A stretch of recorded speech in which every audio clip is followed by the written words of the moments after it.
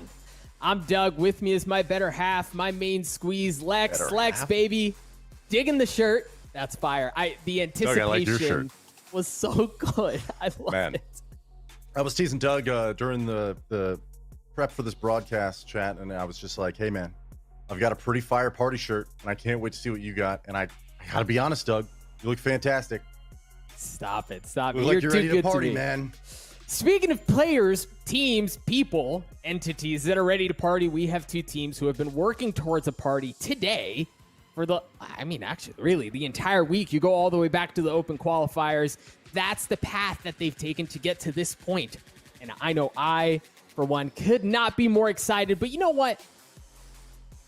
Why don't we take a look at a recap of what happened yesterday? Let's wet our whistle a bit, ruffle the jimmies to think about what's in store for us. Take a look at what went down yesterday.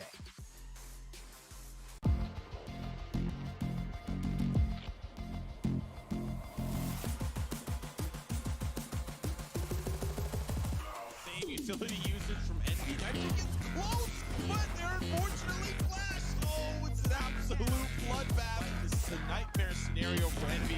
Mame at least finds one, but the run and gun is too much fun. Steel might go down, and he does. But Nitro through with the smoke, with the paranoia as well. Rico's still in the sight. This is getting absolutely slaughtered. Getting up at the top of long. Oh my god. B as Asuna wraps around. Still, now the 1v1 Eco.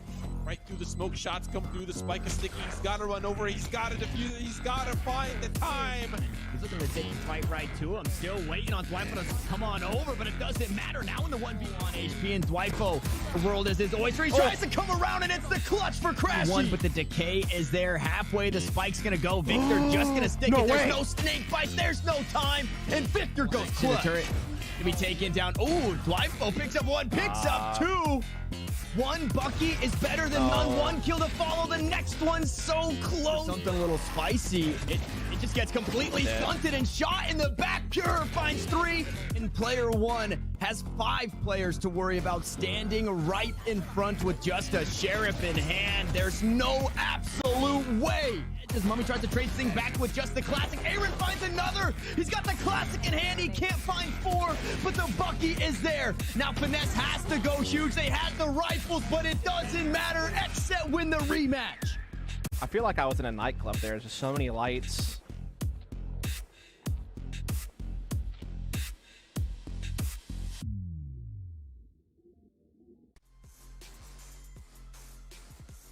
Oh, man. All right. You had that in store. You took a look at what went down yesterday. Now let's take a look at the not nearly as exciting, not nearly as flashy recap of how things have gone down. You'll see here 100 Thieves and XSET, the two teams that are going to be duking it out. But Lex, really the path for both of these teams has been very different.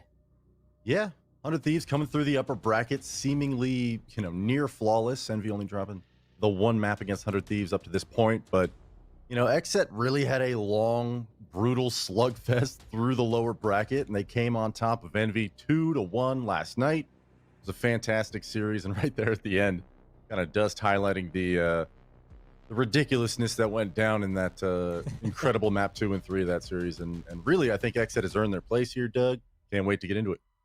Oh, it's going to be good. You saw XSET whip up a little something fancy. You saw Viper on a couple of maps that really we don't see her on very often. So I know I'm excited to break down this series. It's going to be a good one.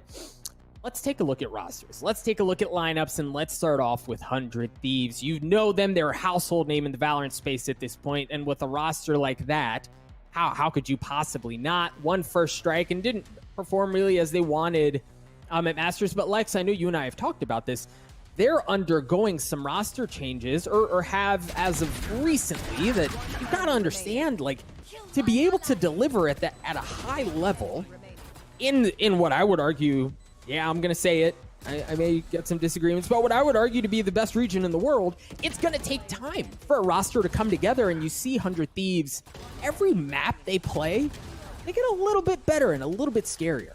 First of all, Doug, you will get no argument for me about whether or not NA is the best region of the world. Of course it is. However, you know what isn't necessarily surprising to me is this kind of resurgence for 100 Thieves, as you said, coming off the back of some roster changes.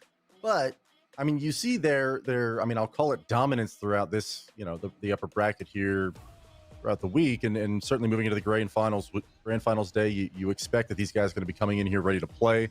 But man, I think that if I was going to highlight one player on this roster that has just been so impressive, it's got to be Ethan. Okay, Yeah. Asuna has been putting up incredible numbers. There's several players on this roster that you could speak volumes about, but I think every single time we're seeing 100 Thieves play, Ethan just seems to be improving and finding his groove in Valorant, and he came up huge over the past few days. And I just think that's great news for 100 Thieves fans, where maybe there was some mixed results, some inconsistencies that you could talk about, but at this point, man, they're looking good. And again, y'all, it takes time, right? You got to trust the process. I think Ethan has been a standout performer in Nitro.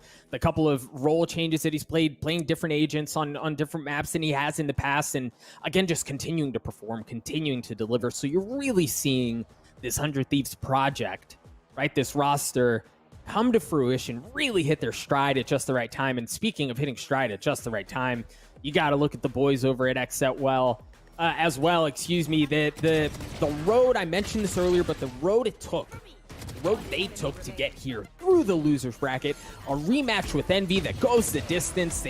They adapt on the fly, and they're able to take down Envy. There's a whole lot to like if you're an XSET fan these days. Yeah, I mean, they beat BBG, they beat Immortals, they beat Version 1, they beat Envy, and all four of those rosters just have been playing probably near or at the top of their game. And so, for XSET to get to this point, I don't think there's any doubt, even amongst, the haters out there of perhaps a lot of the formerly tier 2 rosters, not a whole lot of super popular fanboy in chat for the XSET folks. There's a little bit on my end where I would call it bias, where, I've got some friends on this roster, some old teammates of mine, and BCJ has had a standout performance yesterday in that series against Envy. So I'm going to gush a little bit about him. But, I think all 5 of these players have stepped up throughout that lower bracket run that you mentioned, Doug. And it's so impressive to watch the growth of these players, just even week to week, month to month. In 2021 for XSET has just been a steady rise through the ranks for sure. And now they're in a grand finals against 100 Thieves, who, I think we almost expect them to be here. So I think XSET, you could speak a lot about just the character that's on that roster.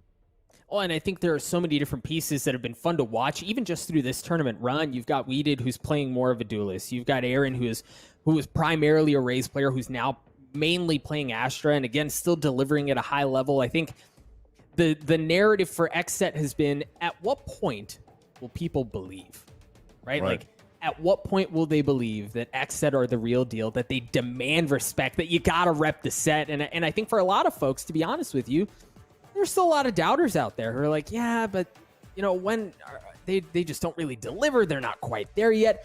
I'm telling y'all, it's time. And it's time. And for XSET, this would be one hell of a statement to make, taking down 100 Thieves in this grand finals. It is going to be a best of 5. It's going to be a good one. Let's take a look at a couple of players, right? I know we highlighted a few folks during the last segment there, but let's look at a couple of players specifically. Who are you looking at? And we'll start off with 100 Thieves. Lex, if you were to point out one specific player that you've got your eyes on to be an X factor in this series, who is it? As far as an X factor, I think I already highlighted Ethan as being the catalyst for the recent kind of resurgence and success. But man, every single time you watch this team play, you've got to keep your eye on Asuna. This guy has just been lighting up the stat sheet consistently for so long now, and it just seems like he's getting better as well as the team gets better. So I think if you're gonna pick a player to watch on 100 Thieves, it's got to be Asuna for me, and I just expect him to deliver here in grand finals as well. I think one of the fun things about Asuna as we take a look at some of his stats is Asuna seems to play the game at times at a different pace than everyone else does, right? Like, he has this effect about him that he can take over a map, he can take over a round and really dictate everything that happens. And you talk about high impact, and you see it in the stats. You look at his first blood percentage, and look, on the side of XSET, we'd be fools if we weren't talking about Pure and the impact he's had on this team. When he's clicking, man, when he's on fire, he's terrifying. Yeah, and I think that kind of speaks to just the depth that the XSET roster does have, because Pure, used to be this kind of jet opper who was, a little bit of a one trick maybe, but I think even he's kind of expanded. He's playing more of the Rays now, and he's producing results with multiple weapons. It's impressive to see his improvement as well.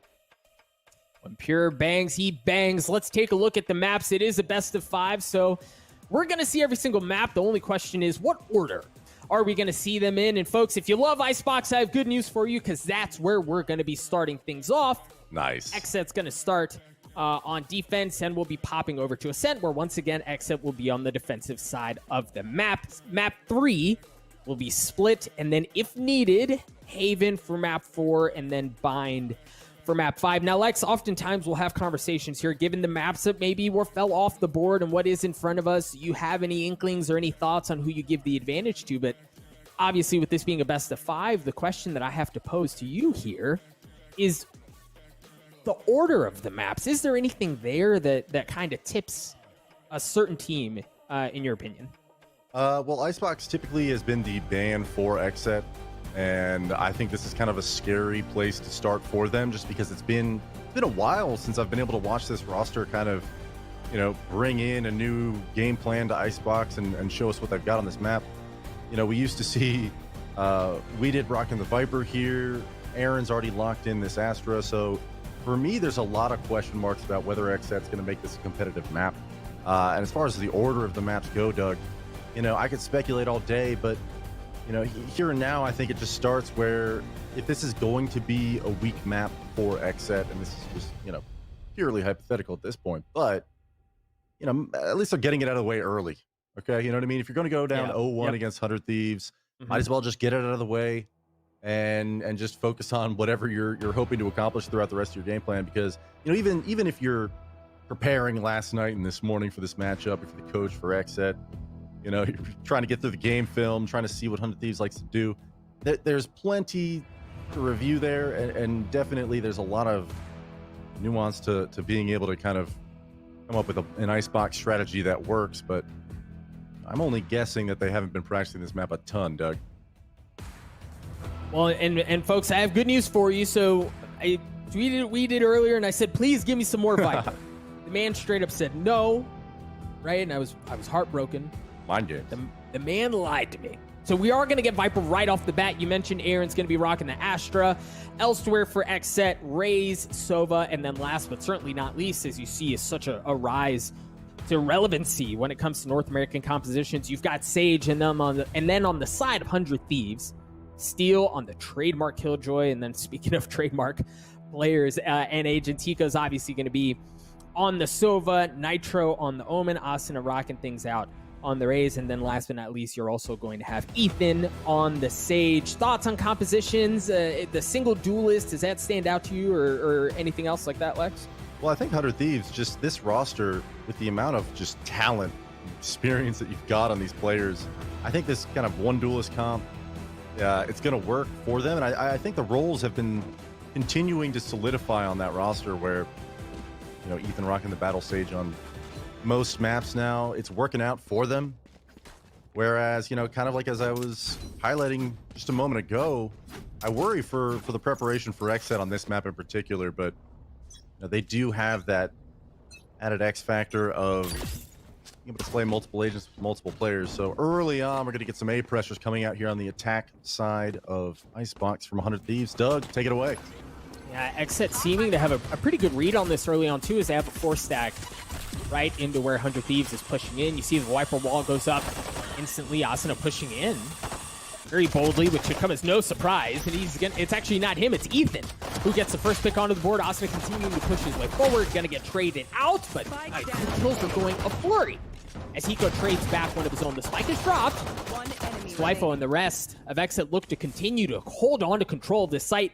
Hiko's left alone in this situation. He's nowhere near the spike as well. But the thing is, Lex, I don't think they know where he is. But in a 1v3, even if he does manage to walk away with one, his position will be given up very quickly. BCJ gets the third on the round, the last of the remaining members of 100 Thieves, and XSET takes the pistol. Hey, I mean, if this is going to be their off map, their weak map, maybe you could call it, That's a heck of a way to start, not just winning the pistol, but mobbing it with all 5 players confidently jumping through some dark cover there, over the Sage wall, brawling it out. BCJ with 3. That's a fantastic start, and the Thieves don't think they're going to force back into this round. They haven't appeared to yet. To bide their time, see if they can get some orbs out of it, work the map a bit. That feels good. If you're an XSET fan, that's the only real rifle on the side of the defending squad in the hands of Aaron, and he's already making it pay off. Steel getting one as well to trade it out. So far, I mean, given the gun disparity, a bit equal. Good bit of presence defensively from XSET across the middle of the map, and 100 Thieves are going to have to adjust. Yeah, I mean, this is actually was an excellent start for 100 Thieves, but an unfortunate death for Steel there through the dark cover. And,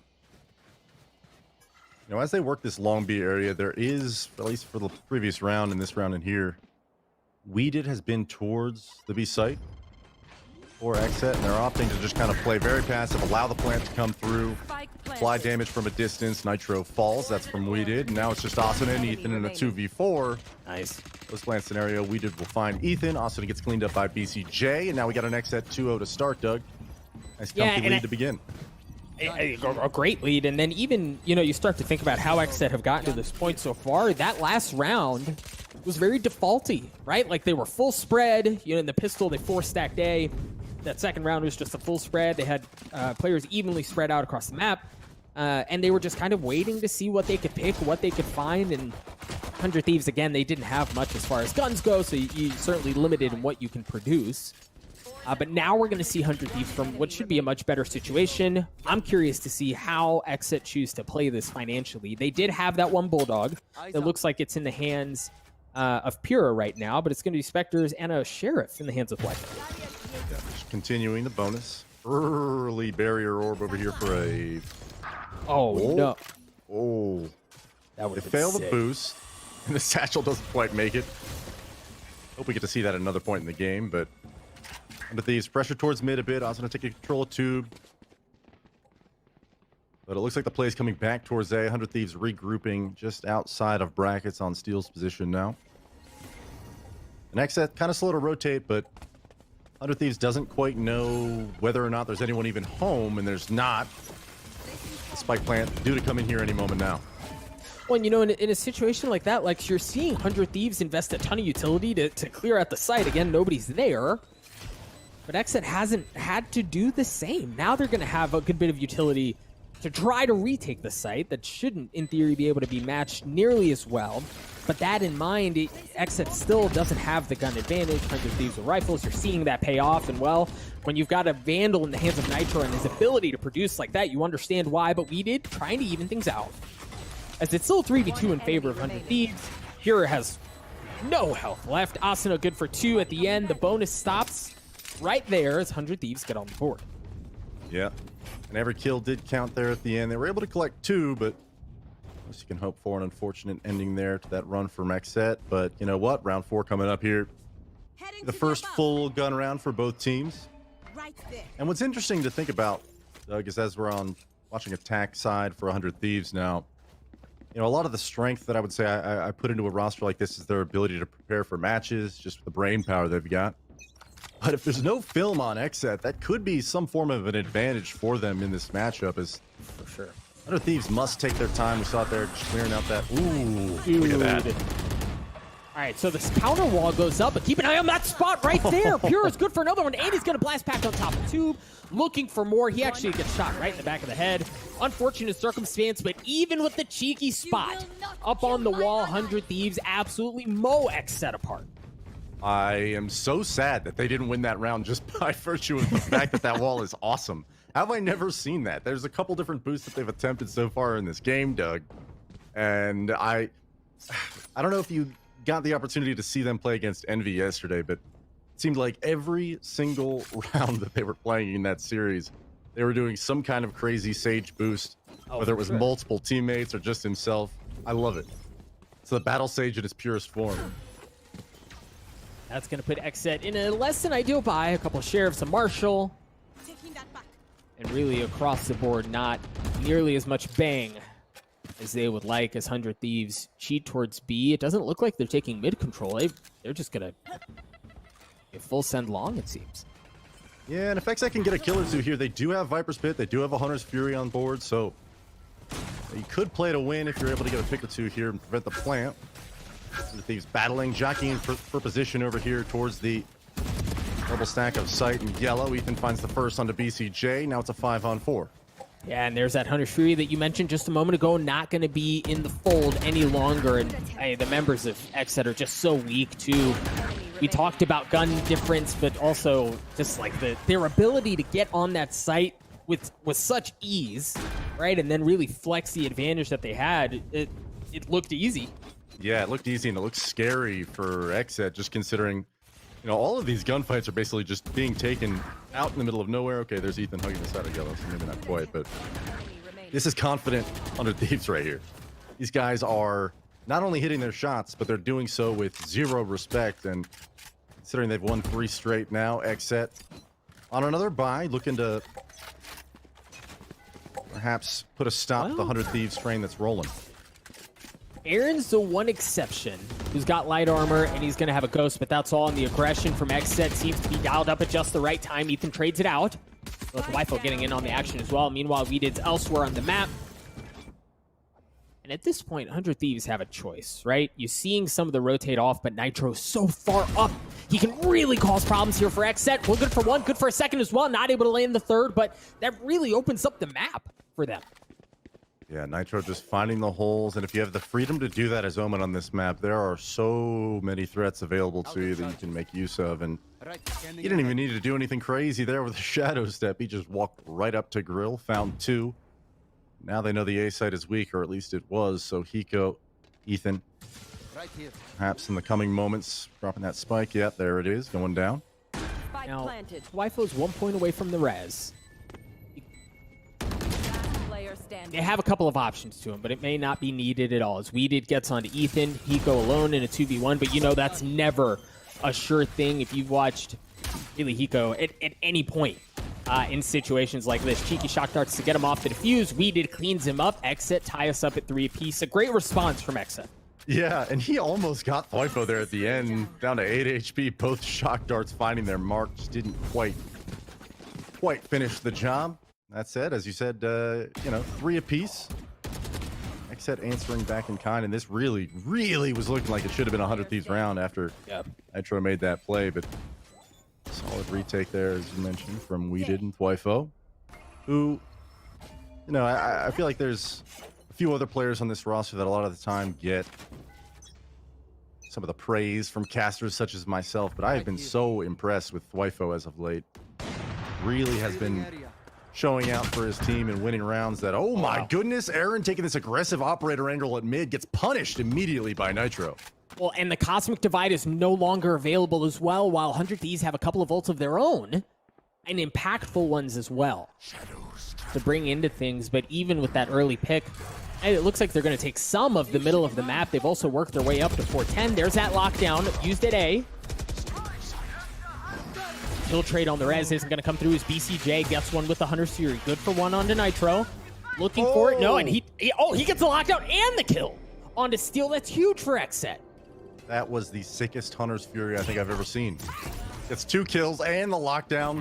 Showstopper gets popped by Asuna. Anxious to return the favor. Finds one on the Weedid. Down to a 3-on-4 now. The Cosmic Divide. The res was used by Thwifo and Aaron to get the Cosmic Divide back online.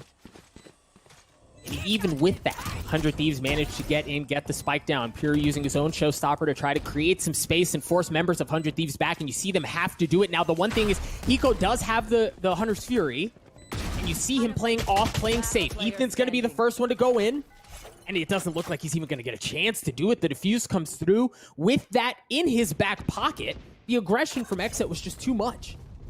Yeah, a lot of action going out there, and I wonder whether or not the satchel had kind of disguised the sound of the defuse, because Hiko did not even seem ready once that round ended. But wow, I don't even know. Yeah, just really stellar placement there from BCJ. Maybe got a ping from a teammate, I don't know, but to find the first, a weakened Nitro on top tube, then towards belt found Steel and the lockdown. Really impressive stuff. That's 4 rounds now for XSET. 100 Thieves still in a good financial spot to buy into this round, so haven't quite reached the mark of being reset. And I think for XSET, the only real threats that I haven't been able to handle or respond to thus far have kind of been the mid plays from Nitro. This will be a 4-man push towards long B. 100 Thieves, and we did giving that ground a bit, making sure he doesn't get caught out early. And again, you'll see Steel is going to play back, make sure no one's lurking through. But then they're really just they've made a similar attempt onto B before, and it worked last time. But this time Aaron was waiting there with an op. He's already good for one. The wall's going to go up. The Hunter's Fury coming out from Hiko. Tagged one, kills one. As Asuna comes back into the fold.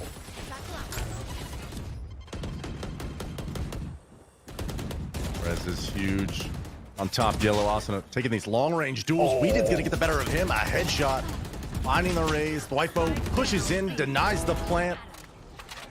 And there is just 2 players left here for this 100 Thieves attack. Steel has lurked all the way through mid and behind BCJ. And now it's just Pure trapped towards Snowman. Finds one onto Hiko, and it's a 1v1, Doug. Pure with 70 health left. Steel does have the spike. Perhaps, but doesn't fully commit to it. Pure catches that timing just right for the 3K and the clutch for XSET.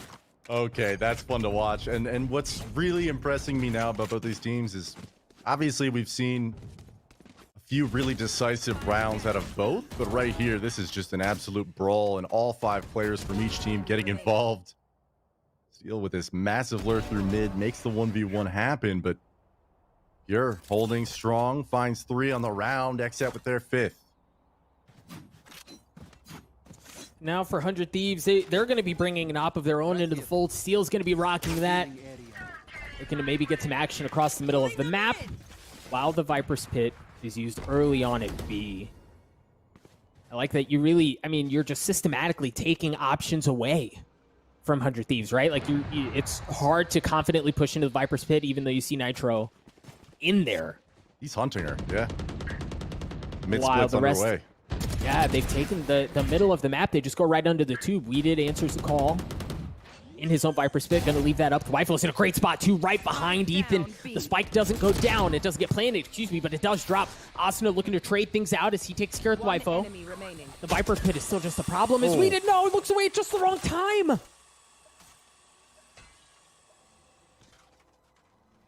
Hiko's mouse just gets disconnected. 1 HP, he gets healed up. I don't know what just happened. But he's back. He's back, and I mean, in a He's in a 1v3. 1v. Yeah, It's honestly, certainly not this is his territory, Doug. Well, this is where he thrives.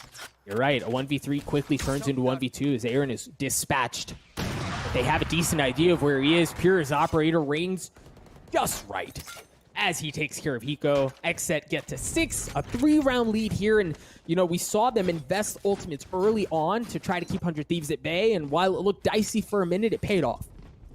Yeah, and 100 Thieves still able to buy. They probably will be able to continue to do that for a while now. And really, the story of that round, I think, was we did versus Nitro over there in the Viper's Pit at Long B. There was a really, really good play call from 100 Thieves to call that B split, especially when they met no resistance for their underneath tube. Instead, Nitro getting caught out by We Did, who kind of saves the round in that sense. So 6 rounds for XSET on defense, Doug. This is shaping up to be a much better map for XSET than I could have imagined. Well, and it's interesting. Look at how XSET are playing the map right now. They initially stacked 4 heavy on A. And after really a lack of early aggression from 100 Thieves, you saw We Did pull off. And now they understand that that's where the play's coming from. Pure got one. He got traded out by Hiko. The patience out of BCJ, who, of course, as I say that, he drops. We Did still on the other side of the map as well, while 100 Thieves seem to still want to hang out by A. Yeah, just giving themselves some time, some breathing room, make XSET second guess their rotations. Yeah. Dwifo getting a little bit of early info, but he gets a little bit more than he bargained for with a hot lead haircut from Steel. bring this down to a 2-on-4 now. We did making his way over towards the A site. Aaron still over here at bracket. Could cause some problems. But No way, instead, bro. The rope tricks, man. Oh, that feels Salmon bad. grabs And another. Steel get onto Weeded too. That was ridiculous to watch, dude, but that is fun. Steel is feeling it. 6-4 now. XSET still in the lead, but 100 Thieves answering back. Yeah, and like you when you land shots like that, I mean, like that feels good, right? That feels good. And then even this one, we did have first couple of shots on him, wasn't able to take care of him. 100 Thieves bridging that gap a little bit. They do have the lockdown in mind here as it's online. Hiko and Asunu both 1 point away from their ultimates. While XSET is showing a whole lot more presence up the middle. We haven't seen an aggressive look like this from them. Guefo finds the first. Hiko answers back onto BCJ. 4's all now. And yeah, that early mid-aggression, Doug, pays off big time for XSET. Guefo with a nice entry. All right, here we go. Hunter Fury coming out. Austin is following it as he gets deep in. He's going to use the showstopper as well. It's buy time, right? Oh, Aaron! Aaron swings at it just the right time. And he's going to back out. He's not going to get caught by the lockdown. They don't have a ton to clear it out. I'd try anyway. BCJ. The Hunter Fury, no, he's actually, I mean, he's looking for the kills. Yeah, and he's going to get one onto Ethan, looking for another steal with the op. Trying to ensure that nobody works their way into the site. He's going to get a chance at a couple shots here. Oh no, he looked off. Like, if they're going to want to try to take the site, they're going to have to come back very soon. Weeded goes in, gets one, gets a second, and they get the defuse. The thing is, 100 Thieves were in a decent spot, right? I know they didn't have the numbers advantage, but they were in a position where they really could have won that round. Yeah, and really, I mean, the showstopper gets popped. You think, okay, Austin is going to find at least one here. He doesn't. Yeah, Or there at was a least few tie. different. Yeah, or at least just being it. And look at Aaron, dude. That is just such a confident peak. Yeah. And man, BCJ's 100 Furies, they have just been finding their mark each and every time he's used it. It's probably been 3 or 4 times in this game. And, you know, even if 11 kills on the board for him, even if 4 of those are from the Hunter's Fury, all of them have been impactful. So, Right. impressive stuff from the Sova on the side of XSET. 100 Thieves, though, they still look very strong in this matchup, but the scoreboard quickly tilting the way for XSET, who's making a long B presence with 3 players now, Doug. Note that it's Pure with our operator. Now it was Aaron previously. Now it's in the hands of their star duelist. The Sheriff's working out just fine. But Aaron gets one back. Wow. Ethan trades it out. And all of a sudden, XSET are down to scraps, really, as far as personnel goes. Yeah, I'm not quite sure what the plan was for that play. Look at Steel. It's free, bro. It's free real estate. All the way through A site, push towards defender spawn. They know, okay, we're just gonna go back the other direction, dude. XSET opting to use, or excuse me, Pure opting to use the showstopper on the last round. Might as well see if he can catch a couple of people lurking across. No one's going to be home. Thwyfo has to stay back at B to respect it because they don't fully know where the hit is. Steel knows where Pure is, though, as he drops. Now it's Thwyfo in a 1v5, and That's just nothing he to gets do. cleaned up. Yeah, no, absolutely not. Wow. You know, I think that's still a really strong half for 100 Thieves, Doug, but XSET coming in strong with 7. Considering how their attack side has usually been their weakness in a lot of the series that we've seen so far this weekend, do worry for this opening pistol and how important it might be for the side of XSET to gain a foothold in this second half, where normally they don't play this map at all, Doug. Oh, and just very quickly realize I miscalled that it was the Hunter's Fury that destroyed that lockdown. It was actually Pure's nades that cleared it out. But I think that, even with that in mind, there's been so much value that BCJ has gotten out of his Hunter's Furies that we have to keep a close eye on that. Defensively, 100 Thieves stacking a bit towards A and then a split the rest of the way. Wall's going to go from Ethan. But I like this wall from Weeded as well. They're still going to have to work their way through the early aggression of Asuna. And, well, you've already checked that box. There's so much concealment over here at the choke point coming into A main. Neither team really knows where each other are as Thwifo in the top side of two finds one. They're with another, and Hiko answering back with a shock dart and a classic burst, but he falls. Now it's just stealing a 1v3. Yeah, the dust settles and no members of 100 Thieves remain on the side. It's just Steel who is playing elsewhere. Ensuring nothing happened towards B. He's still alive. He's going to get a beat on BCJ. Potentially spotted, I believe it was like, a thread of his cape, and it was just enough to give him away. And that certainly tips things a bit more in his favor, but again, he's still outnumbered. They swing at the perfect time. Thwifo's Frenzy cleans him up. That's 3 on the pistol for him. XSET win this one as well. An impressive start, and I highlight the importance of that pistol in particular because I honestly feel like, okay, if you're XSET in this scenario, these are the most comfortable rounds you're going to be able to get this entire half, considering how good 100 Thieves can be, especially here on Icebox. So not out of it yet. Certainly have a lot of Valorant left to play potentially on this map alone. And that's unfortunate. That's harkening back to what you were just talking about, Doug. We may have miscalled it, but dude, BCJ really has been opening things up in incredible ways with that Hunter's Fury. So that is just another thing going right for XSET and wrong for 100 Thieves right now as that Guardian finds its mark on a steal. Again, as we're talking about him, has a knack for making a big kill happen. And they should get on to B, well, really for free here. I think the question is, how many guns are XSET going to be able to walk away from this round with? They invested a Bulldog, they invested a Guardian, so you see they're not walking into this with nothing or just Spectres. They did take a bit of a gamble. Feeling pretty confident about what they're going to be able to get away with. Thwifo spots one, has to back up.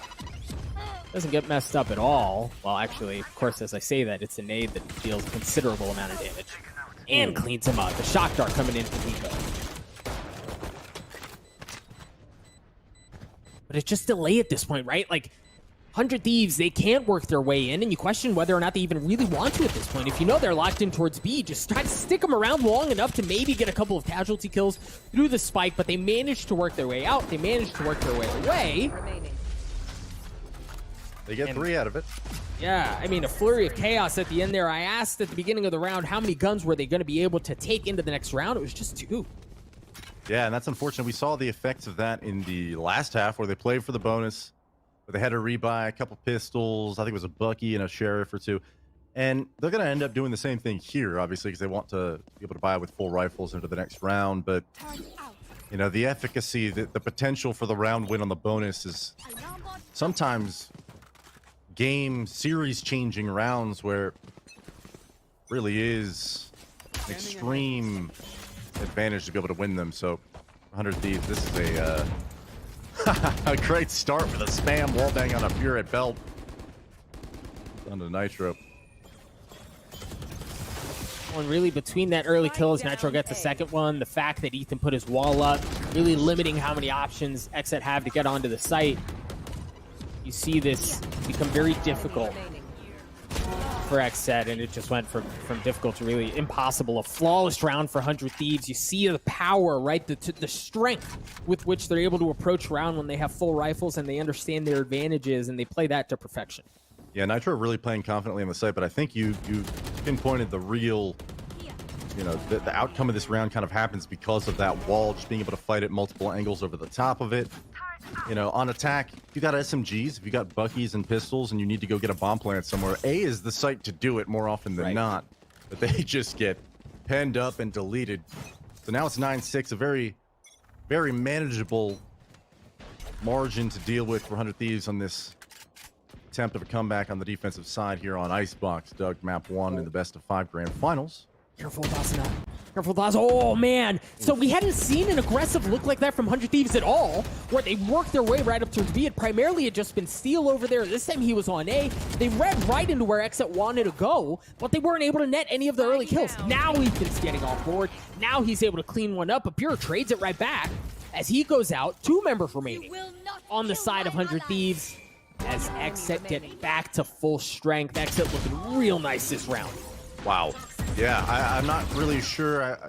I was talking through the very, very opening moments of that round, and it really seemed like Asuna was just on a hunch. Like, I don't think they're here.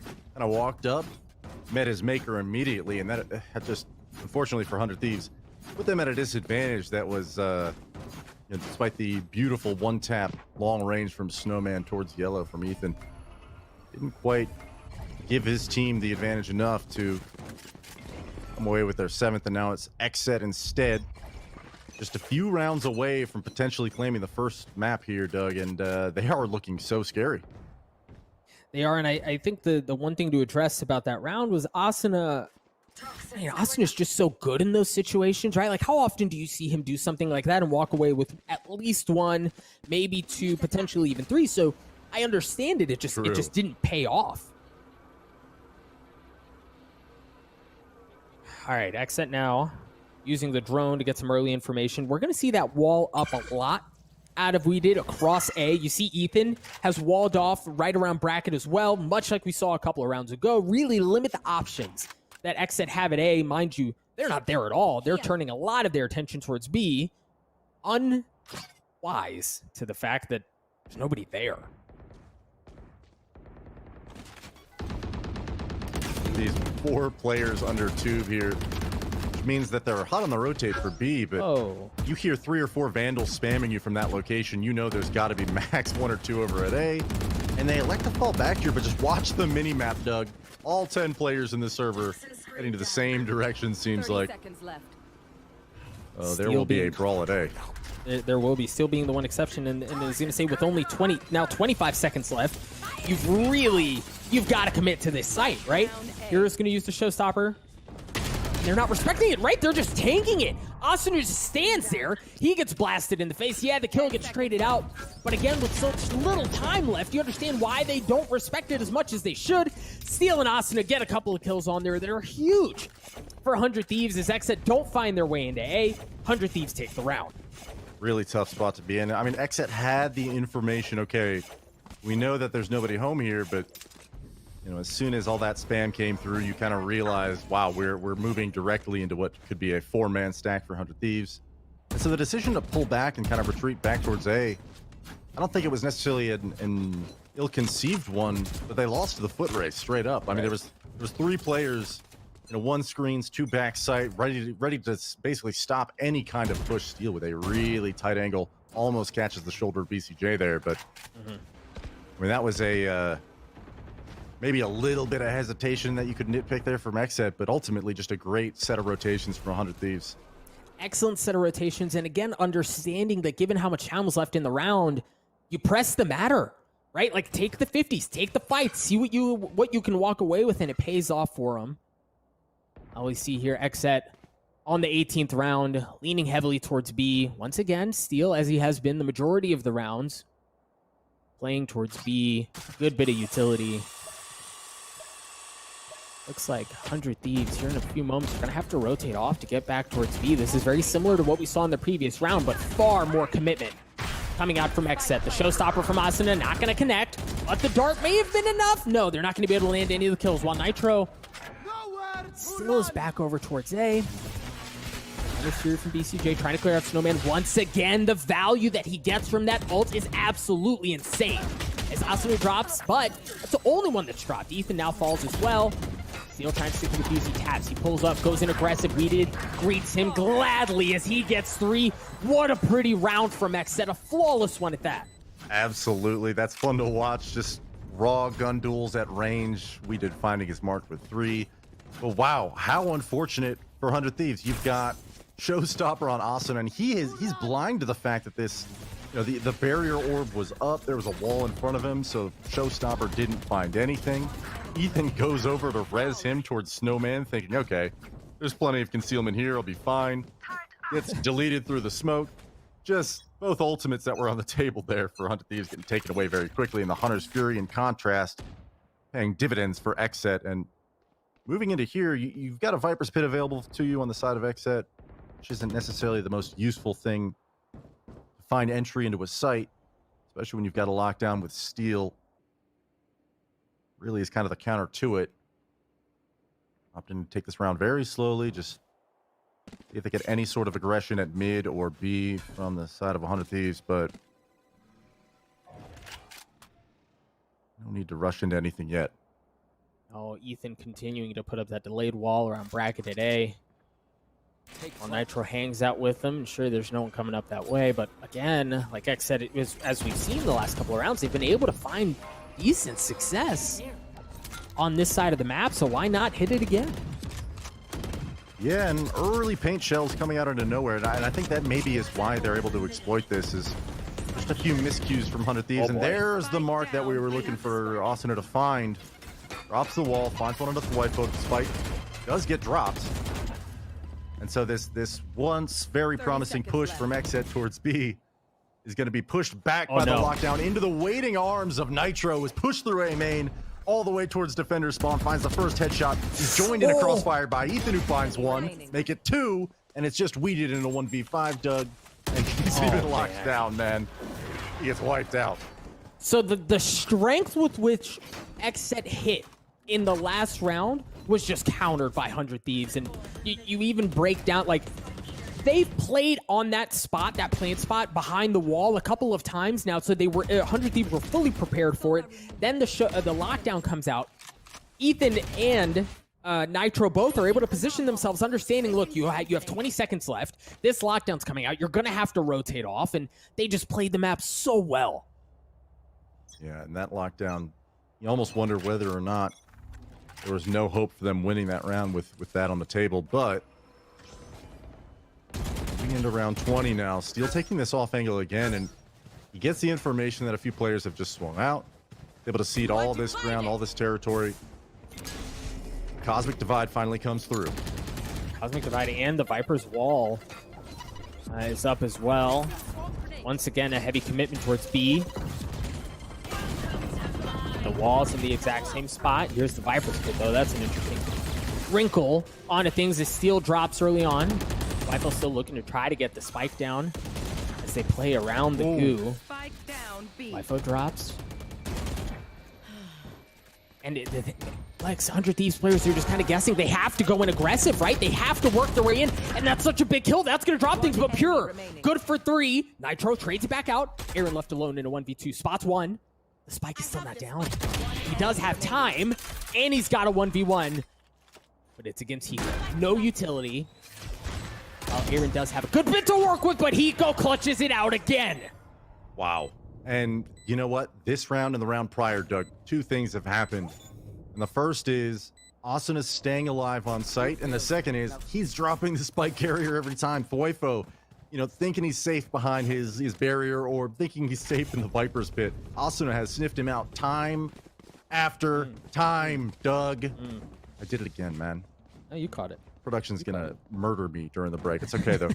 Just an impressive adjustment, right? Just to make sure that, okay, XSET isn't just gonna get a free spike plan here. We're gonna delay them as long as possible for the rotations, and suddenly those gunfights, you know, which were favoring XSET so hard in earlier rounds, where you know, they're able to take those ranged duels with no crossfire support on the defender's side, and instead the teammates are finally able to show up. They're able to make the crossfires happen, and 100 Thieves are back in this game at 11-9. They are, and they're also trying to work their way right into XSET's front pocket as you see some heavy aggression from Ethan as he pushes his way forward right into the stack. And look at how much space Asuna has taken away. He's worked his way all up the middle, ensuring that if they don't make their way into A and they try to rotate out, Asuna is going to be there waiting for them. So they really don't have very many options here. XSET doesn't. Also worth noting, Aaron's on a light gun, BCJ's on a light gun as well, but they're going to have to work their way in. The flank is still left unchecked. Keep an eye on Asuna on your mini-map, folks. He can blow this thing up if there are even any members, that remain by the time he gets there. But Ethan and Hiko are doing janitor duty just fine as they clean up the members of XSET. Beautifully well played by 100 Thieves again. Yeah, just a lot of map control being given by XSET. 100 Thieves not even really electing to kind of respect whatever defaults have been thrown out from XSET at this point. Just pushing for info, and it may have burned Austin once or twice, but like you said, just giving his team all the info in the world. And now, you know, considering the financial situation, not only in the prior round, but in this round coming up, Doug, situation financially for XSET is not quite, you know, abysmal, but it's pretty bad. You got a couple Spectres, you got 1 Vandal, and at 11-10, you know, this is maybe the last round that you want to save in the half, so See what they can do with it. Heavy middle presence for XSET. They've worked their way up. Austin is waiting on the other side, but it's the Frenzy that takes him out. Pure, you presume, is going to update a weapon here, as we did. He's able to get one as well. Rez is going to come through, and that's big. As Pure drops, Nitro looking for a second. Full-handed. There's steals op, man. They do have the numbers advantage. XSET does. But Weeded's weak. Aaron doesn't have any armor. What they do have is positioning is... I mean, they're doing this thing. Weeded should be able to get the spike down. Nico has some utility. He's in a 1v3. Spots one. Doesn't even get a chance to fire it off as Dwifo takes care of him. You mentioned financially how they were in less than desirable position. Working their way into this round, and they handle it just fine. I mean, it was enough, right? They basically take kitchen control and they pinch onto the B players. Steel was on an island throughout the most of that. And then Nitro, who thinks his back has been completely covered by his teammate, gets flanked from the long B lurk from BCJ, finding a long-range sheriff kill. And that is just tenacious attack and teamwork coming out from XSET to claim their 12th. This is map 1 point. As 100 Thieves, who just a moment ago seemed to be in full control of this half, let things slip once more for potentially disastrous finish to map 1 for them, but a fantastic and impressive one from XSET. It's been very good, but you know, in situations like this, 100 Thieves are far from out of this fight. As XSET work their way up B long, looking to get the ult into the hands of BCJ. So now that Hunter's Fury is online, Aaron's also very close to having his. May be able to land it. Just one with that operator. Now, the thing about 100 Thieves here is, you mentioned in the previous round, Steel has oftentimes been on an island here, but he's got some backup this time around. Yeah, they haven't actually pushed up towards A or mid at that point, so a lot of the information is just coming from this B side of the map. And BCJ, who's just batting 1,000 with his Hunter's Fury today. All right, here we go. Showstopper coming up from Austin. Going to destroy Dwifo as it looked like he was trying to get the spike down. Not able to. Steel getting one onto BCJ as well. Aaron's got the Cosmic Divide now, but he's even going to get a chance to set it off as Pure just narrowly dodges death. Pure in a 1v2. A brutal 1v2 as well. Should be able to pick up the spike. He doesn't have time to rotate elsewhere on the map. Got a decent idea of where one player is now. He knows where they both are. No way. Pure good for one. Pure looking for the second, and Ethan clutches out the 1v1 that easily could have gone the either way. Oh my goodness. And Dude, he almost did that. I guarantee you, he had 10 more seconds left on that clock, Doug. He's got some time to pull out some utility. He had all of his raise kit available to him. Really, really NT right there. Mine's the head of Nitro, who thought maybe he'd be able to silence the deal early. Ethan with a beautiful headshot, though. Got the last word in. And you know, you highlighted Ethan at the beginning of the series, right? As someone who's been the most recent addition to this team, and the transition across games, and how quickly is he going to be able to adapt? Because as we know, the expectation at 100 Thieves is not qualifying, right? It's not top 4. The pedigree, the program that they've built has championships in its DNA. Yeah, and as mechanically talented as the entire 100 Thieves roster is, Ethan, who was an absolute monster in CSGO, making his transition to Valorant somewhat recently now. It's been a minute. But he has, I can't understate just how impressive he is as a player, but every time we see him, he's better. And I mean that in the purest form. I mean, you can measure it statistically. This guy is just really coming into his own in Valorant. Now at a 12-11, this is very important for his squad. It is, and for XSET, 2 players not going to have rifles. They opt to go for the armor. The Hunter's Fury coming up from Hiko. Oh, no. Oh, gosh, he gets one. Asuna gets one as well, as it looks like overtime is almost a certainty here. 2 members remain. 1, they do it in flawless fashion. Lex, it wasn't a brawl. It wasn't like a fight. They just rolled over him. Yeah, and Steel looking rock solid on the operator, handling the ultimate answer of, oh, we'll push under tube now. We'll make the will make the split happen a little bit quicker than we had hoped for. Look at these beautiful shots coming out to end the round there, but Hiko really starting things off with a gorgeous Hunter's Fury, which, I mean, we've been highlighting BCJ is just his ability to make things happen with that on the side of XSET. Well, Hiko answering in kind with probably one of the more impactful ultimates that we've seen in the game so far. Dueling Hunter series have been a ton of fun to watch between Hiko and BCJ, but that sets us out to overtime. 100 Thieves going to take the first crack on the attack side of the map as they lean heavy towards A.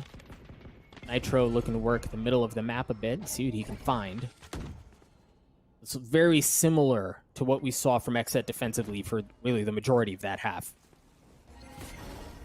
Duel at middle. BCJ finding his mark on a Nitro who was attempting to get towards Tube. And that mid lurk who he has been a nuisance all through this game on attack side for 100 Thieves, but Pure over here is going to face the brunt of an A push from 100 Thieves as a lot of territory gets given, but they leave Pure behind, who gets wrapped on by Ethan. So now it's just a 3v3 in the retake, Doug. Sure to come in any moment now. 100 Thieves have managed to take the site, and they aren't committing to getting the spike down yet. They want to get a couple more kills. They want to get a little bit more room before they put themselves in that situation. We did taking care of Hiko, drops things down to a 2v2. And again, the patience from 100 Thieves in this situation. BCJ spotted one. One enemy remaining. And now they know where the last player is, as we did. Saw just enough from Steel to certainly hurt. 30 seconds left. Steel on a 1v2. Spike's right in front of him, just out of his reach. Unwise to the fact that BCJ is right there. So now BCJ spotted that. He knows where Steel is. And with 15 seconds left, he's not gonna have time. No, he wasn't looking at all.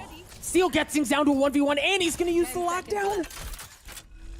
Edith's gotta go huge here. Spike goes down. And Weeded answers it. He does it. He goes just as huge as the team needs him to help win that first overtime round. Some beautiful patience there from Weeded. Not trying to get overexcited or push the plant. Just waiting to see what Steel does. Steel chooses incorrectly. That's a tough spot. And actually, I think BCJ was looking the wrong direction.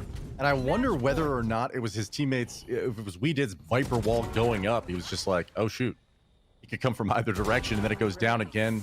Just diverts his attention for a moment as he steps out, and Steel so close to making that a reality. Round win for 100 Thieves. Instead, XSET, who defensively, I mean, they looked really good through, it was 7-5 first half, Doug, and considering we're in overtime now,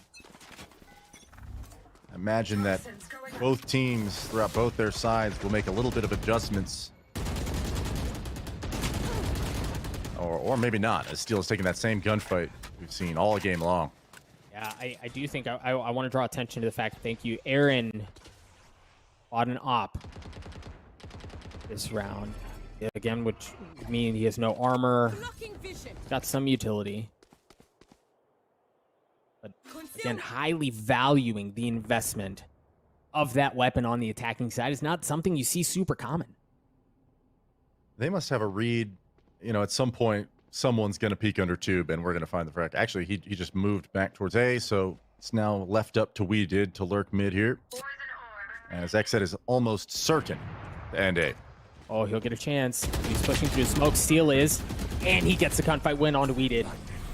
Nitro's still at the site. The paranoia is going to come out, and the dart was there at least. The spike goes down, but Dwifo somehow manages to stay alive. He eventually drops at the hands of Nitro, but he's going to get tagged up as well. Members of XSET continuing to drop like flies as Aaron and Pure are the last two that remain in a 2v5. Nitro can very confidently just look to stick the defuse without really any hesitation. Full confidence that his team has his back, and we're going another overtime round. Beautiful play from 100 Thieves, and honestly, maybe a few missed cues there from XSET. We saw the Dwifo not quite realizing that he was being hunted by Nitro on site, but beautiful adjustment there from Steel. It looked like Weeded was going to get a free kill, but I don't think he was ready for it. And 100 Thieves, when things are working for them, it's just so impressive to watch. Moving as a unit on the retake, diffusing before all 5 players have been eliminated. It's just knowing that your teammates have you covered. And frequently we do There. We are given the opportunity to kind of see just how talented these players are individually. And right there, a duel from Steel again. He's coming up huge for his team in OT. 100 Thieves pressing the matter towards A on the attack side. The wall went up from Thwifo, and it looks like they want to stick it anyways. Asuna works his way forward. The wall goes down. They find Thwifo waiting on the other side. A much better gift than what would have been the other way around. Aaron getting paranoid up as Hiko gets in on the action as well. Steel looking for a second. And Lex, this is... I mean, this is dominant out of 100 Thieves. It's dominant, but it's coming off the back of some miscues that I just spoke of. Just getting caught out of position. So tragic to see is 100 Thieves is not going to let you make those mistakes. And Weeded is looking cracked right now. It won't matter. Nitro finishes it off, but 100 Thieves, who have really just kind of consistently looked good throughout this game despite XSET's brilliance. And it seems as though the bag may have just been fumbled here in OT 2 rounds in a row for XSET, where teammates just not quite ready for the combat that's about to unfold in front of them. And it doesn't necessarily look like they look lost, but when you're catching a paranoia, you're getting scanned by a recon dart, and you're that far pushed up, it's gonna be a bad time. Yeah. Nevertheless, 100 Thieves now looking to win this game. First overtime round, we saw XSET be the ones to jump ahead. 100 Thieves responded. Now it's on XSET. The onus is on them to do the same thing. As they cheat towards B, they were able to push back Steel with the drone. Tag him up. Viper's wall goes up as well. Now this is, I mean, this is rinse and repeat, right? From what we saw out of XSET on the attacking side. They can get in, they feel comfortable, they feel confident in the wall going up and them trying to plant behind it, but this might be just a bit of like draw out utility, see if you can get a couple of picks. But the thing is, you have no idea what's happening across the middle of the map, so you can't confidently pull back. And stopping this plant is going to be priority number 1 for Steel here on top of this double stack, but he finds the first on the Weeded. With the wall already down, one player off the table who possesses... They're stuck, bro. They're gonna have to fight their way through it. Thwifo's already good for 2. Aaron's left alone. They're just blind firing into the smokes. They know where he is. He's got 1 armor, 76 health. And while they may know where he is, he has no idea at all as Hiko really 100 Thieves across the board. The deficit was notable at halftime, but the second half was beautiful to get them to overtime. Things look dicey at first in overtime as well, but they respond just fine, and they're able to take map 1, 15-13, and man, that was pretty. Yeah, I think, honestly, throughout the majority of the map, I think both teams were playing exceptionally well, individually and as a team. But really the depth of just the experience and the skill that the 100 Thieves roster can bring to the table shows itself later on in the half, especially when they're on their defensive side trying to deal with that vicious B push, the Astra Viper combo with the ability to kind of put the spike down at will. It seemed like there was absolutely no recourse that they had. Instead, Asuna coming up big several times, able to drop the spike for his team, delaying long enough for rotations to come in, and it ended up winning them that map, I think. It did, and Steel, I know we mentioned him a couple of times during the map, and how many times was he able to get big impact, early kills across the middle of the map, and maybe not necessarily where all that action is, but choke points that cut off rotations. And again, you feel the pressure in that moment where you've lost your lurk across mid, so you can't easily pull off. You're really kind of stuck to either A or B depending on where you were playing, and that forces you into really difficult situations on attack. Impressive stuff from 100 Thieves taking map 1. Impressive stuff indeed. Folks, we're going to cut to a break. When we return, map 2 in this grand finals. You're not going to want to miss it. Don't go anywhere.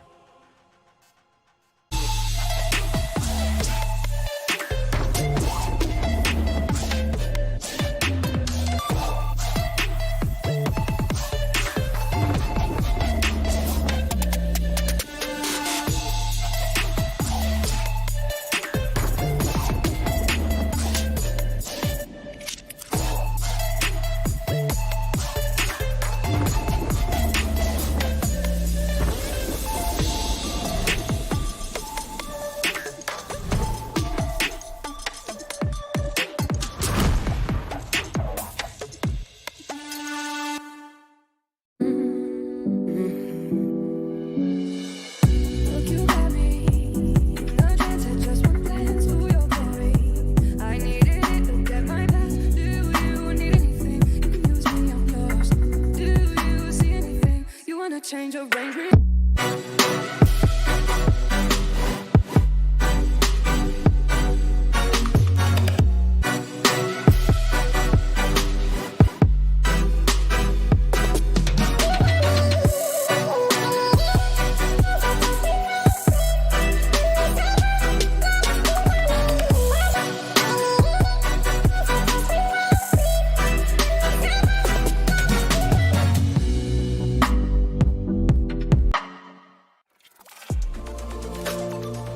I feel like I need to defend my scene's honor here, because this is just turning into a bit of a dog battle.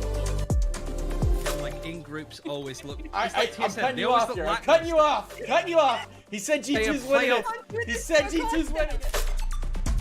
Need to wait till the next EU tournament, which could be in about 10 years now. Take it with like a grain of salt. No, but that's that no being fun. said, Take it super literally. Spike defused.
Welcome back, ladies and gents, to VCT Stage 2 Challengers Week 1. One map in the books, and it was a war of attrition, went the distance. 100 Thieves managed to walk away 15-13. I'm Doug, and with me is my main man, Lex. Lex, it was really an impressive showing from both teams, but it was 100 Thieves who were able to eke it out at just the right time.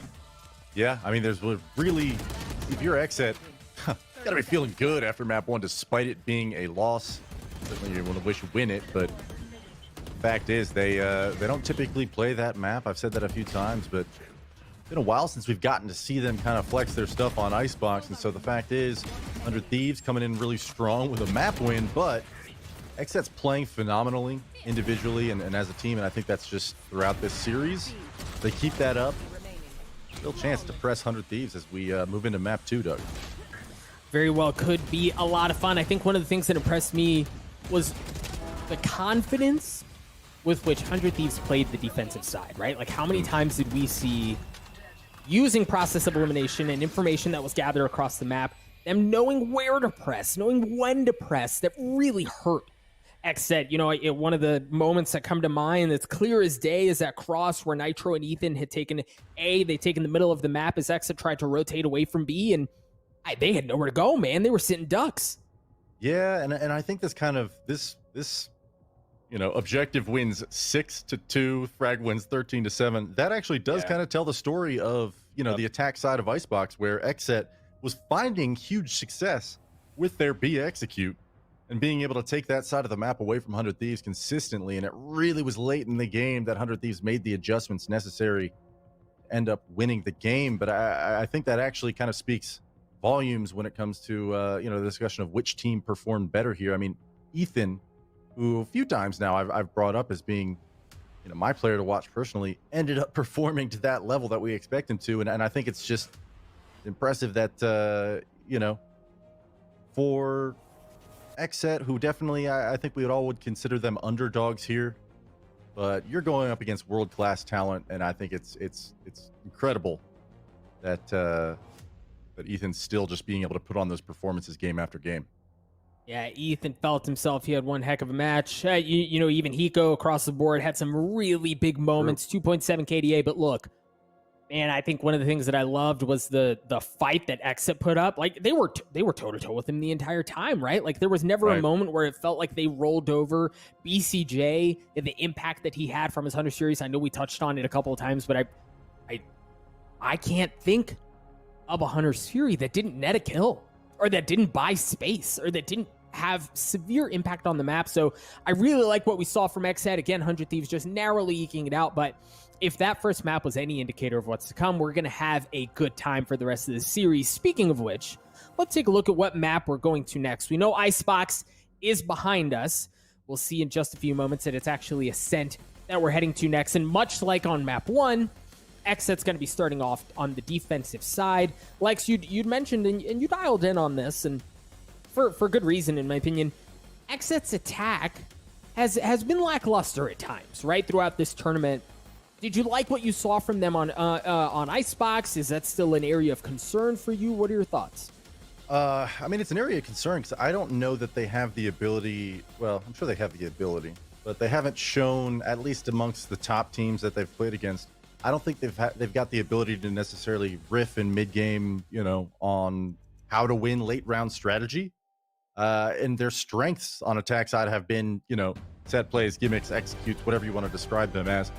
And Icebox there was a break from that, where they're finding several gun rounds throughout a half. They're forcing the spike to be planted every time, and that's probably what a team like XSET needs to do on any map, right? It's just be able to complete the objectives, of course. But against 100 Thieves, I got to think you're not going to necessarily be able to just win and outsmart all of these players just by the fact that you're talented players. You're not going to outshoot 100 Thieves, in grand finals throughout a best of 5 consistently. You got to expect that strategy, whatever game plan you've come up with coming into today, if you've found something that works, drive it home until it doesn't. And I think that's why that map 1 was so close. But here for Ascent, to me, Doug, this is probably Asuna's playground. This is probably one of his better maps. He's a guy who can kind of find holes on the defensive side for XSET, and maybe even on the attack side, defensively being able to flank early, push through B main. There's a lot that I think we're going to be able to unpack in the post game for Ascent. But Doug, what do you think about 100 Thieves being the favorites here? Is this a potential map where XSET is even going to be competitive? I think XSET have shown that they can do it, right? Like we saw it on Icebox. But the one thing that is maybe alarming, or one thing to keep in mind, is that historically for 100 Thieves, at least through this tournament, they've been very good on Ascent, right?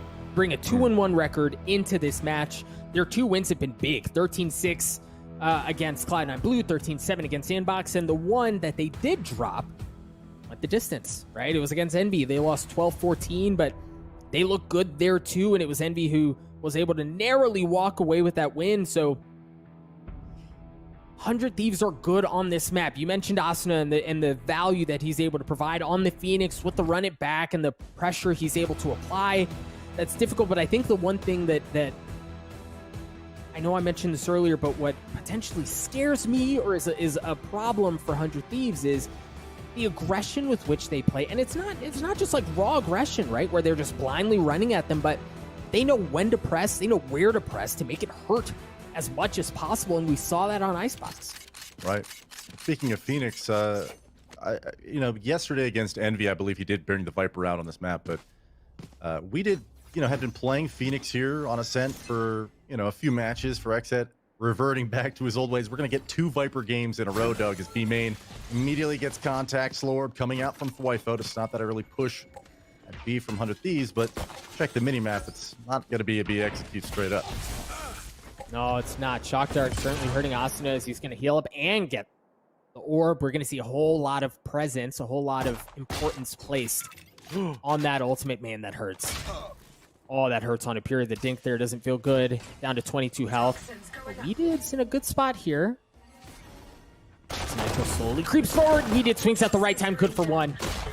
Tries to buy some time, and there was no help. There was no cover. Hiko's just able to swing and challenge and trade that kill out. They're going to be able to work their way towards A. Those paint shells actually do a good deal of damage to both Ethan and Steel, who unwittingly were sprinting towards what potentially could have been another kill there for XSET. Pure does get a heal from his Sage teammate, so despite the fact that he was dropped low early on, he'll be able to recover and recuperate somewhat. 35 seconds left on the clock, and 100 Thieves have regrouped towards Catwalk and are making their way back towards A, Doug. There are a couple of members of XSET waiting, but you saw even then 100 Thieves took B long just to get another ult orb into the hands of Asuna. Again, really highlighting the importance, the value that they place on that ultimate, but now they're working their way on A with 15 seconds left. Asuna kind of dancing around the site. Good nano swarm to delay things as the spike goes down. Now XSET looking to see what they can do for a retake. A great wall as Ethan's in a really good spot again, just to delay, right? Like, make him think twice about it, not give any easy entrance onto the site, but XSET are running out of time. They're going to have to go, and they're going to have to go here soon. A couple of kills traded early on. Player standing. There's just 1 left. Again, it's Aaron. We've seen him in situations like this a couple of times where he's looking. He has no idea where the remaining members of 100 Thieves are. Steel's able to clean him up. Hiko got in on the action as well. 100 Thieves win the first pistol of the series. Just so much post-plant utility there available for 100 Thieves. You have nano swarms being layered at heaven. You've got the barrier orb in front of the door, and that at least is gonna, it's not only just another layer that they have to shoot through, but the angles get so much more severe, and you've got a vertical one to deal with as well on top of the wall. That was BCJ finding 1, but it's tough to be in that spot and want to retake all your teammates through 1 spot when all that utility's still left, and pays off for 100 Thieves, who 2 players remaining did claim that first pistol. And early on, we see we did over here towards A, perhaps sticking with this Bucky at A main, which all weekend we've seen, you know, obviously teams playing with the Buckies in both A main and B main aggressively trying to find the opening pick for their teams. And I feel like more often than not, especially on Ascent, you know, the defenders are able to find that. So be a test for we did perhaps at another time, as 100 Thieves are electing to regroup, perhaps more likely move back towards B. Now, in normal situations like this, you expect the team that wins the pistol to be able to really dispose of the opposing team with relative ease, but it is worth noting XSET did force. You highlighted the Bucky in the hands of Weeded. Thwifo has one as well, and 3 Spectres the rest of the way. So XSET really looking, they're gambling, right? It's a gamble. Let's call it what it is, but they're really looking to mess up the economy of 100 Thieves if they can make something happen. Ethan with a cheeky wall spot. Good for 1 onto BCJ, and a second one as well. And you're seeing that investment not quite pay off. Yeah, Aaron got 1, but 100 Thieves are still in such a strong position where Thwifo has to make some magic happen, and he's gonna get a chance. Good for 1. Swings around. There's no one else home. Nitro's in a good spot where he can really play spoiler. We did get gets tagged up. He has to back off, and he's gonna get paranoid as well. Can't really, they've got to deal with Nitro, right? Like, you can't ignore him. Weeded was in a brutal spot there. He gets cleaned up. Thwifo Spectre is the last thing that stands for XSET.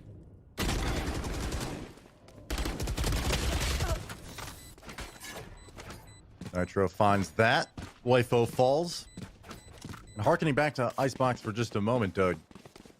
On the opening attack side for 100 Thieves, we must have seen probably in the ballpark of 5 frags or so that were consistently being added to the board for 100 Thieves by the side of you know, by virtue of the fact that that lurk is just so potent. Right. Nitro's so wise in his steps, making sure that his timing is correct when he's ready to actually strike. And it's not an empty lurk. It's not as though those kills are just, you know, coming the way they're easy or whatever, because more often than not, it's coming on retakes, right? Like that the lurks are coming through, backstabbing and pinching on teams caught unawares, and Seal was just armed with a ghost, catching a lot of that tiles and B main aggression. All of XSET has pushed up at some point in this round somewhere, and now quick reaction from 100 Thieves to move towards A. To get a free site plant. Austin finds Dwipo. Does absolute chaos in the opening moments of the round, and that's what nets 100 Thieves enough real estate to get the spike down. And remember, folks, because of the force that XSET had in the previous round, they don't bring a lot into this one. A Sheriff, a Ghost is all that remains in the hands of Weeded and Aaron. Weeded drops Aaron again, alone. He landed a nice shot onto Steel, but Steel's Ghost was just enough to clean things up. I like what we saw out of XSET there, right? Like understanding you're in a pistol, just full send, right? Cause chaos. See if you can emerge from the madness in an advantageous position. And unfortunately for them, 100 Thieves read the map perfectly. They worked their way towards A, and they had full control. And then from that point on, it was just very difficult for XSET to get much going. Yeah, just a quick ABC protocol, knowing that they're getting pushed that hard over at B. 100 Thieves immediately sprints through and clears A main. Just an excellent reaction from 100 Thieves. And I think, you know, moving into this first gun round, Doug, I won't say that there's a whole lot that we can read into from it, but 100 Thieves are sure looking crisp, and XSET, perhaps after losing map 1, losing pistol, being down 3-0, early run it back up market past Pizza for Asuna. Catching a quick Vandal shot from BCJ to end it. Finding one more on the steal. A second one. Viper trades it out, but now it's a 4-on-3. So make it a 3-on-3. Finding a second on the Weeded. He gets the spike, and he's going to from the shadows back into the back of the site. Aaron drops as well. They're going to have full access onto B. They should be able to get the spike down. Nitro does. Pure and Dwipo looking to retake the site. Grenades come through and hurts. Right, it's just enough to reposition and get the kill, but Ethan trades it back out. Ethan, Dwipo in a 1v1. Dwipo swings. It was Ethan who's trying to get the jump on it, but Dwipo is the one who walks away from that victorious to get XSET the first round of the map. The pull-out animation just a bit too slow. What a nade from Pure there. I mean, it was a 2-on-2, and you were basically facing a fully healed Nitro planting the spike in the backside, and paint shells just rain from above. And that's a very important round for XSET, getting their first on the board. And, I mean, they've done a decent job, Doug, of managing and mitigating the strength of the bank account on 100 Thieves. That they've gotten on these ego rounds, you know, usually 2 or 3 kills, seems like. So, moving into round 5, you have the potential, not necessarily to fully reset, but I can watch this all day, we did. I can watch it all day, man. Play more Viper. But anyway, 100 Thieves, this isn't a great, you know, outlook. It was really looking like they had a few rounds to work with financially, and they're going to want to win this one now. Early blaze ball from Asuna A main, and the Hunter's Fury to back it up and create some space. He does find a tag, make it 2 in a frag on a Pure. He falls to Hiko's Hunter Fury. Cosmic Divide comes through as well as you see members of XSET start to rotate towards A. Spike hasn't fully committed. Now they're creeping their way forward. Big kill. As Weeded drops, there's no additional pressure coming from Heaven right now, as BCJ just has to like slowly and carefully creep his way forward. Spots one. Onto Hiko and gets tagged up. He has to step back. Now he does have his own Hunter's Fury. And you see they're just all funneling in from the same spot, right? That makes it so much more difficult to get onto the site. Again, 100 Thieves very confident in taking control of the site before they get the spike down, get everything that they want, ensure that they have full control of where they want to be, and XSET cannot find a way in. You see Dwipo and Aaron both going for the fences, trying to save those rifles into the next round as 100 Thieves look to get another one. A 5-2 as far as personnel goes. 4-1 here for them in just a few moments. 100 Thieves, they look good, Lex.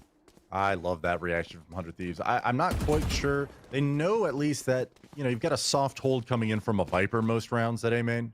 So you do have to wait out the first snake bite, but, you know, the Hunter's Fury doesn't really... kind of bypasses all of that, and so a quick unfolding of some utility as Aaron's getting hunted back in Boathouse. Dwipo will be the first. He actually does get some consolation frags for his troubles. And hey, listen, I was talking about the, you know, the big bank account that 100 Thieves had built up suddenly was being whittled away at, right? So if they had left all 5 players alive for 100 Thieves, you know, they could be buying for the next 2 rounds seemingly without effort. And now those 3 kills may actually be more important than it seemed, as their bank account is being moderated, I think, sufficiently, just making sure that they're not able to run away with things. But they are up 4-1 now. 100 Thieves is looking good. Early Viper spit usage on B, and a Bucky waiting on the other side. Got the lockdown, though. This is going to be tough. We saw it was actually Asuna who felt so confident in just pushing into the Viper spit on Icebox. Get everything he wanted. There's the lockdown that you mentioned. Now, BCJ does have a Hunter's Fury. It looks like they're just going to choose to wait it out, not cancel it. Step out of Viper's pit and they work their way forward. Yeah, they're getting tagged up. Aaron gets good for one. Weeded works his way back and he's going to drop, not even getting a chance. Never spotted. One, the paranoia coming out from Nitro. Steel joins the fold again. And through all of that, 100 Thieves still haven't made their way onto the site. Aaron's in a great spot for one, but it's Pure actually who cleans him up. Ethan swings out and gets one as well. Now 100 Thieves have a bit more room to work with. They have some breathing room, and man, they mow XSET down. All right, you call a timeout right here, and I want to hear the argument that is sure to be ensuing as Pure drops a nade directly onto Aaron's head. I'm almost certain that's just what happened. Aaron almost had the lineup for multiple kills, had to move and swing out of position to avoid it. Tragic stuff. Pure was caught behind like 3 different sets of obscuration. There was no way he could see where his teammate was. Unfortunate stuff there, because it did seem as though 100 Thieves was walking directly into, you know, a crossfire from hell, just 3 players awaiting them to come out. Instead, they're going to claim their 5th, and this is, I mean, said they looked good last round, Doug, but they're looking near flawless in their execution onto the sites here. Now, it is worth noting, Aaron was the only one who had a rifle in that last round, so financially, yeah, they invested the Viper's pit, but that was really all they invested. They drew a lockdown out of it, too. They did, yeah. Absolutely right. Asuna. Oh, my. Asuna gets one draw, and all their ultimates used as well. The showstopper, and that doesn't net a ton either. So you see 2 ultimates really invested for very little there.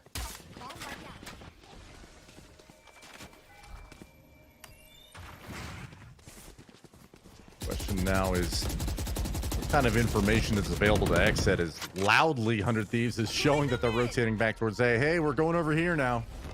They're resetting back towards the Bravo site, it would seem. Asuna throwing the misdirection, giving it a little bit of juice, but on the receiving end of that was, I believe that's Aaron on the other side of that wall. He knows nobody's coming A. Right. 30 seconds left. Right, and you even saw members of XSET start to creep towards A. But then they pull back. You still have Pure who's on the site. BCJ's in a great spot. He's going to get smoked off as Lifo drops as well. BCJ having to use the Hunter's Fury. And nobody really able to push him aggressively here. BCJ good for one. Nitro managed to take the middle of the map as he once again finds himself behind Weeded. Hiko looking to get the plant down. He's going to have to do it very quickly as Weeded gets a big kill. Again, still having to respect where Nitro is. Sniffs it out, is able to land it. A 2v2 here as Weeded just down to 59 health. Gonna have to play this very carefully. Nice thing is they do have some time to use some of Aaron's utility as they creep forward. You see them both pushing in from opposite sides as they look to see how they get in here. Running out of time. There's no more time really. Ethan already drops and Hiko drops as well. XSET, they were careful, they were methodical, they were diligent, and it pays off. Wow. And honestly, we did the hero of this retake. Finally, you know, 2 maps in, somebody has put a stop to Nitro's shenanigans in the mid-lurk. I mean, the worst part about it, if you're XSET, is not only is he finding his mark and he's finding the frags, but even when he's not, he's just a constant threat. There's no way you can just ignore it. You can't just discount it entirely. It's the back in the, or it's the knife in the back that is just eternally looming over you. Right. And they grabbed their second, a costly second round win, so just a Spectre on Thwifo seems like, but you know, a much needed round win is face the potential of max money 100 Thieves across the board, potentially losing the half. Now they're very much back in it now. Making a good bit of noise towards B, using that drone early on as well, but you see the spike is waiting back. I mean, back in their spawn. On A side, waiting to see if anyone's going to push through from XSET to aggressively take a bit of space away or try to. Ethan once again getting up top. You saw Nitro use it from the shadows to get back on the back of B. The Cosmic Divide's going to come out as well, and we did... We did. But We did's got to be careful on the timing because he goes just on the other side as well. We did is able to take care of one, and he gets dropped almost instantly. But that's going to be enough information for them to get the spike and really book it. But again, look at where Aaron is. Aaron's in a spot where you can't rotate out through tree if you want to go back towards the middle of the map, where you think some of that is safe because of where Ethan is. They have to stick to A here. They're stuck. This is so awkward.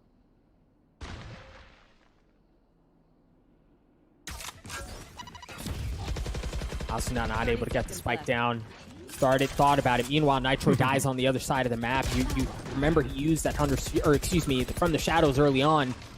He drops as chaos continues to ensue on A, certainly going in favor of XSET as they have the numbers advantage. 2 members remaining for 100 Thieves. And they're certainly not healthy. Asuna weak. Hiko dead. 4v1. Defense of the Alamo type stuff here, and it's not going to pan out. As he drops, BCJ takes care of him. XSET get the defuse as they get to 3, and Lex, was it a little too fancy? I mean, what went wrong there? I think they didn't expect from the side of XSET to just kind of like have 100 Thieves everywhere on the map at once, and it like the rotations were very messy at first. Like it was a very convoluted response to what was going on. But I think Thwifo really was the key piece, just making sure like, hey, Nitro definitely just, you know, from the shadows into the back of boat. Like I need to stay here, and not knowing where the rest of the side of 100 Thieves was, it just seemed as though XSET accidentally found themselves in a perfect read where not a lot they could do. Nitro was basically stuck. Had to walk into the crosshair of Thwifo, who was the only underfunded player in that round holding a Spectre. So, uh-oh. I hear that. I should hear that. Yep. Nitro gets cleaned up. They don't have great weapons. Excuse me, they do have rifles across the board. Here we go. Asuna using the run it back to create some space across tree. XSET patiently waiting it out, wanting to push through or give any early kills away. They handle that fine. But there's certainly more where that came from as Asuna continues to follow up. Hiko using Hunter's Fury, not going to tag anything up. But the spike does go down. Asuna's still trying to play like interference, right? Play defender, not let anyone in from tree. As Steel looks to do the same up in heaven. Ethan's getting in on the action as well. It's a difficult site to retake in a position like this, but Aaron looking to do what he can. BCJ trying to as well. As he gets things down to a 1v1, he's only got 10 health left though. Ooh. And Steel comes up huge with the Guardian.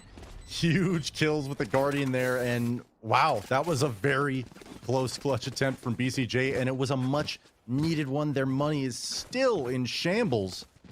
And on the other side of things, 100 Thieves, who were strapped a bit in the previous round, have basically put themselves in a position to not only win the half, but do so with full weaponry. Actually, as I'm saying that, you don't really have anything on the side of...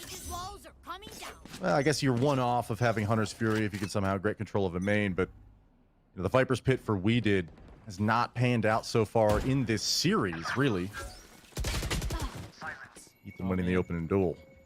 Yeah, a couple of early kills being traded off, and you mentioned the Viper's Pit last time we saw it. It was in a weird lighter buy, and they just aggressively used it early on to negate some of that space. But here we see 100 Thieves looking to push in aggressively themselves. Wall's going to go up. Bucky on the other side goes just a bit wide as Asuna punishes that. Yeah, Pure trades it out.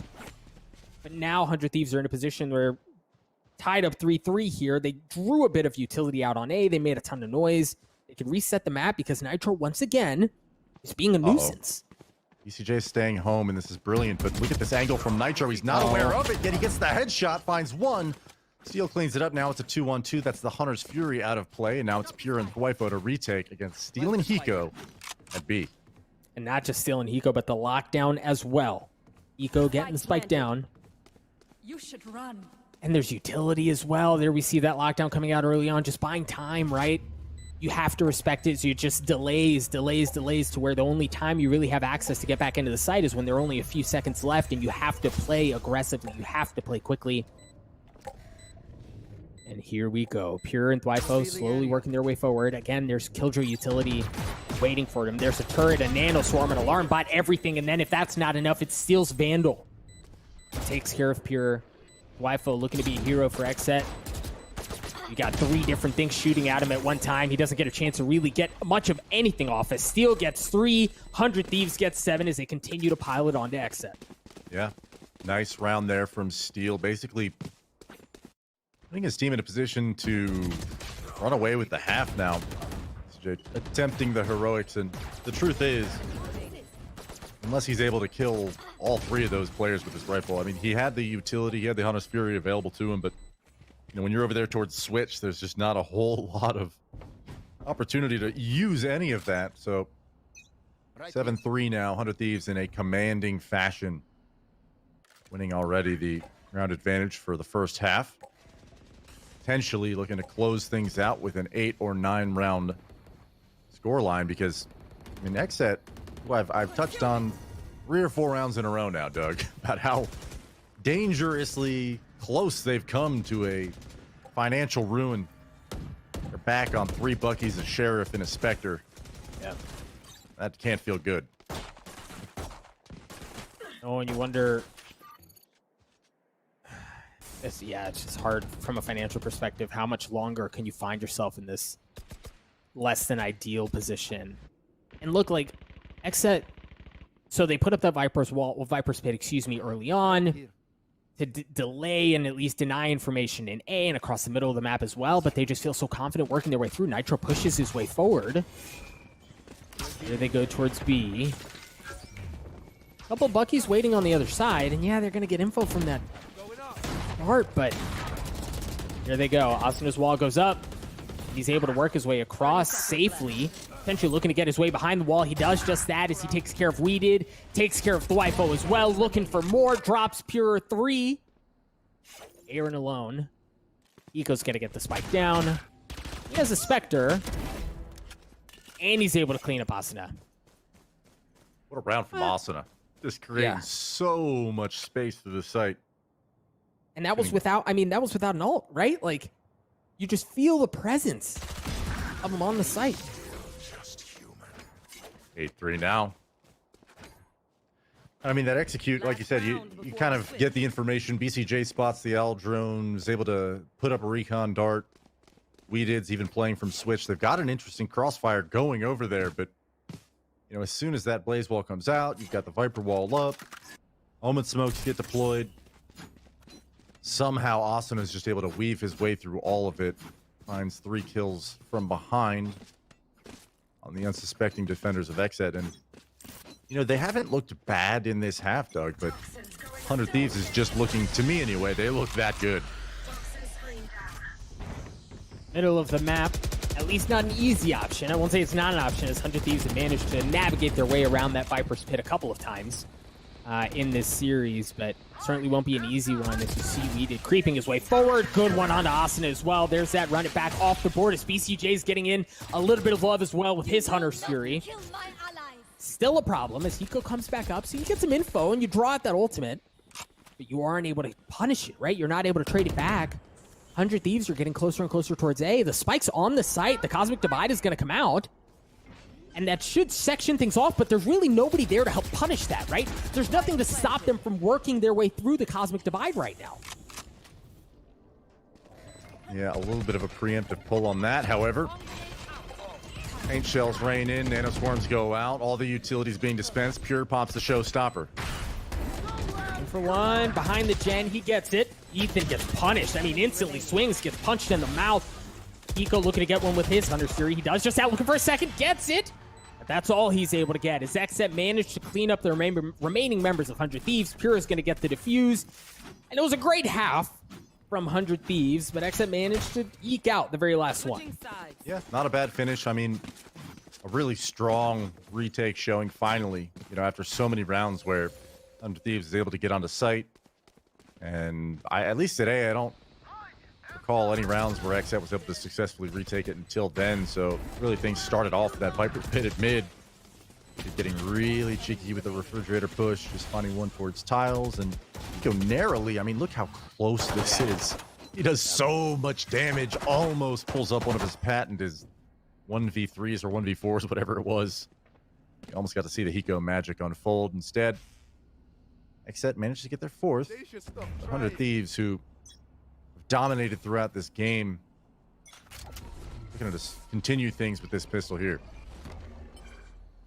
You'll see XSET play around on the attacking side, play around that Viper's wall a lot, and I think a lot of it is conditioning, right? Like, are we going to push through the wall? Are we not? We'll see them do that almost consistently as the madness ensues across the pistol round. Weeded's already able to get 2, and yeah, a couple got traded back from 100 Thieves, but with that, they have the understanding that they're certainly not going to be able to go towards A. They're going to hightail it back towards B, and Steel's waiting.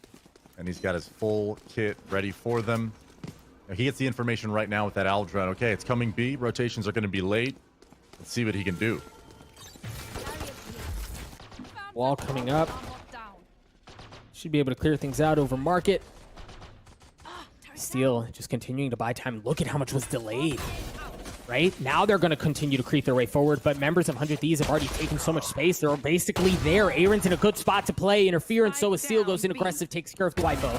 He's only got 22 health left, though. ECJ in a great spot. Ethan looking to play heroics. Good for 1. Aaron taps. 30 seconds left. He's got armor, and he gets the kill on to Ethan. XSET take the round. Bold move, Aaron, and it pays off. Wow, I mean, Nitro dropping the dark cover right in front of Boathouse for Steel to play around in. He's got nano swarms to work with. Really, that looked like a horrible, horrible sight to be coming to late round in the pistol with those flanks coming in. Instead, Nitro gets caught off with his knife in hand. And Ethan, who's always been so lethal on top of that wall boost, gets caught out by a jumping Aaron up onto that sidewalk position. And wow, a fantastic way to win a 1v1 on the pistol and maybe be able to bring his team back into this game where 100 Thieves have looked in control so much so far. They are willing to throw a lot of utility towards A main here, knowing that potentially 100 Thieves has made their way towards wine. They know it. Ethan falls. They're actually going to contest this, Doug. I think we did manage to see him just by the narrowest of margins, but they look to punish that. And 100 Thieves, as you said, they contest it, they swing at the right time, and they're able to punch right back. Now Weeded's going to get healed up a bit, but they don't have the numbers advantage. Technically, I mean, Austin has 7 health left. He's off the board now. Nitro got messed up pretty badly as well, as XSET look to push into 2 of the 3 remaining members of 100 Thieves by A. I don't think there'll be any rush to do so. Probably wait out for that Sage on Thwifo to get healed back up for Aaron. And I'm sure 100 Thieves is aware of this, so both teams doing a quick reset, repositioning. Unfortunately for Nitro, limping around at 16 HP of his own. There's no teammate support to be able to drop him a heal. So with 30 seconds left, you know, Steel will stay home over here towards B, but it'll be Nitro looking to play spoiler from back one, and I think they just saw where that came from, right? Yeah. Yep. We did once again wise on who's playing over in that spot in Wine from 100 Thieves. Eagle's still on the site. Eagle's good for 1. 10 seconds. Takes care of Thwifo.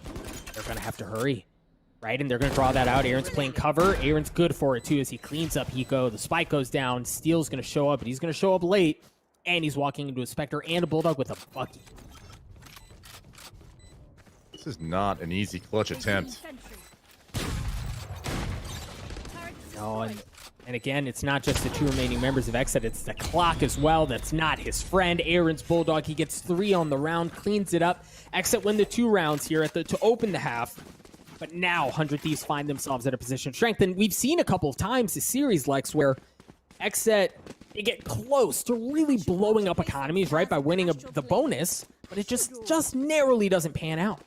Yeah, somehow they've been struggling and I mean, ultimately failing to keep the economy of 100 Thieves in check since the beginning of Icebox.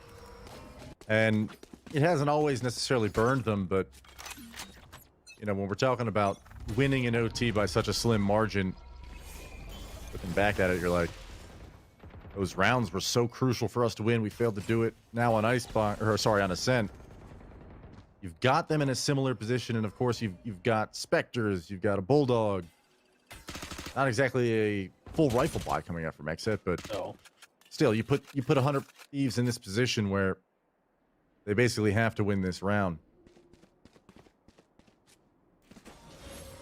So you check out that wall went up early on from Thwifo, and Pure was able to look over towards Cat, make sure that nobody's pushing in towards tree, right? After a bit of a delay there, that wall goes up towards tree as well. So XSET don't have that option, while Steel's also playing towards A. There's a ton of information being gathered by what they're not seeing on that half of the map, and that's why 100 Thieves are able to cheat towards B as long as they are. Now that wall's going to go up again, though, and that's where you start to ask yourself, like, all right, Weeded's wall has gone up once, that's twice now. They weren't on the other side of it the first time around. You see them running out of time, and because of that, 100 Thieves can cheat a little bit more. Steal with the Bucky. Steal, good for one. Nanoswarm drops. Again, the problem with this playstyle is that you run out of time, and there's really not a whole lot you can do. Steal gets the second one. Yeah, Aaron trades it out. Dwifo looking for more. As Asuna's still up on top, man. And again, when you have that little time, your hand is forced.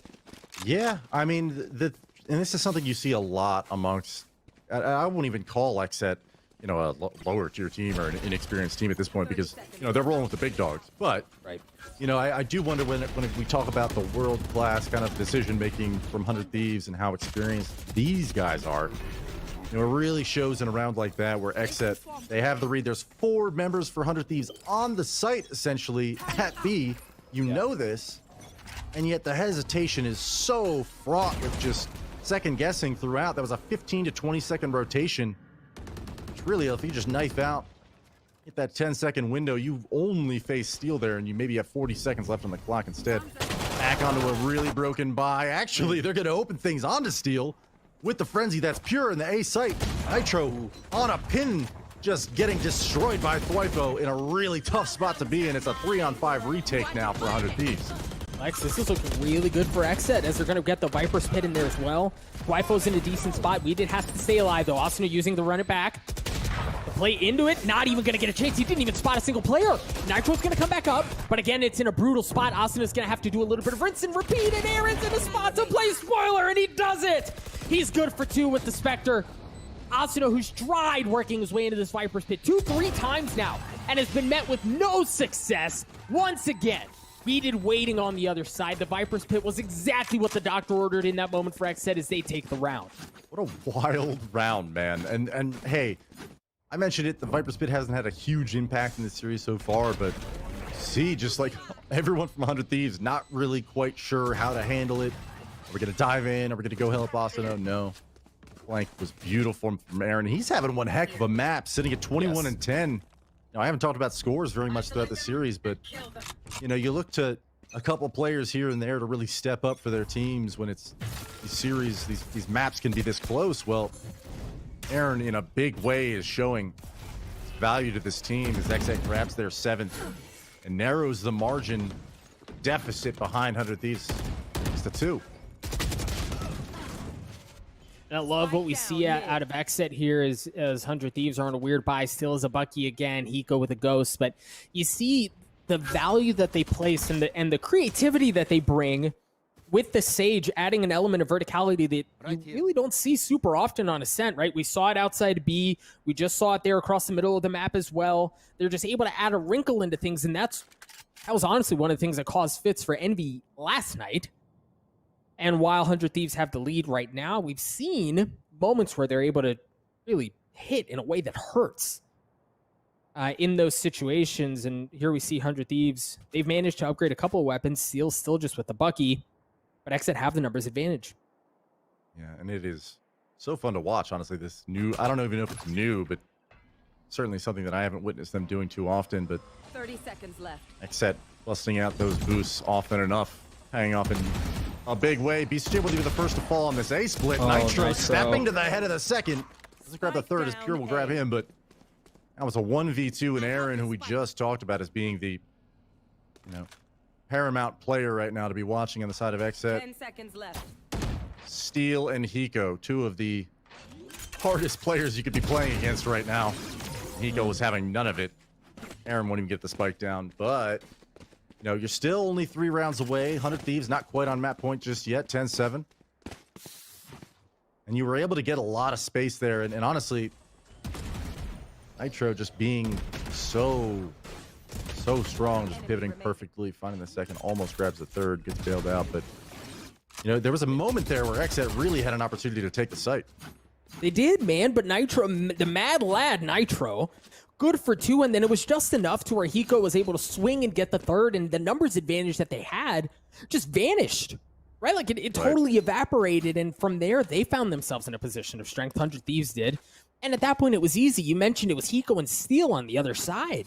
And Aaron's had himself an incredible map so far, but that's just so difficult to play into. So yeah, you mentioned that round going in favor of 100 Thieves. XSET looking to play hot and heavy towards B this round.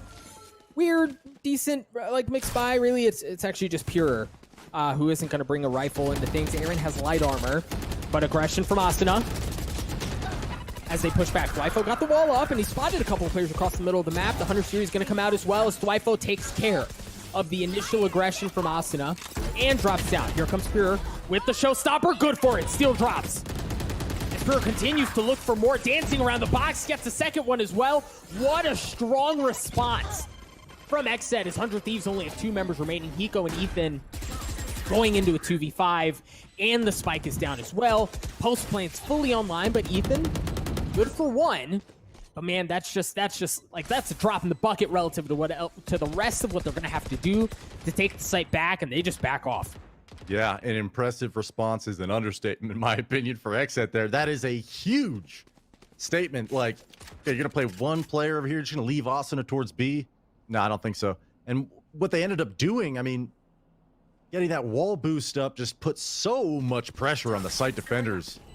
Right. Just knowing that there's that additional angle, even Nitro from the shadows into the back of boat, struggling to deal with the Dwifo, who really is just causing distraction, causing a nuisance. Right. They follow things up with a piggyback showstopper into market, and even your rotation falls. It's nothing but curtains for 100 Thieves, and XSET answering strongly. 10-8 now. Nice little footwork. Well done. And like, look, man, how many times have we seen Asuna in that exact same moment, right? Curveballs, pushes, lands 2, maybe 3. He almost does it there too, right? But the fact that they were able to respond, he wasn't able to land any kills, had to back up. I really think that's what opened up the site for XSET. Not dropping those kills early on still gave them the ability to play from such a position of strength. Now we're seeing a bit of a mixed look, right? We saw heavy B last time. This time it's not full, but a lot of presence towards A. Dwifo still towards B, making sure there's nobody flowing through. BCJ, the 100 feet, man, he tags it. Nitro instantly. Oh. Yeah, spotted him on the drone. Didn't get the tag, but oh, man, his awareness is just unparalleled right now. 5v3 already. Dude, BCJ is on one. He's reading him, playing the map perfectly, reading it really well, able to get the kills with the Hunter Fury, and then having the presence of mind to know that they're being pushed in from the other side. BCJ good for a third as well. Ethan looking for the peak. Weeded punishes him. Eco in a 1v4. 1. Spike down mid. Just down to 11 health, man.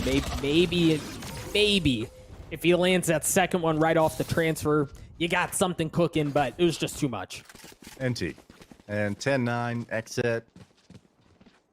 I mean, the Hunter's Fury, he pulls the drone through A main, goes towards door, looks for the tag there, and then he must have spotted maybe the gun of Nitro over there on the right side of Hell. Just beautiful reaction, pops the Hunter's Fury and solidifies it on the third bounce. And, despite 100 Thieves maybe getting a little bit greedy over there towards mid, that somebody must have heard and called that out for BCJ, because both players were ready on that flank.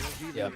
Gets denied. And hey, listen, I mentioned a couple times in the first map, and again here, you brought it up. 100 Thieves has had a cushy economy throughout this entire set, and yet here they are, forced onto some pistols and a Bucky at last. See what XSET can do with it. Map 1 went down to the wire. Map 2 looking to be a bit of the same, as 100 Thieves fight to keep a narrow 1-round lead defensively. And they're spread, I don't want to say spread a bit thin, but just kind of waiting to see where they're going to be pushing from. The thing is, XSET hasn't shown a ton in the opening moments of this round. But even with that, look at Ethan. He's postured up very aggressively. Aaron may get a shot at him. Ethan spotted him. He's just going to back off, right? And look at the rotates back immediately. Yeah, Steel had gleamed that info. Nobody's in A main, probably 10 or 15 seconds prior. Ethan confirms it. And the stack should be tough to crack, but ouch. They're doing all the right things right now, XSET. Yep.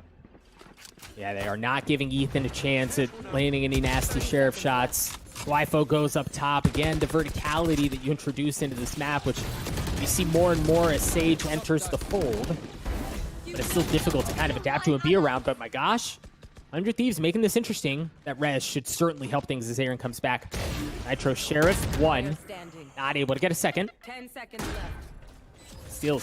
Steals elsewhere. Now, he's got a lockdown. Right, like, and there's a world in which he can invest the lockdown if he wants to trap them in on the site. But the thing is, he can't even make his way out towards the middle of the site. Right, like he can't even do that because Aaron's on a great spot. Yeah, in a world where Steel 1v3s. Not today. He's not going to use it. Going to get deleted by Aaron from Switch. Tough spot to be in, but. Yeah. Didn't invest a whole lot into it. You know you're probably going to be yielding a 10th round. They made all the right calls. They stacked the right spots, but XSET kind of aware. I think that is a very telling thing when it comes to, a team's capability. If you're aware of how much information you've given and how likely it is that you're walking into a stack, it's like, okay, we know this is probably going to be where the majority of 100 Thieves is. We're going to clear everything. We're going to take our time, and they still pay with it. Or pay for it with blood, right? Like a few different players get dropped. They have to use a res to make at least 3 live through the round. But they didn't lose it, and they came away with the majority of their weaponry. So they're not in any kind of a financial crisis. They've just tied things up at 10, and really the pressure flips now, Doug, back into the side of 100 Thieves, where they don't necessarily, they don't seem threatened on this map. It doesn't look like there's some great weakness that XSET is keying in on, but they're making very good calls at opportune times, and it's paying off. And really, it was those great calls at opportune times that put them in a position where they could have won Icebox. And again, they fell just a bit short, but XSET once again finding themselves in a position to do just that. You mentioned the finances. I mean, pure 7,100. Right, like money for days. There's, again, some of that really cool verticality that we see introduced into this map. Dude, tagged up a little bit. He dealt some damage, enough to make him think twice about it. Meanwhile, Asuna pushes his way out as well. He gets away. Dwifo manages to somehow get away with his life there. And that's why Sage is my favorite agent right there. Actually, Viper. Never mind. Yeah, I was about to say. All right, here we go. Lockdown coming out. Cosmic Divide going to do so as well as Asuna looks to work his way forward. It doesn't look like there's going to be anything to clear out the lockdown. As Pure gets one with the Showstopper, gets traded out instantly. There is one player who got messed up. Asuna. Oh, my goodness. No way. Asuna might do it. Okay, Dwifo comes up huge as he gets it almost. So he got it at least to half. Oh, my gosh. He goes shock darts, but we did trades it out with a bit of utility of his own. Hiko good for 3. Hiko gets 4. 100 Thieves take the round. What am I watching, man? Just madness. The Cosmic Divide comes out. The Viper walls go up. And a lot of ground gets given by 100 Thieves. They're willing to kind of, concede. All right, we've been caught, out of position. Let's just go ahead and wait for the retake. And the retake is just so potent.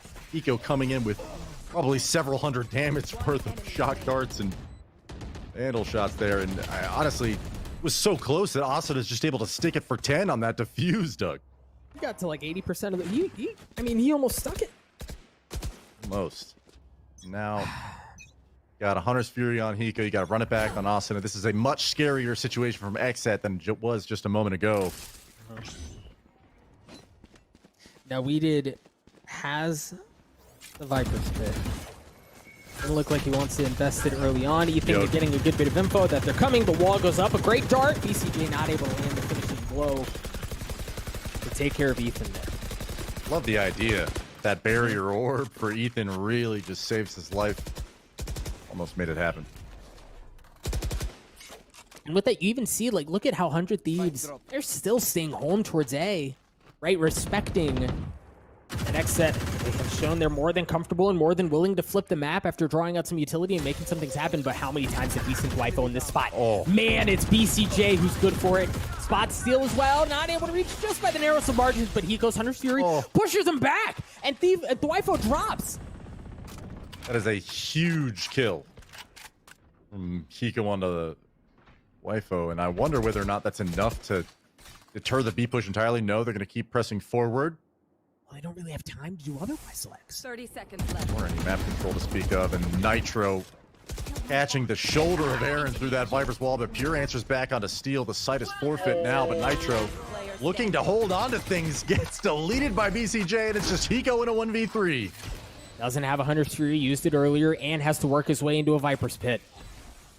Hiko trying to find a way in, see if he can catch any lady luck as he blindly fires into the Viper's Pit. And again, you see BCJ has worked his way around. Incredible read of the situation. How many times have we called BCJ's name?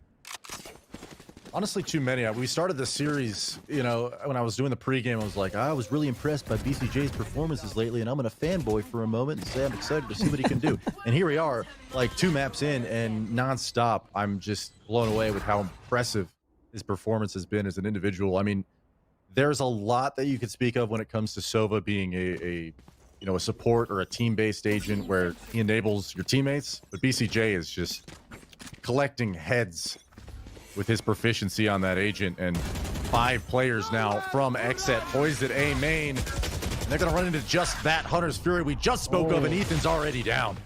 Yeah, the wall was up too. BCJ good for it. He goes to live. Austin is going to be able to res up, and he gets a kill onto Weedon. 100 Thieves on a very low buy here, obviously, and not really willing to press into that melee. XSET's going to bide their time, wait it out. Perhaps make 100 Thieves second guess their rotations, as Austin already flying back to defender spawn.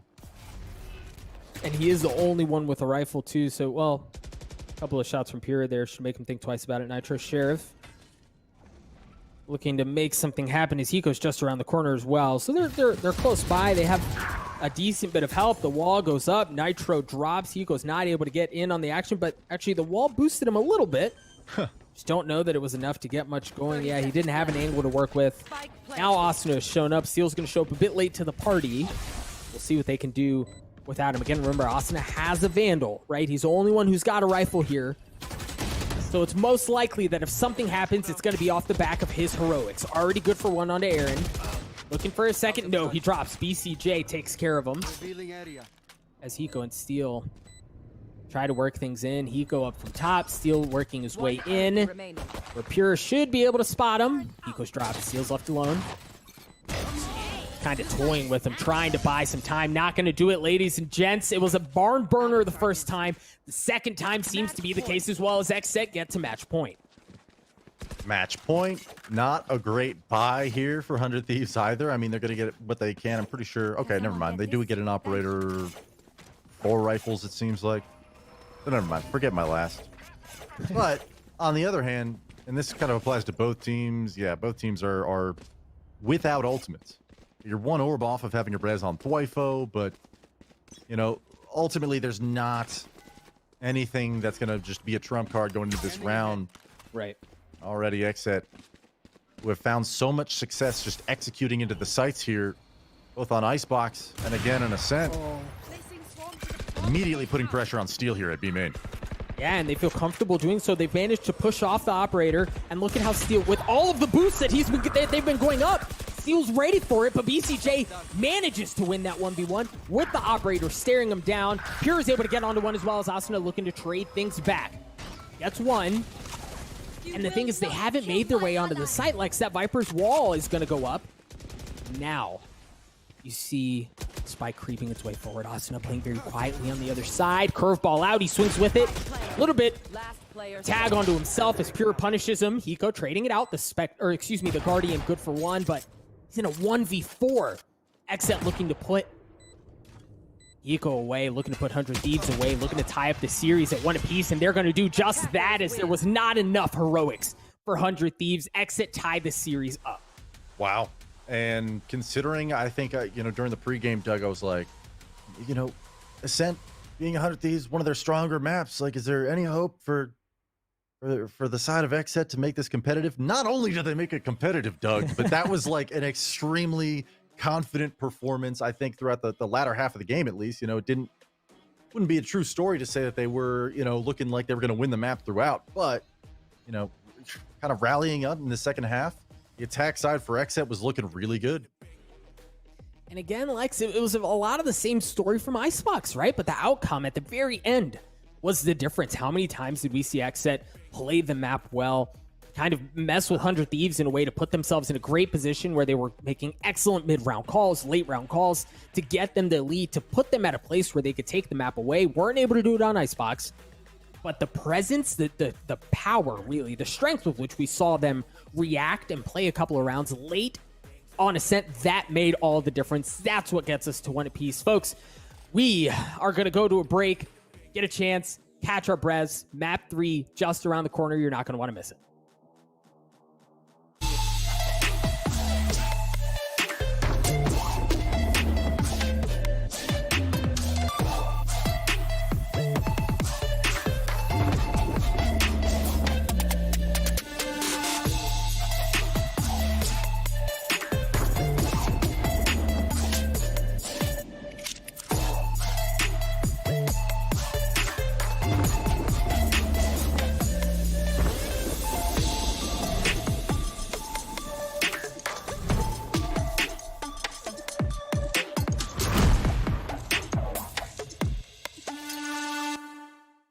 Verizon believes everyone deserves the best. That's why we start with 5G from America's most reliable network. Verizon 5G is next level. Then give families plans to mix and match, so you only pay for what you need starting at $35. It's so much more than just a great network. And offer the best in entertainment on select unlimited plans, like Disney+, Hulu, and ESPN+, as well as Discovery+, with a Galaxy S21 Plus 5G when you buy one. There's no reason to settle for less than the best. Only from Verizon.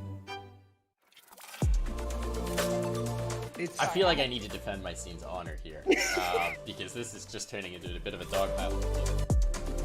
Like in groups always look. I'm cutting you off here. I'm cutting you off. Cutting you off. He said G2's winning it. He said G2's winning it. Need to wait till the next EU tournament, which could be in about 10 years now. Take it with like a grain of salt. No, but that's that no being fun. said, Take it super literally. Spike defused.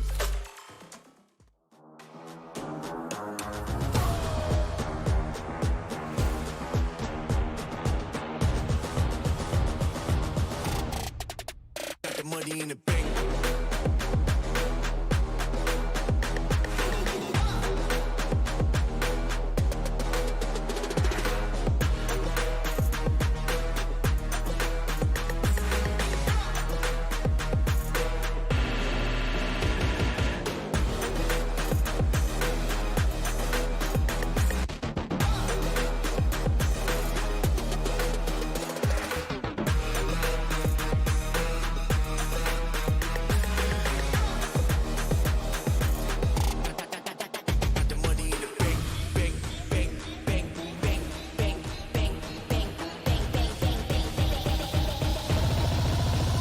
Money in the bank.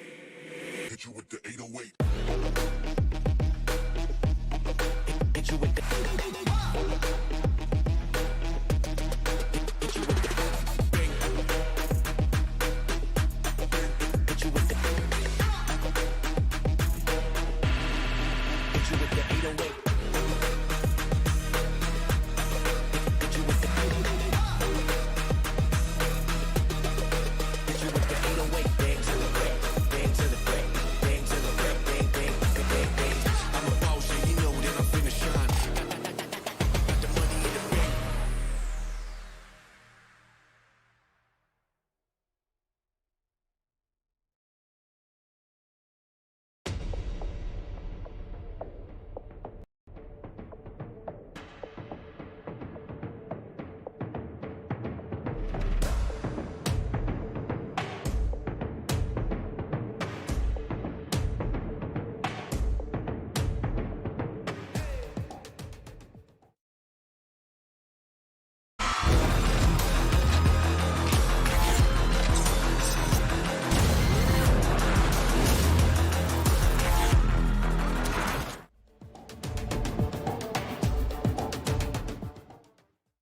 Two maps in the books. potentially 2, maybe even 3, still yet to come. Welcome back to the VCT Stage 2 Challengers Week 1. Esports Doug, with me is my man Lex. Lex, we talked about this prior to the break. XSET found themselves in a position on map 1 to take Icebox away, weren't able to do it, but they were able to pull it off on map 2. What was the difference? I think the biggest difference is there wasn't an adjustment from 100 Thieves. If you look at I think it was the very last round of the half, the wall boost on top of the orbit beam main, finding the kills onto the site, the steal and nitro to fall. It almost was a cookie cutter round that we've seen 2 or 3 times in that half, and it worked flawlessly each and every time that XSET would do it. So, whereas Icebox, repeating those same strats over and over again was effective until 100 Thieves adjusted. We didn't see that here on Ascent. Ultimately, XSET came up with a few different moments of heroics to keep their map alive, because there was a very, probably like 5 or 6 rounds worth, a long stretch where 100 Thieves were not only in financial control, Doug, but they had the round advantage as well, and that's off to XSET for making it happen. Well, and I think you touch on something that I think we'll see kind of pan out as the rest of the series goes on, as we take a look at the post-map scoreboard. As a team, you can check all the boxes, and you can do all the fundamentals, and you can do everything you need to do, check your 50, smoke what you need to, swing together, set up crossfires, but there are moments where you just need somebody on the team to step up, right? Like somebody on the team to just do it, to be a gamer, make something happen. How many times was BCJ that guy? How many times was Pure that guy, right? Like for XSET in that map specifically, and that might have been a bit of what was lacking previously on Icebox, but there were moments when individual plays, like you mentioned, won them rounds, and I think that was the key difference maker. I think you're absolutely not wrong to say that, and I Pure kind of had a rough map, but yeah, towards the end at least, he had several different rounds where he came up big with his impact. Aaron, who looked good on Icebox as well, continues to be a really strong, this tournament has been a really strong showing for him in general, but in this set, you can highlight a couple people here and there that are going to stand above the rest perhaps, and BCJ is definitely that one for me right now. But ultimately, I mean, XSET comes across the finish line there with a team effort, and it's not just, I don't mean that to sound like, oh, they did it as a group, they did it together. No, like legit, they had some excellent executions that, at times I think 100 Thieves maybe did make some good decisions and counters to what XSET was doing, but the adjustments weren't profound enough to where XSET was finding themselves reeling too often. Only once or twice did we see a frantic scramble back to the other bomb site, Doug, that Icebox cost them several times. They would lose those rounds outright and almost cleanly for 100 Thieves. It only happened, I think, once on Ascent. Now, with that in mind, right, like knowing what you were just talking about, the adjustments that were there, but they weren't quite really meaningful enough to cause problems for XSET, then that's one of the things that led to one of the key things that led to their victory. We're headed to Split. Now, if you've been watching this tournament, you've been keeping up with what's going on, you'll know that 100 Thieves don't like Split, right? They haven't played Split. It's been their ban the entire time. They don't have a rep on it at all. While for XSET, they feel pretty good on Split. A 2-1 record. They're comfortable there. When you think about even some of the wins that they've had, think about that 13-3 win that we called against Immortals in map 3 facing elimination. Like, Split's been good to them. They also had a 13-3 over version 1 as well. Yeah, I think XSET, and okay, before I say they've looked pretty good on Split, because those words were about to come out of my mouth, I also think Split used to kind of be this team's, not necessarily one of their better maps, but a map where I would count them among the better Split teams, that have been playing the game for a while. And this is a dated take at this point, because they've changed their composition around somewhat. We've seen that already in this tournament a couple different times where XSET's trying something new, trying some players on different agents. We did specifically moved from the Viper to the Phoenix for a couple series. And Split was one of those maps where, from the outside looking in, I'm like, what? This is the Viper team. This is we did. Like, why are they not running the Viper here? And I love that he's brought her back into the fold for XSET, because I really think it's just one of those. I mean, he's fantastic at that role. And I think on Split, if they decide to stick with the composition they've still been running, I don't think this will be an easy map for them to win against 100 Thieves in any case. But it's interesting to think about what they might be running here, Doug. Yeah, I think you're right. It felt like the series against Envy was a turning point where they were like, all right, we've got to do something different, right? We've got to bring things out. That's where we saw Viper come out much more. You even think about on Split specifically, leading up until this point, as we turn over to Agent Select, Weeded's been playing Sage, right? He played Sage on Split against Immortals. He played Sage on Split against version 1, against Envy. And it was after that first map where they were like, all right, give me Viper, right? Like, let's whip out the Viper. Let's see what we can make happen. So it'll be interesting to see how things play out. And for 100 Thieves on the other side, by and large, 100 Thieves know what they like. They know what's good to them. And of course, as I say that, Nitro on Jet?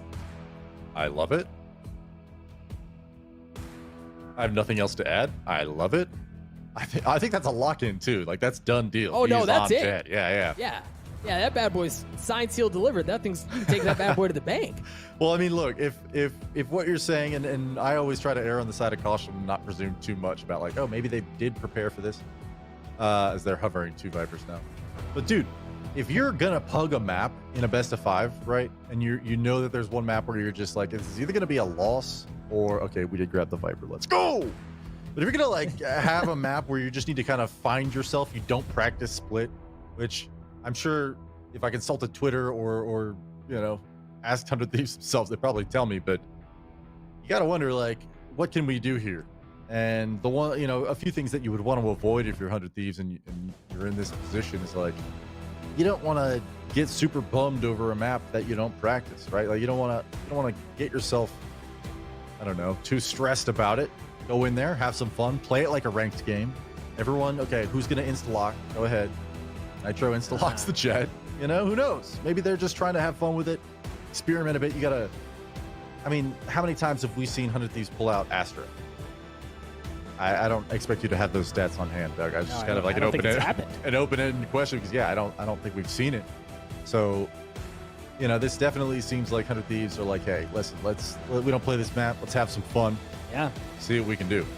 And I just verified this tournament, at least, this close qualifier, we haven't seen Steel on Astra. And look, the community across the board, right? When Astra comes out, when you see her kit, it was almost synonymous with Steel. People were like, what can Steel do on this agent? Steel obviously known for his calling and how intelligent he is about how he approaches the game. On Astra, this is going to be a treat. So we've got a lot to talk about here, right? We've got a lot to nerd out about. Steel on Astra. How's he going to play the agent? Nitro on Jet. That's a gift in and of itself. And then you've got Hiko on Breach too. Oh, baby, this one's spicy, Lex. Yeah. And the only thing that I will say, I'll bring my negative Nancy pants out for a second. I really do hope that 100 Thieves has a little bit of a plan. Obviously, like, you don't want to, like, just fully send the throw train, but you do kind of expect them to be having fun, trying some new stuff, maybe. But, you don't want to let XSET be immensely confident going into the final maps of the series with 2 maps under their belt, right? Right. So at least an attempt to make this competitive or win it all outright. Early wall over mid. BCJ finding Asuna, who had no idea. And Ethan retreating into the corner. Gets snuffed out as well. 2 players already down for 100 Thieves, and the B side is forfeit to XSET. Yeah, Steel's alone. He's on site, but he's there. And as I say that, he gets cleaned up. Weeded goes in aggressive onto Hiko, and the pistol goes. To say it goes in favor of XSET is selling it short. This round was over so fast.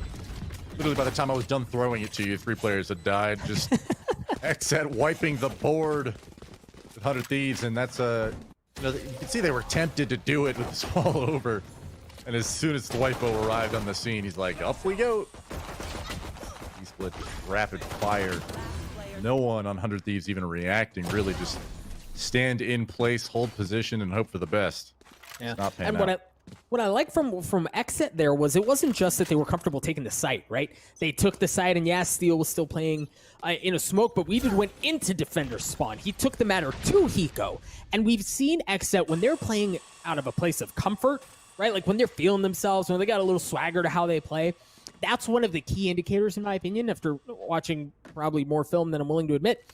That's where they're playing out of comfort, right? So to see that early on in the pistol, if you're an XSET fan, that bodes well.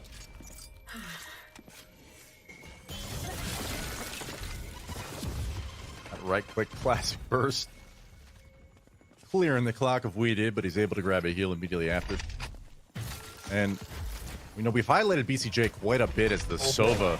Oh boy. All right, hang on. I'm sorry. The wall went up. Nitro was stuck on the other side, but you saw the other members of 100 Thieves working their way towards B, right into where XSET's pushing. Now they don't have great guns. Steel's the only one with a better weapon. So you expect, oh my gosh, what? Better weapon, an Bucky still understatement. hurts, bro. Oh, and then you see that. I jinxed it, man. I jinxed it. That was the blessed Bucky, and I just betrayed him. Rip. Oh, Nitro, who is alone on the other side of the Sage wall, still alive. He's got a classic into a 1v3. Got the high-low stack. You don't even get a chance to see that the high-low stack is in the B corner because Aaron just mows you down with the Bulldog. XSET win the following round. Man, it's got a 4x on top of it. Just sniping the Bucky long range. You know what, man? Considering they invested next to nothing, literally that was the only Bucky on the side of 100 Thieves. The rest had classics. The decision to buy into this round makes me think maybe Steel made a mistake and accidentally bought the Bucky and kept it. I don't know, but got a Bulldog on Hiko, opting to collect more flash points than he needs. Firepower. That fault line towards A main, slowing the push just a bit, but XSET with all 5 players, they're coming here. They are, and you can tell they were comfortable playing on the retake. They didn't want to be there initially. Nitro slowly, quietly, but surely trying to sneak his way around back into the belly of the beast, and now the jig's up. They know he's there, but he did manage to get a kill for his troubles. Aaron, however, is going to be able to do a bit of the same, but no, the timing's terrible as he swings, they snap onto him. Clean him up. Needed now. See what he can do with a Bucky of his own. Asuna dash. Bucky misses. Oh. Again in a 1v5. Nitro good for 4. A flawless round. And that wasn't nothing out of XSET, right? Like, they didn't walk in there with classics. No, I mean, it was their bonus, but you know what? That is still a beautiful sight hole. 100 Thieves, despite some diminished firepower perhaps inside of XSET. I mean, look at that. That is... You called it timing? Whoa, buddy. That is a heartbreaker if you're Aaron, knowing that just around the corner you had the potential to maybe lock in that round, but 3 players just staring at him as he comes around. Ouch. 4th round now. And this will be the first test here for the defense of 100 Thieves, where they're not up against any kind of SMG Bucky buy. This is a full send rifle round for both teams. It's the same look. The one difference is they opt to push up into ramps this time, where Nitro was able to cause problems from before. They take that area of the map. They're able to get a couple of kills too and wall off anyone coming in from vents. But Asuna still. The Raze utility cleans things up. Excuse me. As Aaron manages to get the spike down. A couple of remaining players in a brutal spot on the side of 100 Thieves. Asuna's going to drop. Steel's going to show up a bit late to the party, as he was trying to hold down B at the beginning of this round. And I mean, he's got a Bulldog. I'm going to talk through his attempt at a 1v4 or a save or whatever he's going to do here.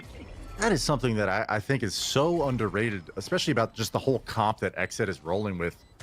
I mean, they've got the Viper wall. You can see right there on our screens. Pierre's looking at it right now.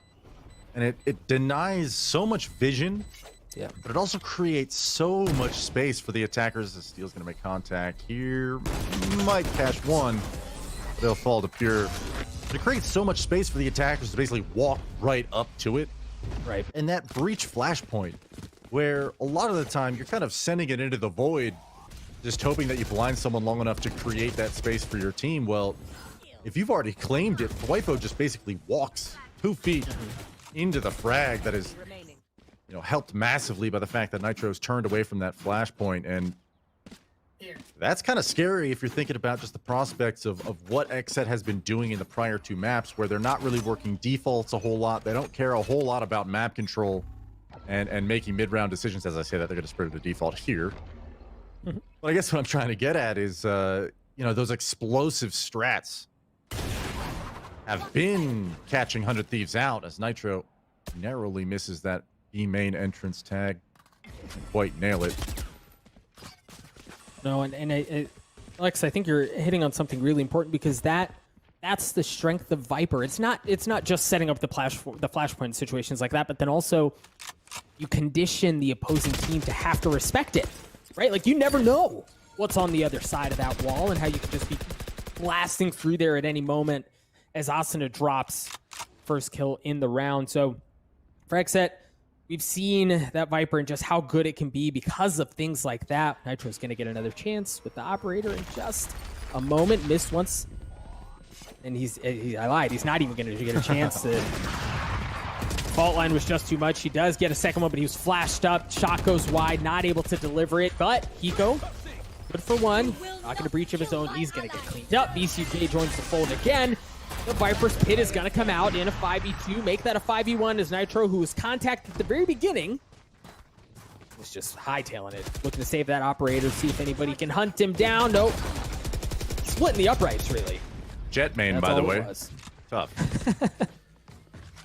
I mean, I'm actually very guilty of this, but people love to spark the narrative of, oh, Jet's so easy. Look at her. She's so OP. Look at her go. But you getting pressured at this level by Viper Wall, Reach flashes, fault lines, like all of the utility that just came out from XSET to push Nitro off those angles, ultimately send him all the way to Defender spawn where he met his demise. I mean, that is just, it's so tough to even come away with one when you're playing against a well put together team in XSET, and that one opportunity at the beginning of the round, that's all he gets, that entirety of that round. So XSET doing everything, they're doing their due diligence, I guess, to make sure they're not making any mistakes. And as I say that, we did overextending just a bit at Sewer.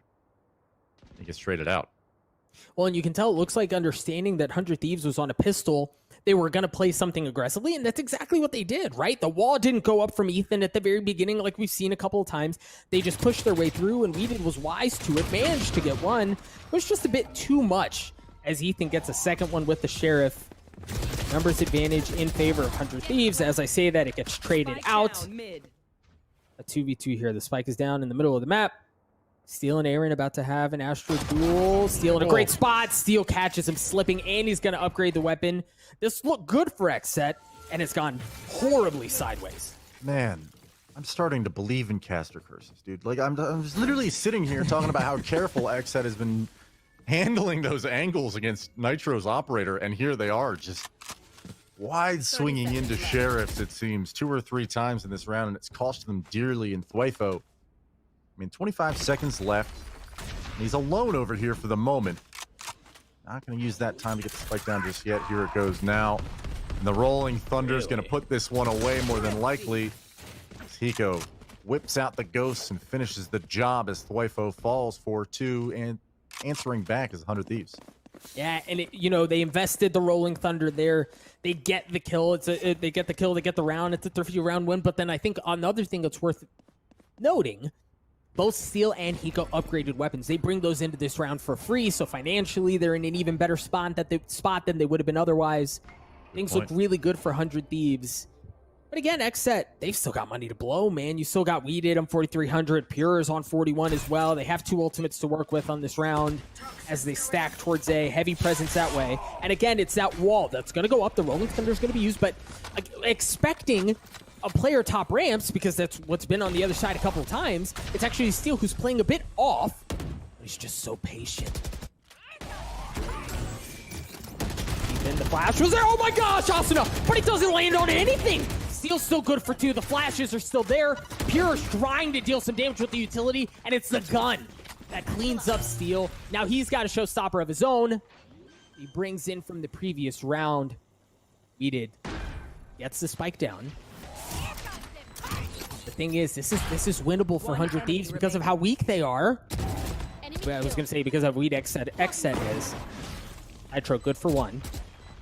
In a 1v3. Weeded so weak. ECJ certainly not super healthy either. Nitro, baby! Nitro does it! Wow. And an absolutely chaotic round. Just madness over there at the top of A ramp. somehow XSET comes away with the advantage. Has a 1v3 scenario that just seems like it's locked up and finished with. And Nitro just answering back in a 1v3, a huge clutch for his team. Standout performance for him. And like I said, man, Jetman, by the way, this is calling. It was just so weak, right? Like we mentioned it before that fight goes down. There were so many members that had low health bars. It was winnable, still difficult, but winnable. And Nitro pulls it off. One ult point away from having that Blade Storm online as XSET looked to take the matter towards B. No operator.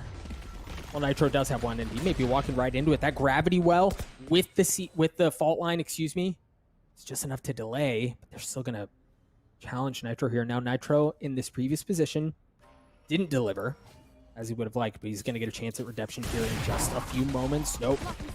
Oh, and the flash comes out as well, understanding there's pressure coming. Cosmic Divide coming out as well. Nitro still narrowly missing. Dwifo drops. There's going to be a counter Cosmic Divide as well, as the map is totally crossed up. Dwifo should be able to get the spike down. As we did, plays back in the corner. Excellent work from the observers to give us a bird's eye view of the chaos that's going on. Steel taking care of Aaron. Nitro still looking, understanding Weeded's likely back there. He knows the player is back there. And they're starting to smoke it out, but Weeded able to take care of Hiko anyway. Dwifo dropping. Weeded still on the swing. Just has to play enough nuisance. BCJ and Weeded good for it. Steel alone. For 100 Thieves, what a shot. Weeded down to 10 health. But again, this cross is so difficult for Steel. They're just trying to delay, right? Distract Steel enough. Weeded goes up huge. Steel's in a great spot there too, but it was just too oppressive from XSET. That is a huge round win. Not only are you coming away, I mean, that was a 5v5, I think, post plant, or a 5v4 post plant. You know, you have the opportunity to send, you know, 100 Thieves back towards, you know, either a broken buy or an eco. And down to the wire almost. I mean, if we did falls, BCJ's forced into a 1v1, a very winnable situation considering it was not planted for him over there at B main, and yet NT to Steel doesn't quite get it done. Back onto a couple pistols, a Bucky maybe, and a Blade Storm out from Nitro. Oh, but he got flashed up to high heavens. I don't think he saw a single person. Right, and XSET's able to push right into that. They're able to get a couple of kills early on. There's just Frenzy, a Bucky, and a Classic. Still remaining on the side of 100 Thieves. As the spike goes down, you're in a decent spot of where they are. Whoa! Just bulldog things. Ethan's Classic taking care of them. Satch across the charge. Asuna looking to add a bit to his frag movie, but isn't able to pull that one off. Steals Frenzy. Not around for long. Now that wasn't, again, not an ideal buy from 100 Thieves, but that was as hot and as heavy as it gets from XSET. Yeah, I mean, just getting that initial kill on the Nitro, who was the main point of defense there with the Blade Storm. I think he was backed up by Hiko, who probably was ready to send him into some aggression, but nevertheless, he gets run down by Pure. And that's something that I think, you know, despite this not being a map that 100 Thieves plays, that's something that I think they're doing right now is Hiko has been in the right spots at a few different points of execution for XSET, just to delay, to get the rotations in. You know, throwing the counter breach utility out has helped, but it hasn't helped enough. As early Discipline corner, discipline corner. Oh, it's a discipline corner, and people never check that. Nitro's able to mow him down. Hiko gets in on it as well. How many times, Lex? How many times have we seen, like, that happens too often? I love that you call it that. The discipline corner. Whispering it in my ear, and there it is. Nitro just finding 3 players unawares. Dwifo. Man, let Doug tell you a little bit about the discipline corner, and you'll never make that mistake again. I just, like, it's like watching a train wreck happen, right? Because you know they're not going to check it. They're just going to walk right by. Always. But you have a Viper Spit and a Res here for XSET, so if they're able to get onto the site, be a very strong close plant. Nitro again playing this close angle. Weeded will find the better of him, though. And look at Weeded's adaptation already, right? Killed Nitro, where to go next? Instant next place he went was to check the discipline corner, make sure there's no one there. Weeded's going to use the Viper Spit to buy them some space on the site. as Aaron looks to play contact from A main. It's a difficult but doable retake for 100 Thieves as Ethan gets one. Viper's Pit almost seems to be hurting XSET more than helping at the moment, but Rez comes out. It'll be a 5-on-3, a 5-on-2. What? Yeah, that's what I'm saying is there's no real angles to fight from once the pit is up, right? And the damage gets dealt both ways. I think it was Aaron basically at the front of the flower pot was expecting some coverage from heaven, but all of his teammates are caught behind the cover and concealment of sign, elbow, and ultimately the Viper's Pit that is just obscuring everything. So what really was a advantage XSET round where not only are you going in with few ultimates that can net you a round win, full utility, but you also have the entry and a spike plant. It's tough to see them capitulate in such a quick fashion. That said, 100 Thieves, got a showstopper available, you've got Rolling Thunder, you've got a Blade Storm, and you've got a full buy. Last round of the half here, Doug. They're looking to make things even. They are no operator in the hands of Nitro this time as Weeded's rocking a Bulldog, rifles the rest of the way. Or at least, I say rifles. Phantoms, Vandals. All right, here comes Spear. Oh, no. It's a dueling showstopper, and Asuna walks away with one. Pure doesn't land on it, but the rifle is what takes care of him. Weeded's going to get the res. Bring him back into the fold. BCJ's Rolling Thunder clearing out the site. Tagged up a couple. The wall's going to go up as well. Dueling Rolling Thunders coming out from Hiko. And after all of that ruckus, the cacophony that takes place on the site, everything comes slow apart. Ethan playing around the pillar. Ethan's going to get punished. He gets taken out at the hands of Pure. Hiko's looking to do a bit of the same and may have a bit more luck. Just enough for one. Spike is still not down. Right? They're still feeling things out. Nitro has a Blade Storm. What can he do with the Jet Ultimate? A couple of players on the other side of this. Viper Pit Wall still drops. Nitro alone. Not able to land the blades that he needs. He's going to dash back. Spots a couple of players, but again, in a 1v3 here. Ultimate no longer in tow. 77 health. 30 seconds left. Now the spike goes down. Seeming like an eternity later. Now, Weeded has 10 health. You see him kind of playing on the site. Weeded wasn't even a factor, as Aaron's the one who cleans him up. XSET on the attacking side get to 7-5 at half. Just using the Viper utility so well. Her entire kit being employed when they can. I mean, throughout this entire half, I feel like they're using the kit on Weeded to get up close, impersonal, and just dance around with 100 Thieves who, you know, they're not necessarily making bad calls or bad decisions. In fact, more often than not, you know, XSET isn't exactly faking. They're throwing early map presence. They're not being secretive about what they're doing whatsoever. And even in that last round, 100 Thieves is basically fully rotated before the execute even finishes.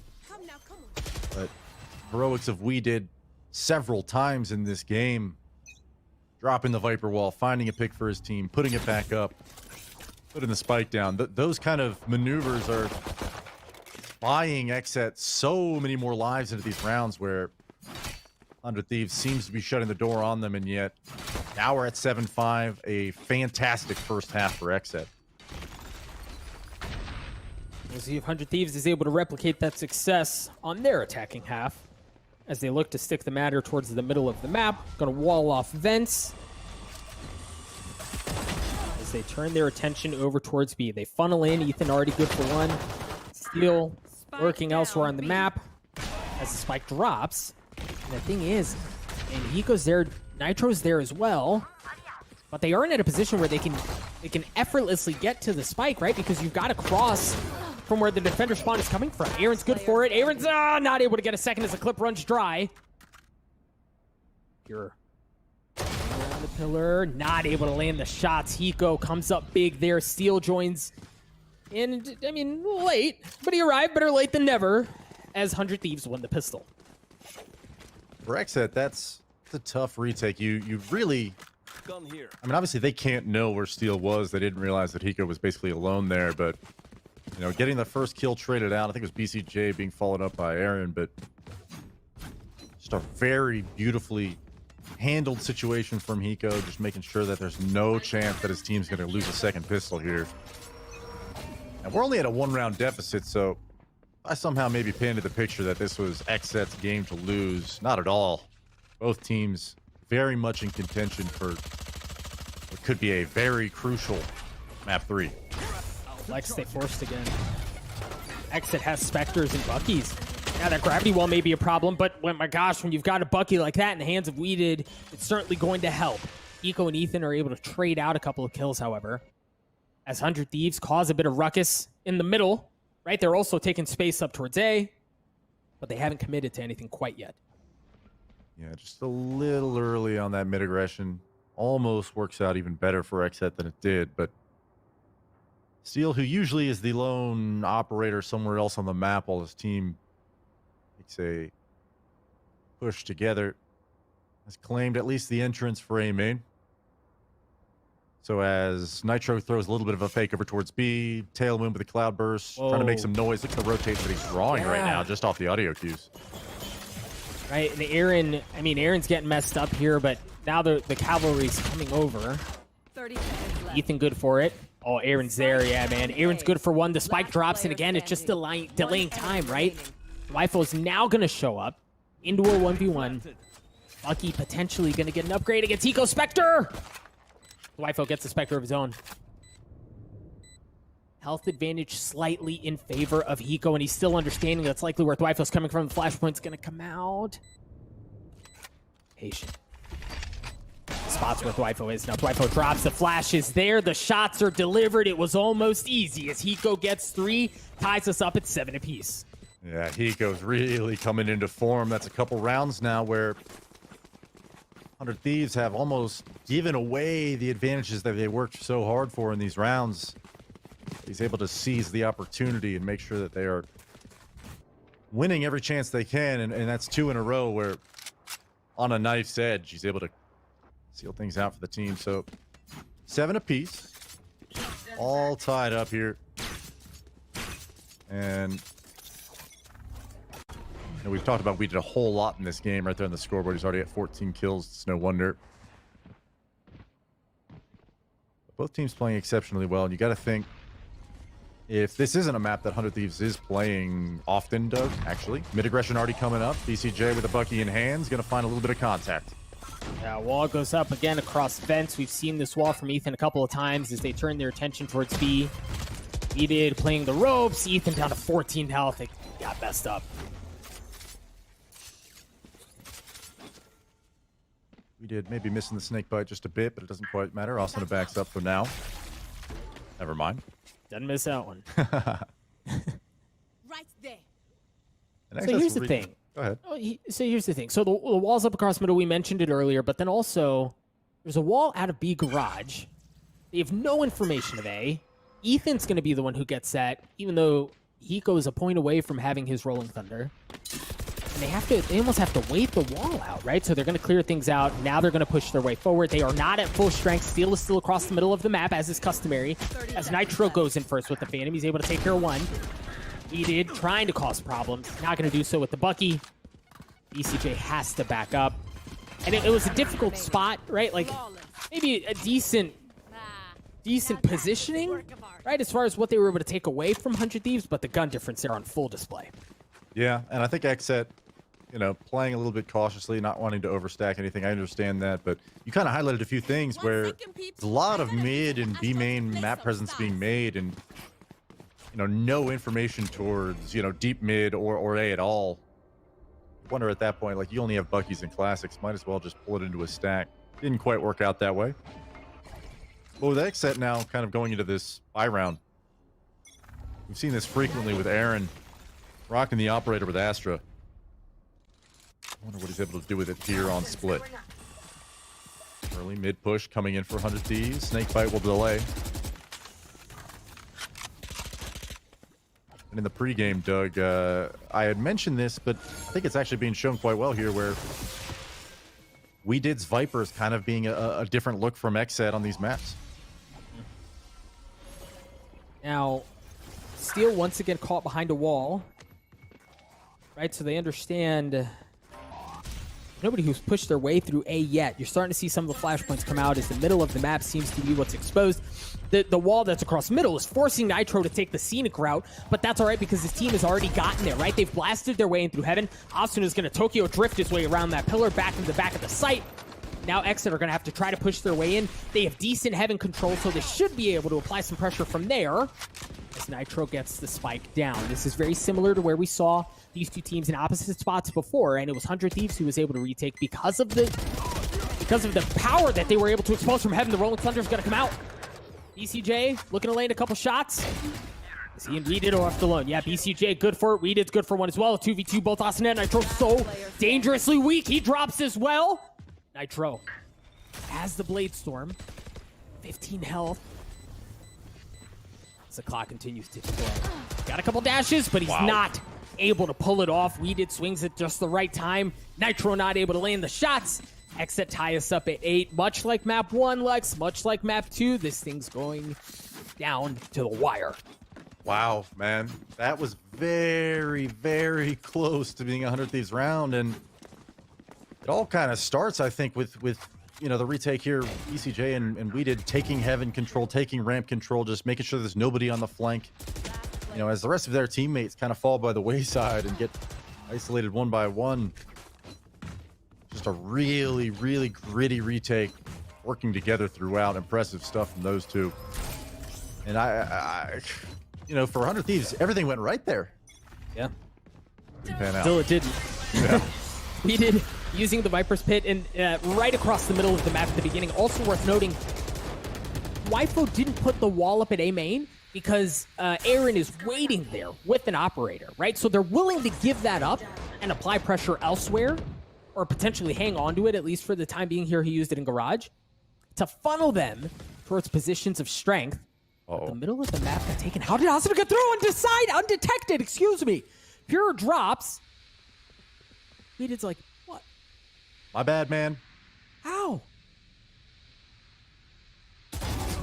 Just on the other side, the barrel gives BCJ away as Asano continues to cause problems. And you have to deal with it now, right? You can't afford to leave that alone any longer.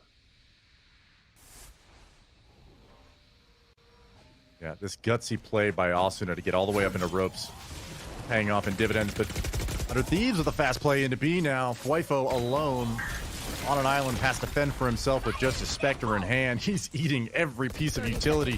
Asuna Showstopper's actually out. He did collects 2, and Wifo finds the third on Asuna, and it's a 2v2, Doug.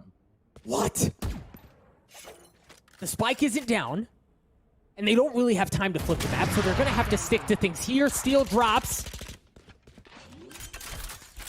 Nico looking to get the plant down. The thing is the wall. So the wall was there, so he knows he's safe from one side. Gravity well coming through, trying to push him off, and it's an operator from Aaron that cleans him up. That round was absolute madness from beginning to end.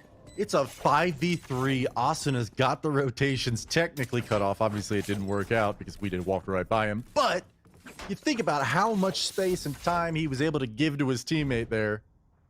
You know, they were able to back out of mid completely safe, regroup towards B main. Wifo has no help here. And somehow, look at this, Showstoppers just came out a bit too late. We did finds 2 headshots onto site. And Aaron bailing out the rest of the round with 2 beautiful operator kills. We're tied back, or sorry, it's now advantage XSET 9-8. And that was Stipo with the Spectre. Yeah. Right? Like, and that's one of the things, like, you miss that when you just look at stats because that's a high impact kill. He gets that, Asuna gets that kill onto Twifo with the Showstopper. They have easy access onto the site. All of a sudden, we're talking 9-8 the other way. Big round. Look at the economy for 100 Thieves here. I mean, yeah. We've talked about it plenty of times. Both of these teams have been very good at converting their anti-eco, anti-thrifty rounds, whatever you want to call it. Rolling Thunder does get released over towards mid, and they don't know where Asuna's position is, and it costs Sweeted's life. BCJ will trade it back out, but now it's a 4-on-4. Now Twifo has a res, right? But Ethan's going to get the plant down. There's the res coming through as Weeded's going to join the fold again. Nitro with the Blade Storm. Didn't have a ton of success earlier. We'll see if he's able to make some magic happen here. As he's in a decent spot. The Cosmic Divide's going to come out. Nitro playing so carefully, but I mean, I guess you don't really have to swing when you've got Ethan ripping faces off like that. Now, Pure has the Showstopper. You can't really get away in, right? Like, doesn't really allow Aaron to get in. Pure would kind of have to do it alone. You kind of question if you just keep the operator in this case, which seems to be what they're doing. They're just going to save. And Lex, we're tied up at 9. Yeah, I wonder how much of these guns they're going to be able to recover. There's 1 on the Nitro, 2 on the Ethan. I almost wish that it maybe Pure sticks around and make sure that they can't grab any of those. They were all towards heaven, but oof, man, that was a really, I'll say that was a bad read from XSET to go ahead and play that mid aggression, and a beautiful response at 100 Thieves to be like, okay, there's 4 players at top mid. Let's just go ahead and plant B. You know, there was only 2 players. I think it was Nitro and Ethan claiming the site with no opposition whatsoever, and XSET was just pinched from 2 angles and had nothing but really a cosmic divide to stare at. Not really a lot of room to work with. Now we're back to 9 each. So this time, XSET, they put up the wall that they've put up the majority of the rounds in Dwifo, but look at how tight they've got a couple of their players positioned. All right, waiting to see if they're going to boost over the wall, or Asano comes flying over it as well. So many different ways that can pan out. Choosing to respect it. As you see, it's a bit of a weird buy, right? Like, Pure's got a frenzy, and yeah, he has that showstopper in his back pocket. Aaron has no armor. You can feel the tension. You can feel how neither team's really willing to make a mistake here. They want to play very carefully. They want to play very slowly, understanding the gravitas of the moment. Cosmic Divide coming out. There are 3 players towards B here. This timing is just going to work out for XSET as they spot the info. Nitro's in. But they were on the site, right? Like, the Cosmic Divide's not going to delay anything except for the members who are on the late rotate. They're able to anchor the site from the site. Aaron just narrowly missing that last shot, but Ethan and Hiko are able to get a couple of their own. Now the rotate shows up, but it may be too little too late. Once again, Pure has that showstopper. He was holding on to in that previous round, but that's all he's got. That and a frenzy. Here comes Pure. Yeah, he gets one. Nitro's out. Again, still numbers advantage in favor of 100 Thieves, though.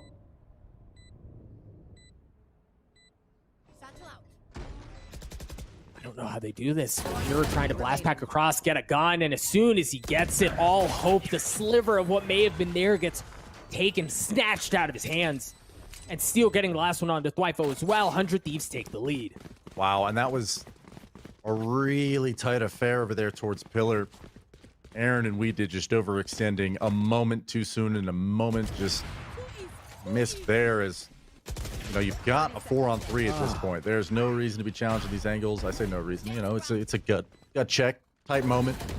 Go for the repeat. You miss your shot. These things happen. But you know, on a knife's edge, that round is once again claimed by 100 Thieves, who retake the lead. This is back and forth every round now, Doug. You're back. Light buy from XSET. Light buy from XSET. Bucky, a couple of judges. We haven't seen that a ton in this series. Is XSET looking to play nice and tight with these shotguns, see if they can wreak any havoc. While 100 Thieves, again, still playing very defaulty, right? Like, Steel has been feeling things out towards A, while the rest of the team sees what they can get elsewhere on the map. So far, nothing doing.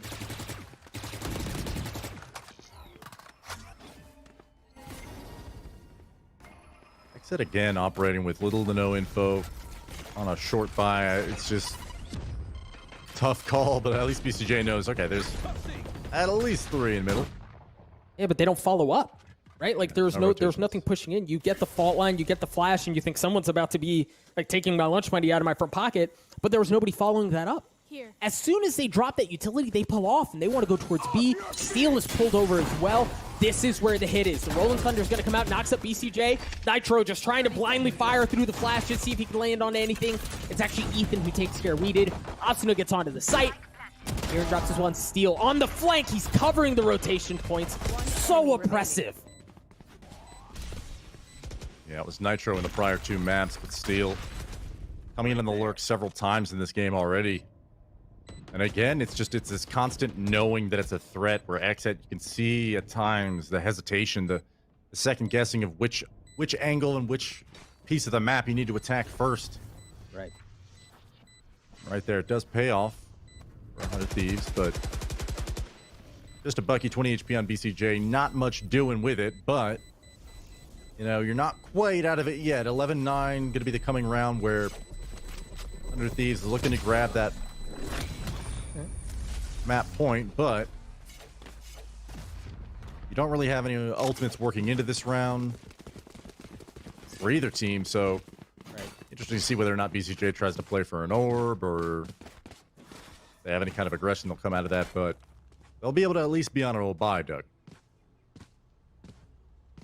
Which is exactly what they need here. And then, I mean, yeah, financially, you start to feel with as late as we are into this map, much like map 1, much like map 2, there is zero margin for error. We see a pause coming through as teams try to talk through how they want to approach this ever pivotal round, because they, you know, play things out here with me for a second, okay?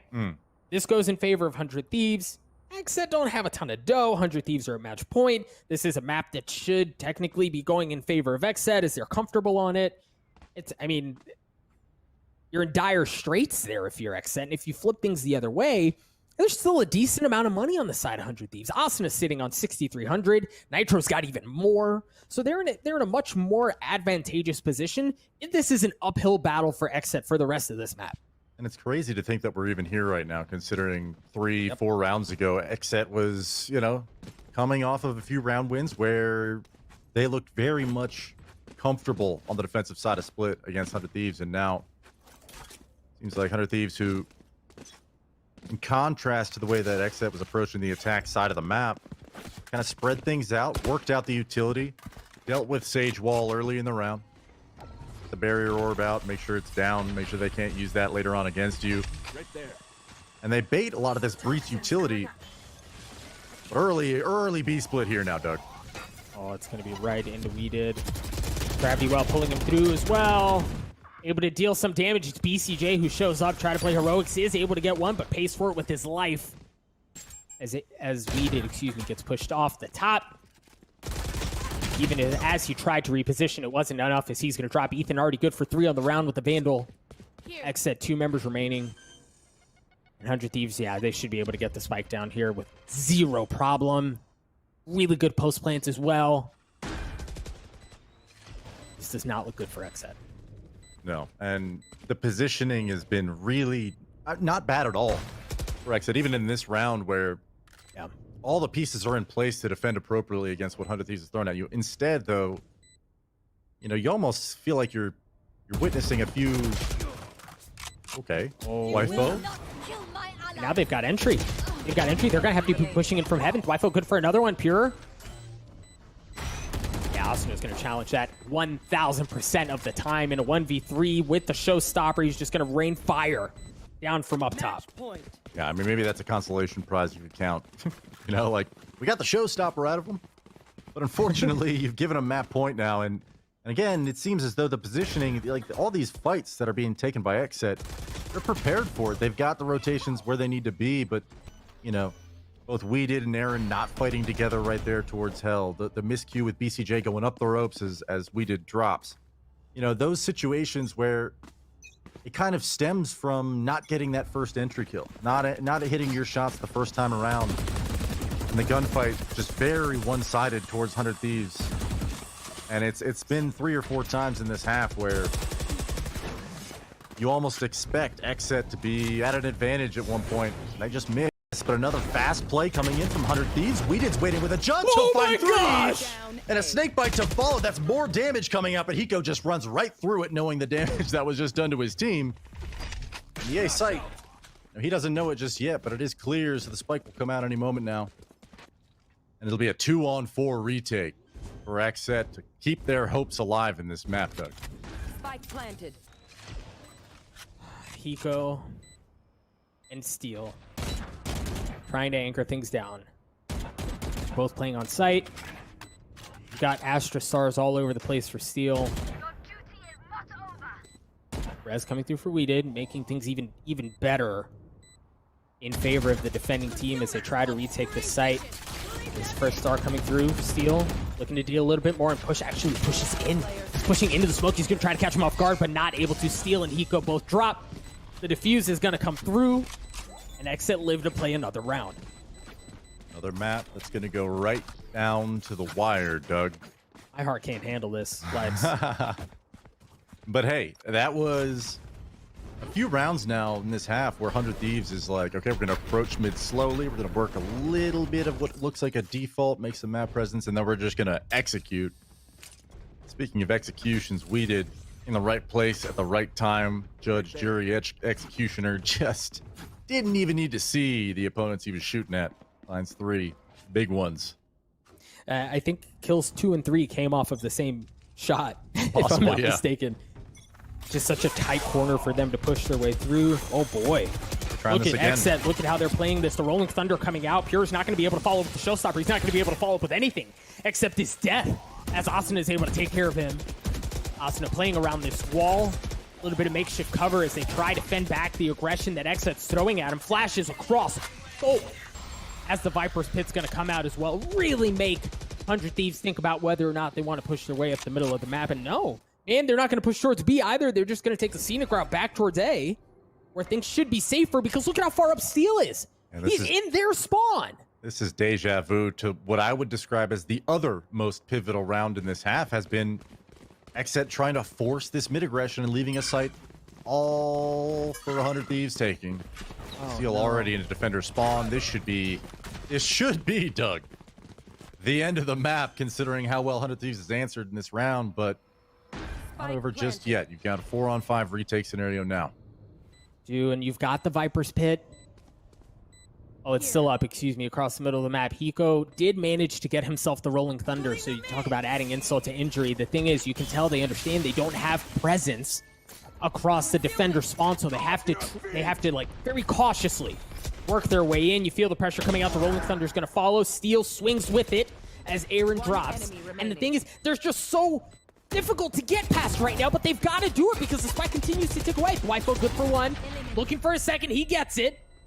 But he's got 9 health, and when he doesn't have his time, Lex, it's running out. They can play this so safely as the spike is going to go off. Yeah, they get another kill, but he eventually drops. 100 Thieves once again in a nail-biter of a game. Pull off the win. Wow. And I think I just touched on it in that last round, but twice XSET is throwing everything they have towards middle, every piece of utility, dropping a Rolling Thunder with it. And, you know, I think 100 Thieves is just keen enough to be aware of the fact that, okay, if there's 4 players towards mid, we got a free site. Steel taking initiative there, making things happen for 100 Thieves, and a big map 3 coming out from 100 Thieves, and a decisive one at that towards the end.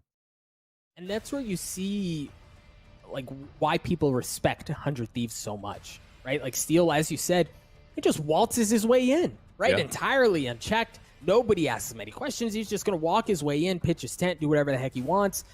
And then not only that, but the way that they played defending the site from that point forward was just, it was gorgeous, man. They applied pressure knowing where they were going to be coming in from. There was really no way through, and it was all because of the space that Steel was able to take at the beginning of the round. And much like we saw in map 1, XSET got there, right? They got to the finish line. They got to a place where they were trying to put 100 Thieves away, but they just weren't able to do it. We'll see if they're able to do so on map 4. We're going to cut to a break. When we return, this series will continue. Don't go anywhere.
I feel like I need to defend my scene's honor here because this is just turning into a bit of a dog battle.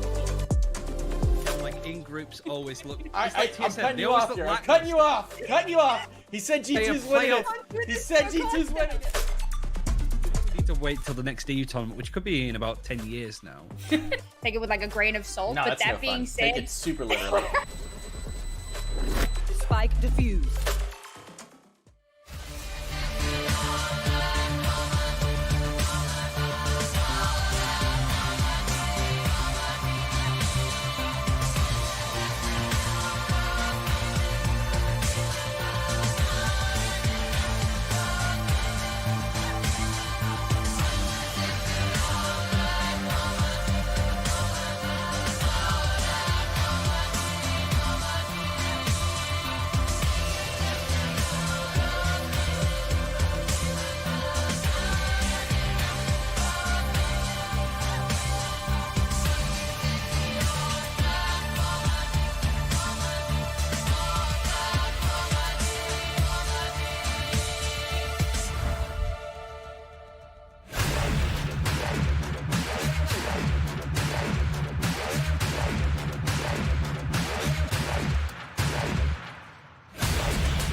It feels like we're watching a heavyweight title fight between two boxers that refuse to give a single inch, and so far, 2 rounds have gone in favor of 100 Thieves, and they've been by the thinnest of margins, but they do find themselves with the lead. I'm Doug, with me's Lex, and Lex, for XSET, they've gotten to the finish line, right? They've gotten there, they just haven't been able to push it over the edge.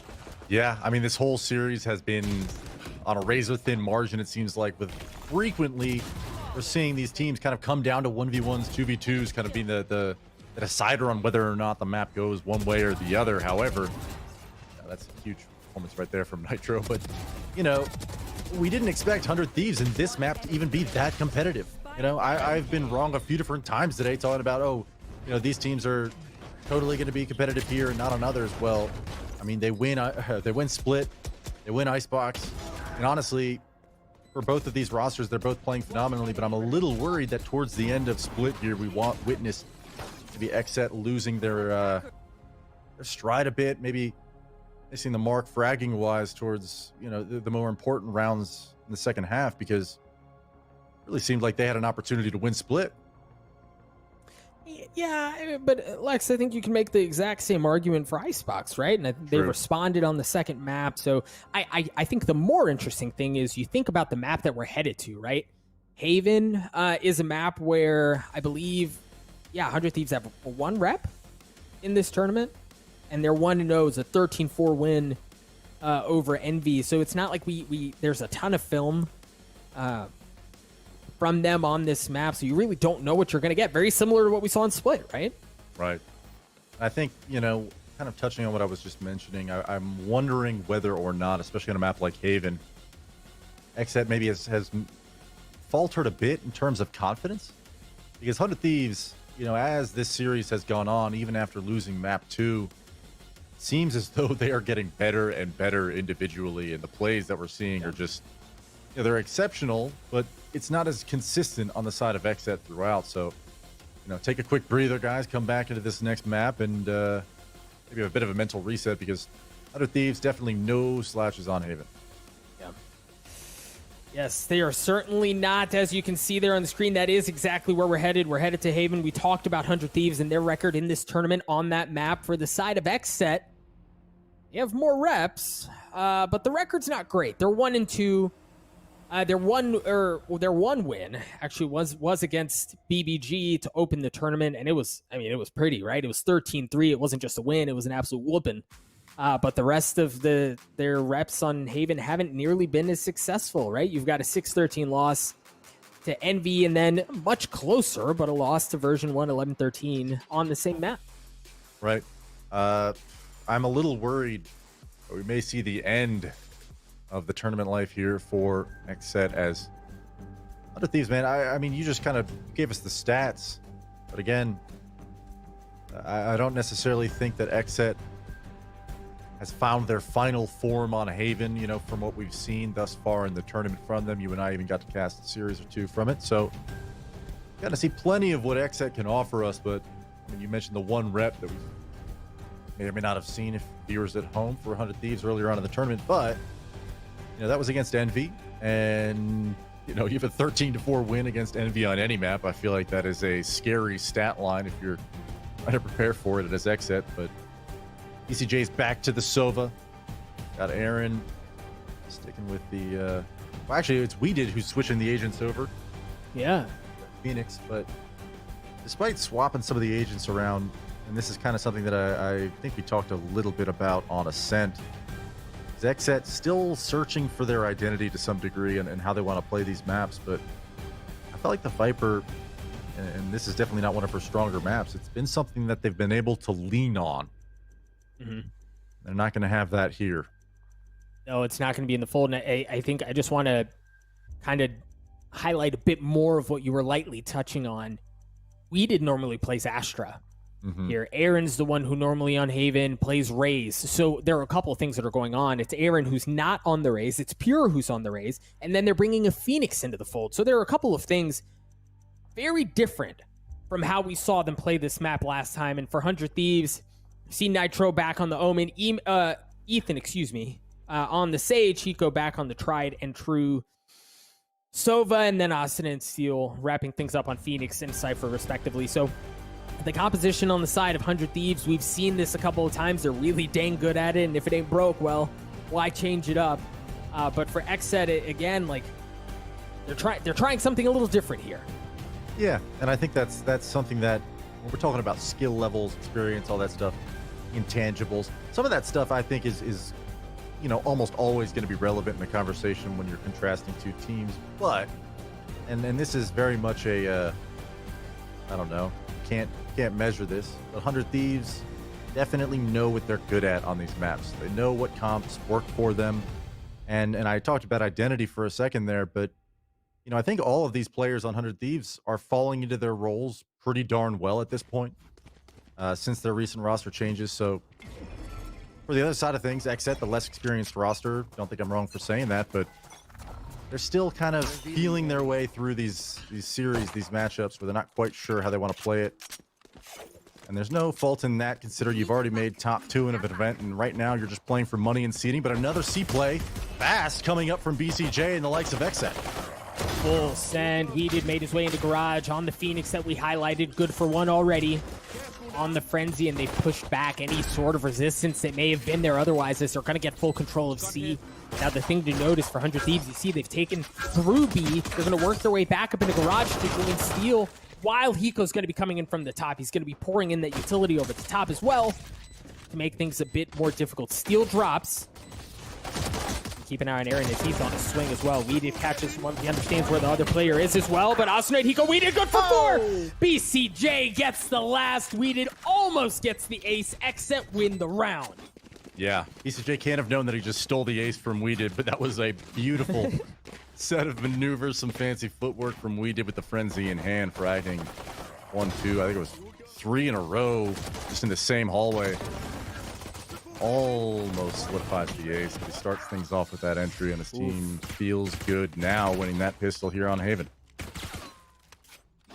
They do now for 100 Thieves. We've seen XSET force up a couple times in situations like this. 100 Thieves not going to be doing that as they try to smoke and apply some pressure back from C-Long. Yeah, you've almost got an ultimate here ready for We Did, so they're just going to take this orb for him. Try and get that run it back into the next round if possible. And already Steel dinked down to 10 HP, so not a hot start here for 100 Thieves. But Asuna all the way worked up through a lobby, finds a BCJ who's wondering, what are you doing here, man? Eco's already pretty tight as well, and it wasn't the drone who was going to spot him. He swings, trying to get the jump on him, not able to do so as We Did and Aaron get a couple of kills. Pure watching the rotation. Right, he's so good at playing in this spot. You try to cut things off, much like we saw Steel do in the previous map, but Nitro, who it was who blasted through, swings back just enough to take care of Pure and continues on his merry way as XSET get the spike down on A. Some real bamboozlery over there at B. They're able to grab the Sheriff headshot, so at least they've got a frag in the round so far. 48 hit points totaling here on the side of 100 Thieves, so exits, any kind of weapons you can get out of the hands of XSET's the name of the game. It's not a game that they're favored in. No. And Steel, as is customary, finds himself behind enemy lines. BCJ not fooled by the fake teleport from Nitro as he drops. What? You almost He's cheating. expect Steel there in that moment. He only had 10 HP, he just falls over immediately. But hey, listen, something that we've talked about each and every map, Doug, is how teams are converting their bonuses and whether or not they're efficient in it. And it's not always, you're not always looking for a round win, a spike plant, any frags that you can get to build towards your ultimate. Right. All that stuff counts, and XSET has really struggled with it here today. But you're only rebuying one weapon, and that's Pure with a Frenzy. So this may be the best opportunity that they've had yet. It is Weeded has his hunters, or excuse me, his from the run it back. Dang it. Asuna is also 1 point away, so you see that fight for it. Weeded's going to channel his already as Asuna wasn't able to get in on one of his own, but he does find himself up top to be able to take care of the ultimate. Curveball across, gets a good kill there onto Pure as he looks for a bit more. Again, Steel behind enemy lines. There's Asuna's run it back. Not going to net a ton. It was actually Ethan who gets the kills, looking for a third and tees him up, knocks him down. Aaron's left alone. Guess who's on the other side? And a really, really well-handled round there for 100 Thieves. It was fortunate. Yeah. I mean, even from the get-go, we saw the lineup. There was 3 players over towards long A for 100 Thieves, just ready to be there. The A rush immediately scattered out. Asuna gets a wall up from his teammate and just deploys the entire Phoenix kit to deny any movement and even popping the run it back, which Ethan capitalizes on to protect the body and help his teammate out, but ends up getting 3 for his troubles. And so, you know, we talked about the efficiency of bonuses and whether or not they're converting on them. Well, didn't happen there. XSET gets wiped. And you've, you know, maybe some degree set yourselves up for... Oh, man. Asuna through the cage, finding Thwifo. Already an abysmal start here for XSET.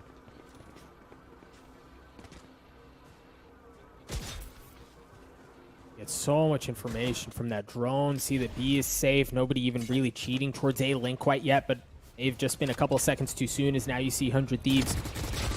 3 of the 5 members right where that just was. BCJ wise to it, good for 1. Asuna's curveball is not going to tag anything up as Weeded gets the spike down. Now the thing is, Aaron's in a great spot, but my gosh, if he doesn't look to the left, it may be a problem. Steel drops.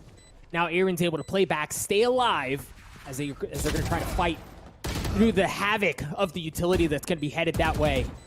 Ethan's got a res, but he only has 23 health. All right, he's going to bring Asuna back into the fold. Understanding where Pure's coming from. Aaron with a swing, a beautiful swing, as he gets 2, understanding Nitro. 8 bullets is alone here, but again, Aaron's weak. Pure's even weaker, so he certainly has a chance at it. Tries to turn around and deliver the haymaker, but not able to do it as Pure takes care of him. XSET get to 3. And Pure just staying alive at the back of the site for so long, occupying everyone's attention while Weeded and Aaron are both fighting at the links. And a very fortunate, almost a little bit of lineup after a free kill and a steal here at mid, but a beautiful re-aggression here into A link. Nitro basically caught in a near unwinnable situation of a 1v2, still almost turns on him and gets to the second. And NT, only one lives for XSET, so their money's still on the brink, so to speak. One Spectre on Thwifo, but generally speaking, they're okay. Another big round here for 100 Thieves to stop the advance of the marching XSET up long C. Nitro finds the first. BCJ, who back on the Hunter's Fury, man. Yep, delivering value again, but the kill did get traded as Weeded dropped. Nitro early on in his time with 100 Thieves made a name for himself, at least in Valorant, by being able to anchor this site down so well by himself. Now in a position to do so again, as now teammates are starting to rotate over while XSET pulls off. Yeah, aware of the fact that, well, you're playing against Asuna, the chances that he's walked up into your spawn are pretty high. The spike hasn't moved in a drastic fashion away from C, so I wonder, you know, if you just maybe clear out a lobby, clear out a long, that might be enough to draw rotates from 100 Thieves. Maybe re-hit C later on in the round, but actually, as I say that, 3 players, 100 Thieves are moving to A. Thwifo making a fake footstep over at short. And whatever they've done, it's been enough for 100 Thieves to be convinced that this is moving back in the opposite direction. Even a fake smoke coming out from Aaron into heaven might be all they need to walk into a lone Nitro on C and perhaps get a C site that's vastly weakened over the past few seconds. Oh, and you could tell, man, even Nitro was starting to step away, but my gosh, he was in a good spot to deal more. Only good for one. BCJ trades it out. XSET's going to be able to get the spike down, and now the remaining members of 100 Thieves make their way towards C. Nobody covering the choke. The rotate point around B, so they're going to be able to get through just fine. BCJ going aggressive. Good for one, good for a second. Wow. Gets 4 on the round, and Purer takes the last away as XSET play that round beautifully. I mean, things start off with Nitro having an excellent defense over at the top of the C site, finds a free kill. BCJ just answers back with a Hunter's Fury, which somebody should check the stats. I don't think he's not gotten a kill with one yet today. Yeah. And he picks up 4 total, just feeling that confidence of it. But XSET, I mean, dude, I've been wrong so much today. Just about how teams are going to move into these maps, specifically just like hitting shots, confidence levels, stuff like that. BCJ probably a little ticked off about the outcome of Split, considering that was their map to win, probably in their minds at least. Now up 4-1, feeling confident, feeling good against 100 Thieves, who have looked consistently great. Of course, finally into a thrifty round here. And you even see the respect that XSET are willing to give 100 Thieves in this situation. Not full sending, not playing anything tight, just being very careful. And reasonably so, right? You don't know what's waiting on the other side. Plus Steel, color me shocked, Steel pushing his way forward, trying to take some of that space away. He does get spotted. He does get mowed down. Ethan has joined the fray along with Hiko, and they're going to get caught. They potentially are going to get caught with their tails between their legs as Ethan was trying to hightail it out. He gets punished. Hiko manages to get away. Oh, and deal some damage. My gosh, Hiko. Oh my gosh, Hiko, another one? I think BCJ is yelling at We Did right now for that flame wall, but that's okay. Uh-oh. You know, they've got spots where We Did is. Yeah, Hiko's got Hunter's Fury out. Thwifo bailing out this XSET host plant, man. Sheriffs I mean, they're not out of the woodworks yet. Because Thwifo's super weak. They have a decent setup on where they are. They spotted a player. Nitro, Aaron. How many times was XSET bailed out of that round? Too many. 2, 3? I mean, they had 3 players all staring at defender's spawn. The flame wall goes up. Both players need to reposition, specifically BCJ on point. Hiko just comes around the corner and finds 2 free kills, basically. With a ghost. Yeah, and all of a sudden that round looked so scary, and Nitro, he had a lot of time left there at the end, though, I believe, and think about how close that was to Aaron just getting a face full of Sheriff. That would have been a huge round win for 100 Thieves. Instead, XSET claiming their 5th.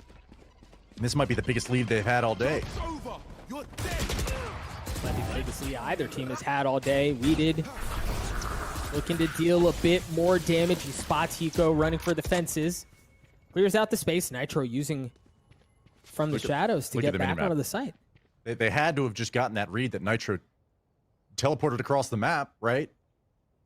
Look at the rotations. They're hesitating, though. This is another one of those scenarios where they've missed their timing window now. And the indecision is going to kill them if they don't. Oh, well, actually, Owl Drone kind of resolves all of that. Find very quickly that there's nobody on C right now. We did. Or Sasna. Excuse me, it's Aaron. It was Aaron who was on the other side. Either way, the outcome goes in favor of XSET as Aaron once again finds himself controlling that pinch, and that's going to force 100 Thieves to go all the way around. And as they move towards C, like a clock, they're going back towards 100 Thieves. Excuse me, XSET's going back towards A. Cure just hears them stomping off of CT or defender spawn lower. Knows that there's nobody home at A. And like you said, man, this round is actually beautiful out of the side of XSET. The hesitation actually pays off twice now for them. And you got to figure it's not hesitation. This is manipulation, baby. Oh yeah.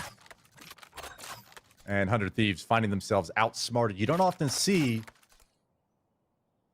side of 100 Thieves being, I will call it outmaneuvered here, but this is a 3-site map, much more difficult to manage, more favorable for the attacking side once you get that man advantage. And Doug, hey, you can tell it looks like 100 Thieves, excuse me, are just going to save the rest of this round. Go ahead, Lex. yeah, I was just going to ask you, like, you've already got 6 rounds as XSET, and I can't think of a single time we've casted Haven together where I haven't had this conversation with you, but attack side Haven, right? Like, they run away with potentially a few more rounds in this half, maybe claim 8 or 9. Yep. It's a really tough spot for 100 Thieves. It is. And I mean, again, at that point, yeah, they're going to what we would argue, what I would argue to be the advantageous side, but the deficit that they find themselves at is considerable in that moment, and that's where XSET really, it's on them right now to dictate the rest of the pace of this map. How many rounds of a lead can they have to go into halftime to really set the stage to potentially force map 5? Pulling them in. Early C pressure going to be applied by XSET. All 5 players stacked up. But keep your eye on the minimap. Austin is already up towards a lobby. Hunter's Fury getting popped by BCJ, who's been flawless today, and he finds another one on a Nitro. This man can't be stopped. He's so good, and then Weeded gets it as well. Hiko's going to try to do a bit of his own with the Hunter's Fury. I know exactly. As the Cosmic Divide comes through as well. The Neural Theft, my gosh, everything. They're throwing everything in the kitchen sink at him. Pure going aggressive with the Showstopper, takes care of Ethan. Asuna's on the flank, and Asuna has run it back. As he's going to join Hiko. The curveball comes out. And the confidence with which they're just swinging that. And he gets a kill onto him. Looking for a bit more. Asuna still being patient. Oh my gosh, I think he thought he had the kill pulled off. Either way, they drop. XSET get onto the site. And look, Lex, that round came to fruition at the very beginning because BCJ did not have that final ult orb. They played around that to get that in his hands, and that opened up the site. Yeah, and just so confident from XSET, just not letting their foot off the gas. And it's not just, right, like, you have the ultimate awareness. You know, okay, we're 1 orb off. Let's grab sewer. Let's hit C. And, you know, you don't need to be a strategic genius to kind of glean how that might be powerful. However, what's so incredible about this entire series, and I won't shut up about it, is, okay, nice shot from Awesome to start things off. Hiko rounds out with another. Weeded who falls. Nitro able to shrouded step his way back into the B site. Hiko also reeling back. Pure took this map control away from them, but this is definitely a scary spot for XSET. But kind of to finish the thought, these Sovas have just been so important to the success of both these teams. They really have. Really have. And now at least one of the Sovas is offline. And, I was going to say, when it was a 4v3, this round has already been more costly than XSET would have liked. And it's not the end of the world, right? It's 7-1, so they've got money for days. But you really wanted to find your way through this round. Yeah, I mean, at best, a win. At worst, ideally, like you lose the round, but you're still able to keep a couple of guns going into things. You certainly didn't want it to go this way. Yeah, it's almost better. It's almost better that Fuifo lost it right there. Okay. Yeah. Would have been unfortunate if they had gotten all 4 rifles off the ground for free. They get 3, which is still a fantastic bonus for an otherwise difficult round scenario for 100 Thieves. Not only do they come around for round win, but they get 3 rifles for their trouble. And incredible ghost work from Hiko. Some sheriff shots that find their mark, and suddenly XSET, who really seemed like they couldn't be stopped in this half, well, they get just that. Now, it has just been 2 rounds, right? But you see, you know, I thought they were in a better financial spot than they were, and Aaron's bought down pretty low. Asuna using the run it back after taking the middle of the map. Yep, he spotted one. Good for it on. Oh my gosh, Dwifo good, or excuse me, Asuna good for a second as well. What a pretty set piece out of 100 Thieves. Wow. Yeah, and, you know, a decent portion of XSET's team, you know, that they're watching the extremities, expecting Asuna to kind of be working up long A. You know, I think it was was over at long C, grabbing his ult orb, and nobody for XSET was really ready for that to be coming through window, and it pays off big time for Asuna. And this is the 2nd round in a row here where we see 100 Thieves. They hit fast, they hit hard early on, and XSET, even though they've really controlled the pace of this half up until this point, again, that's twice now that you've seen him kind of get hit in the mouth a little bit and have to rethink things. Yeah, this is going to be a solid 50-second long save throughout a round. I would be 30 seconds left. And I'm pretty sure 100 Thieves is pretty stacked on money, and they won't probably discern this for some time. They may even not care enough to go hunting for these rifles, but it may almost be worth it with the closing rounds of this half to go after them. But 10 seconds left. No one's even close. Not worth. So it'll be a 7-3, 3rd round on the board for 100 Thieves. And certainly, you know, I've been painting the picture that this is XSET in full control. They're going to win the half, 7. I mean, they have been. But if you were able to get 5 here, 100 Thieves, with how things have been going, you know, you almost count that as a good half, considering everything has gone wrong up to this point. Oh, my guy, 100% you count that way, right? Like, if you're on the defensive half and you get to 7-5, that's like, yeah, man, you'll take that any day of the week, because again, you know you're going towards attack, you know you're playing into a 3-site map, and you know that you can control the pace of what the defending team is doing. It's an excellent spot for 100 Thieves to be in if they can get there. Standing ahead. Absolutely. Found them. We did one off the run it back. Early A presence being shown by XSET. You see the rotations already pulling off C. It's Asuna and Hiko hightailing it towards A to reinforce that site that they believe is about to be pressured. But this Al drone's about to maybe give a little bit of information that nobody's in mid either, so Hiko and Nitro will be the only defenders here towards the C side of the map as the push does come in. Running back gets popped. XSET is on the site now. Oh, but the paranoia. Oh, the paranoia. The paranoia hits too, and Nitro's able to clean them up. Yeah, BCJ trades it out. But again, you're buying time, right? Like, you're able to delay things, and now XSET goes, well, do we commit to this site? We have time to pull off, but they've been able to assume such good post plans. XSET in a decent spot here, Aaron. Aaron not able to pull off the heroics at the very end. It was Steel and Aaron in a 1v1, and Steel, who showed up just in the nick of time, wins the round for 100 Thieves. And Lex, we were talking about 8-4, maybe 9-3. Yeah. Like, what happened? I think 100 Thieves is just finally, you know, recovering from what was a blitzkrieg of an attack side from XSET, where a few of those executes were just rapid fire, catching players unaware, but right there. I mean, you said it, man. A heroic paranoia from Nitro and the full confidence to come through, spray transfer onto a second frag. You know, that goes from being, hey, I might be isolated, maybe get traded out immediately if I get one.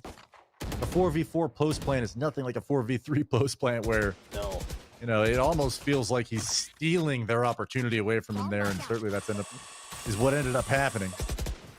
And, you know, it kind of felt that way the last 2 rounds, right? Right. Previous round, it felt like it was Asuna who was doing it with the front back straight into their front laps, right? Like, they've just been able to apply pressure at just the right time. Asuna good for one on the weeded. Pushing in aggressively in conjunction with Hiko's Hunter's Fury. Causing more problems, wreaking more havoc.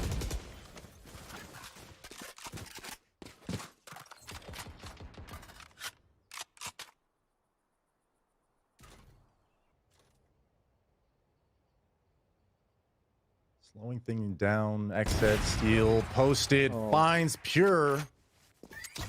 And they are not only financially comfortable enough to invest in an operator that allows this to happen, they're comfortable enough to not even rotate right away. Steel just making magic happen. Again, it just almost looks too easy for Steel in those moments where he knew that they were going to be rotating back into him with how much time was left and all the information that was gathered elsewhere on the map. He's just able to pop a squat and really mow him down. Now, the thing that's even harder for XSET here is 100 Thieves. They have A-Link control. They have presence up towards the defender spawn, and they're going to be coming in from A-Long as well. XSET are stuck, right? Like they're pinched in. Yeah. Excellent round for 100 Thieves. And an excellent way to end the half. I mean, like you said, we were talking about potentially 8-4, 9-3, especially considering the economy that XSET had built up. And yet, at the end, 100 Thieves makes the appropriate adjustments. And I think they're playing lights out in terms of just handling these really, really dicey situations.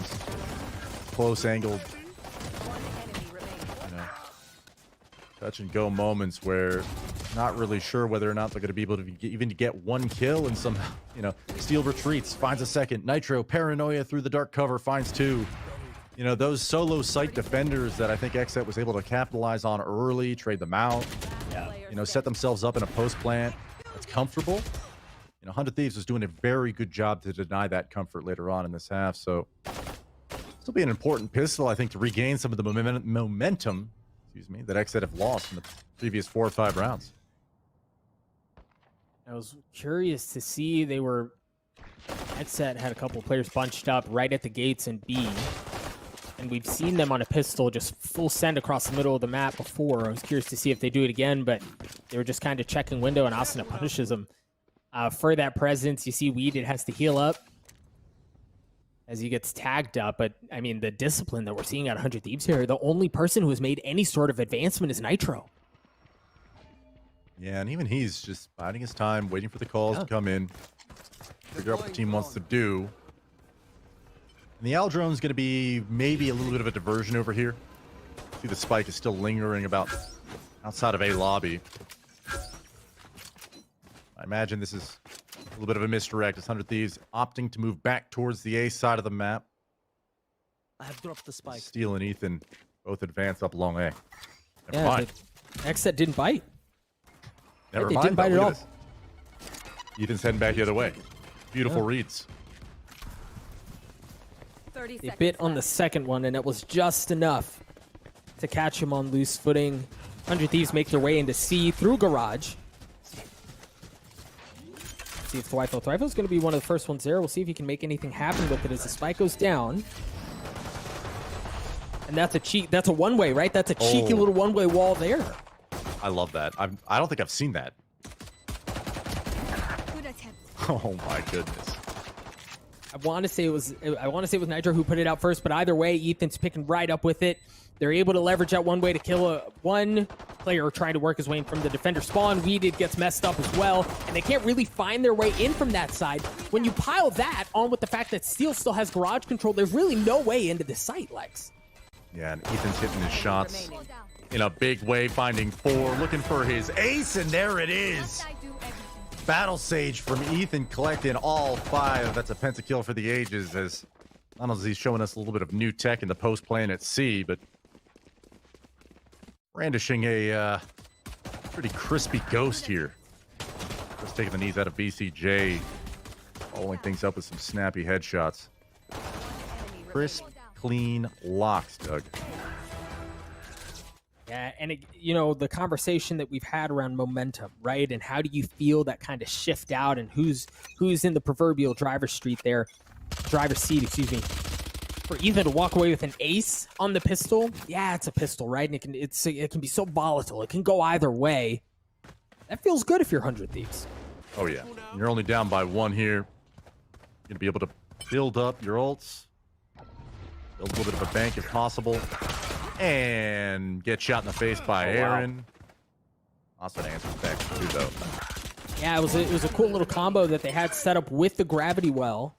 He was able to get one, but then Asuna just really showing the difference that comes from having Yeah, from having that Phantom in that moment, even with the cool gravity wall set up on top of the orb, there was just really nothing they could do. Yeah, Asuna picking up 3 in the round. Some long-range Phantom duels going his way. This goes here. And, I mean, you mentioned the ace from Ethan. But just in general, I think both he and Asuna have had some really intense rounds on this map in particular, but just, you know, in the series as a whole. It's good to see their confidence flowing now as we are 7-all. Round 15 of map number, what is it, 4? 4th map now, Doug? Yeah. Yep. B-play perhaps coming out from 100 Thieves. And this is, I mean, we're going all the way back to the beta days with the setup like this onto B with the Sage Wall. And note that Asuna's 1 point away from getting his run it back, but it's actually Hiko who gets the first one with the Shock Dart, no less, and a Spectre to follow it up.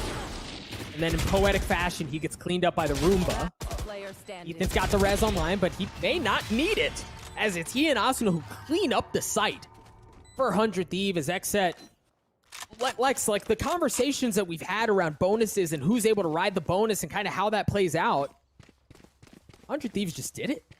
Yeah, they look good in that round. Not only are you just going with a set piece, walking straight into B, putting up the barrier orb, but it looked like you had layered utility flushing out all the deep angles on site. Not only do you have cover going out for each of the links, but Dwifo was back there eating shock darts. I think maybe some, maybe a Molotov was underneath him, but there was just a whole lot of damage being sent out from 100 Thieves with indirect fires. And, you know, you find the first, We Did feels pressure to come through the C-Link there. It costs XSET big. And 100 Thieves is not letting their foot up off the gas here. No, they weren't. And, you know, there was a moment there where he just, you know, ducks and hides around the curveball, maybe waited out, see if you get lucky, and he did. He just wasn't able to land the shots. 100 Thieves just really, I mean, they brute forced their way into A with almost no resistance. Again, making it look a bit easy, and, well, when you consider the weapons that were on the side, and in a lot of ways it was. But 100 Thieves get the spike down. They have the numbers advantage. 2 Buckies on the other side, which means that it's never a done deal. But you imagine this going their way as well. Something that Asuna does so well for this team, and I am in no way trying to imply that he stat pads on ecos, but in these rounds in particular, I feel like they can be so problematic for other teams. Other rosters that have, you know, we've seen in similar situations throughout this weekend, maybe fall into a Bucky trap, over peak against Sheriffs. Yeah. But 100 Thieves, you know, I correct me if I'm wrong, but I don't think we've seen maybe more than one time they've been thrifted here today. And it seems as though they're basically just putting Asuna on point with some utility and maybe a trade fragger behind him. And they're just kind of letting him off the leash and be like, hey, go clear this out for us, find out if there's any bad dudes over here. And more often than not, he's coming away with 2 or 3 kills on those low bot rounds for XSET, and it's just, I mean, it looks like it's a massacre firing against unarmored opponents that just have classics, but I mean, really, he's dissecting them in those moments, and it's really, really paying off. Not just in the score line, but on the stat line for 100 Thieves. Coming up big. Asuna's got his run back. Like, look at it here now, Doug. Here we go. A good well to try to slow things down, and then Aaron very patiently waiting to see if anyone was going to be following up. Nobody was there, so he's able to take care of the clone. The hot hand's just narrowly missing. A curveball from We Did pushes him back. And after all of that noise that was made at C, the hit's actually towards B. Right, Ethan was able to take so much of that space away because of the distraction that was happening on C. Hunter's Fury's gonna come out. BCJ again. Good for another one and a second. How does he do it, man? I don't know. I really don't. I was gonna finish that thought, and then I'm like, here's Hiko in a 1v5 with a Hunter's Fury from mid window. There's definitely an opportunity here. It just doesn't happen. BCJ collecting 2 with the Hunter's Fury across the map, and it's just, he's dialed in with that thing, man. But you kind of pointed it out, Doug. That misdirection towards long C really paid off for 100 Thieves. It just couldn't finish. Right, and then, yeah, it paid off, and then BCJ happened, right? BCJ's Hunter's Fury happened. He was able to get a couple of big kills, wreak havoc across the site, and then it was really smooth sailing the rest of the way. Weeded's got his run it back online here. not doing anything aggressive early on. As Twyfo's 1 point away from having his ultimate online as well. You see 100 Thieves taking a good bit of space across garage, right? Like they're trying to lean towards C. Wall's going up. Aaron's in a great spot. Man, to stuff it dead in its tracks. And that's exactly what he does. We did good for 2. 100 Fury's coming out from Hiko, but it might not matter. It's hunting, right? He can smell blood in the water. He wants more. He's already got 3 on the round. Hiko may be the last kill that he's looking for. Not going to get a chance to do it here. But Hiko's a man alone. Wow. What a play from Weeded. Curveball out of the dark cover. Hops into garage, of which there are 3 enemies. Okay, Aaron holds fast at the double stack, gets 1. But just the tenacity. Just knowing that it's just his job to clear out and hold garage so Aaron can get bailed out there. And he finds 2, 3, and then up the 4th onto Hiko. Excellent play there from Weeded, who shows us not only is he a Viper main, but the dude can rock a Phoenix hard. And the crazy thing is he didn't use it right back. He had it there, right? And he just opted not to use it. Dealt a ton of damage. Huge impact on the round without that. So he's able to carry that into another power position, another rifle round for both teams. Look at this. I don't know what the read is, but immediately knowing there's nobody at C, 100 Thieves already pushing close. Defender spawning here. And this might be where we see some of these ultimates come online against Wi-Fi 1 point away from having the neural theft, but the wall's up. Right, they can't find their way into garage, and they have 2 options here. Either they, or well, 3. They shoot it down, they wait it out, or they pull off and try to work their way in through C. Hiko's already playing towards the back. It's actually the Steel who's on site early on. There goes the run it back. He did looking for something. Hiko's going to be just on the other side. Oh, and the op shot from Nitro. Clotheslines Pure as he's trying to get a beat onto Hiko, and the shot dart was there for it as well. As Hiko's just fine, holding down that C-long area, and again, if it's not him, it's Nitro with the op who's able to clean things up. That was pretty out of 100 Thieves, Lex. Yeah, I'm kicking myself for not paying attention to the first 3 seconds of that round, because 100 Thieves legit just turned around and sprinted up C. I think it was maybe some mid-aggression that had come out, man, and it was such a beautiful response. I mean, seeing teams react that quickly, decisively as a unit, I mean, obviously it pays off because you take the lead, and it really didn't seem as though XSET had any opportunity to really get in on the retake. He had 3 players trying to flank.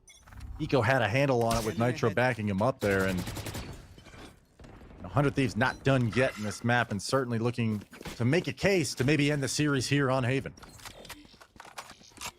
And it wasn't just how they took the site, Lex. You can admire that round for so long. They take the site on a trigger, a hairline trigger, and then their post planes are so pretty, the crossfires that they had set up. Now they're very heavily leaning towards A. They've invested some utility. Vipo's in a decent spot here, and he's also got the neural theft, so maybe you get a pick. Opt to use that and, kind of give yourself a bit more room to work with. And here's where one of the differences that we see from XSET and 100 Thieves in this situation, right? 100 Thieves in this role are taking a lot of that space away, right? Be it down C, be it through garage, whatever. XSET being a bit more patient, being a bit more methodical, and waiting to see where 100 Thieves want to strike first. Yeah, to see what... The fake. The fake. Oh, and they invest a lot into that fake, right? Like the wall goes up, they use the ult to commit to it and at least make him bide a bit more time, but Austin is there. Austin, again, opening up the site for 100 Thieves as he's able to get 2 with the curveball. Looking for a bit more. As Nitro's op is anchoring things down. There's no entrance too short. There's no entrance too long. There's no way in. As 100 Thieves, again, anchor down a site beautifully. I want to wait till this round ends, but Aaron fighting for his life now with his operator in hand. Needs to get away, but Ethan's already there, poised at front B to eliminate him, and I can't understate how incredible that timing was. 100 Thieves throw a fake, which, it did draw footsteps. I mean, look at the movement on the mini-map when they do that. ECJ was not even back towards heaven yet when they were coming up long, and I believe Thwyfo was up top short, and Pure coming in with the showstopper, thinking that there's no way any of the 100 Thieves side has made their way up long A and onto site yet, and yet just 2 free kills on players not even looking towards them. I believe it was Asuna or Nitro coming into the site there, and it was just a margin of a few feet in a second or two for BCJ. He lost the opportunity to be that Overwatch at long A, and that's all it really needed for 100 Thieves to take that round and take the site. Look at the economy here, Doug. This is coming down to the wire again, but got to imagine 100 Thieves is looking to put it away now. Yeah, this certainly feels like do or die for XSET. A couple of really 3 players, 2 of them down to 100 credits. Pure is down to 300. Wifo doesn't have a ton to work with as he's bringing a Sheriff into things. Aaron's got a little something, but really not a ton.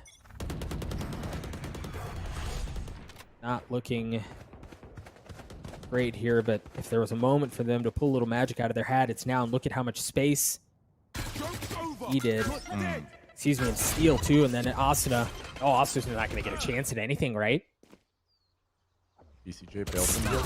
Steel and Aaron. So Steel feeling some of that pressure. I like this response out of XSET to give them a bit of their own medicine, take some of that space away, and see how much havoc you can cause. But just as quickly as they apply that pressure, they pull up.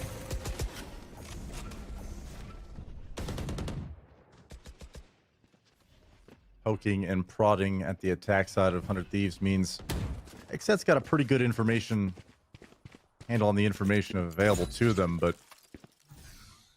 48 seconds left, not that much time left for 100 Thieves to pick a direction in which they want to end, and it looks like it's going to be towards A.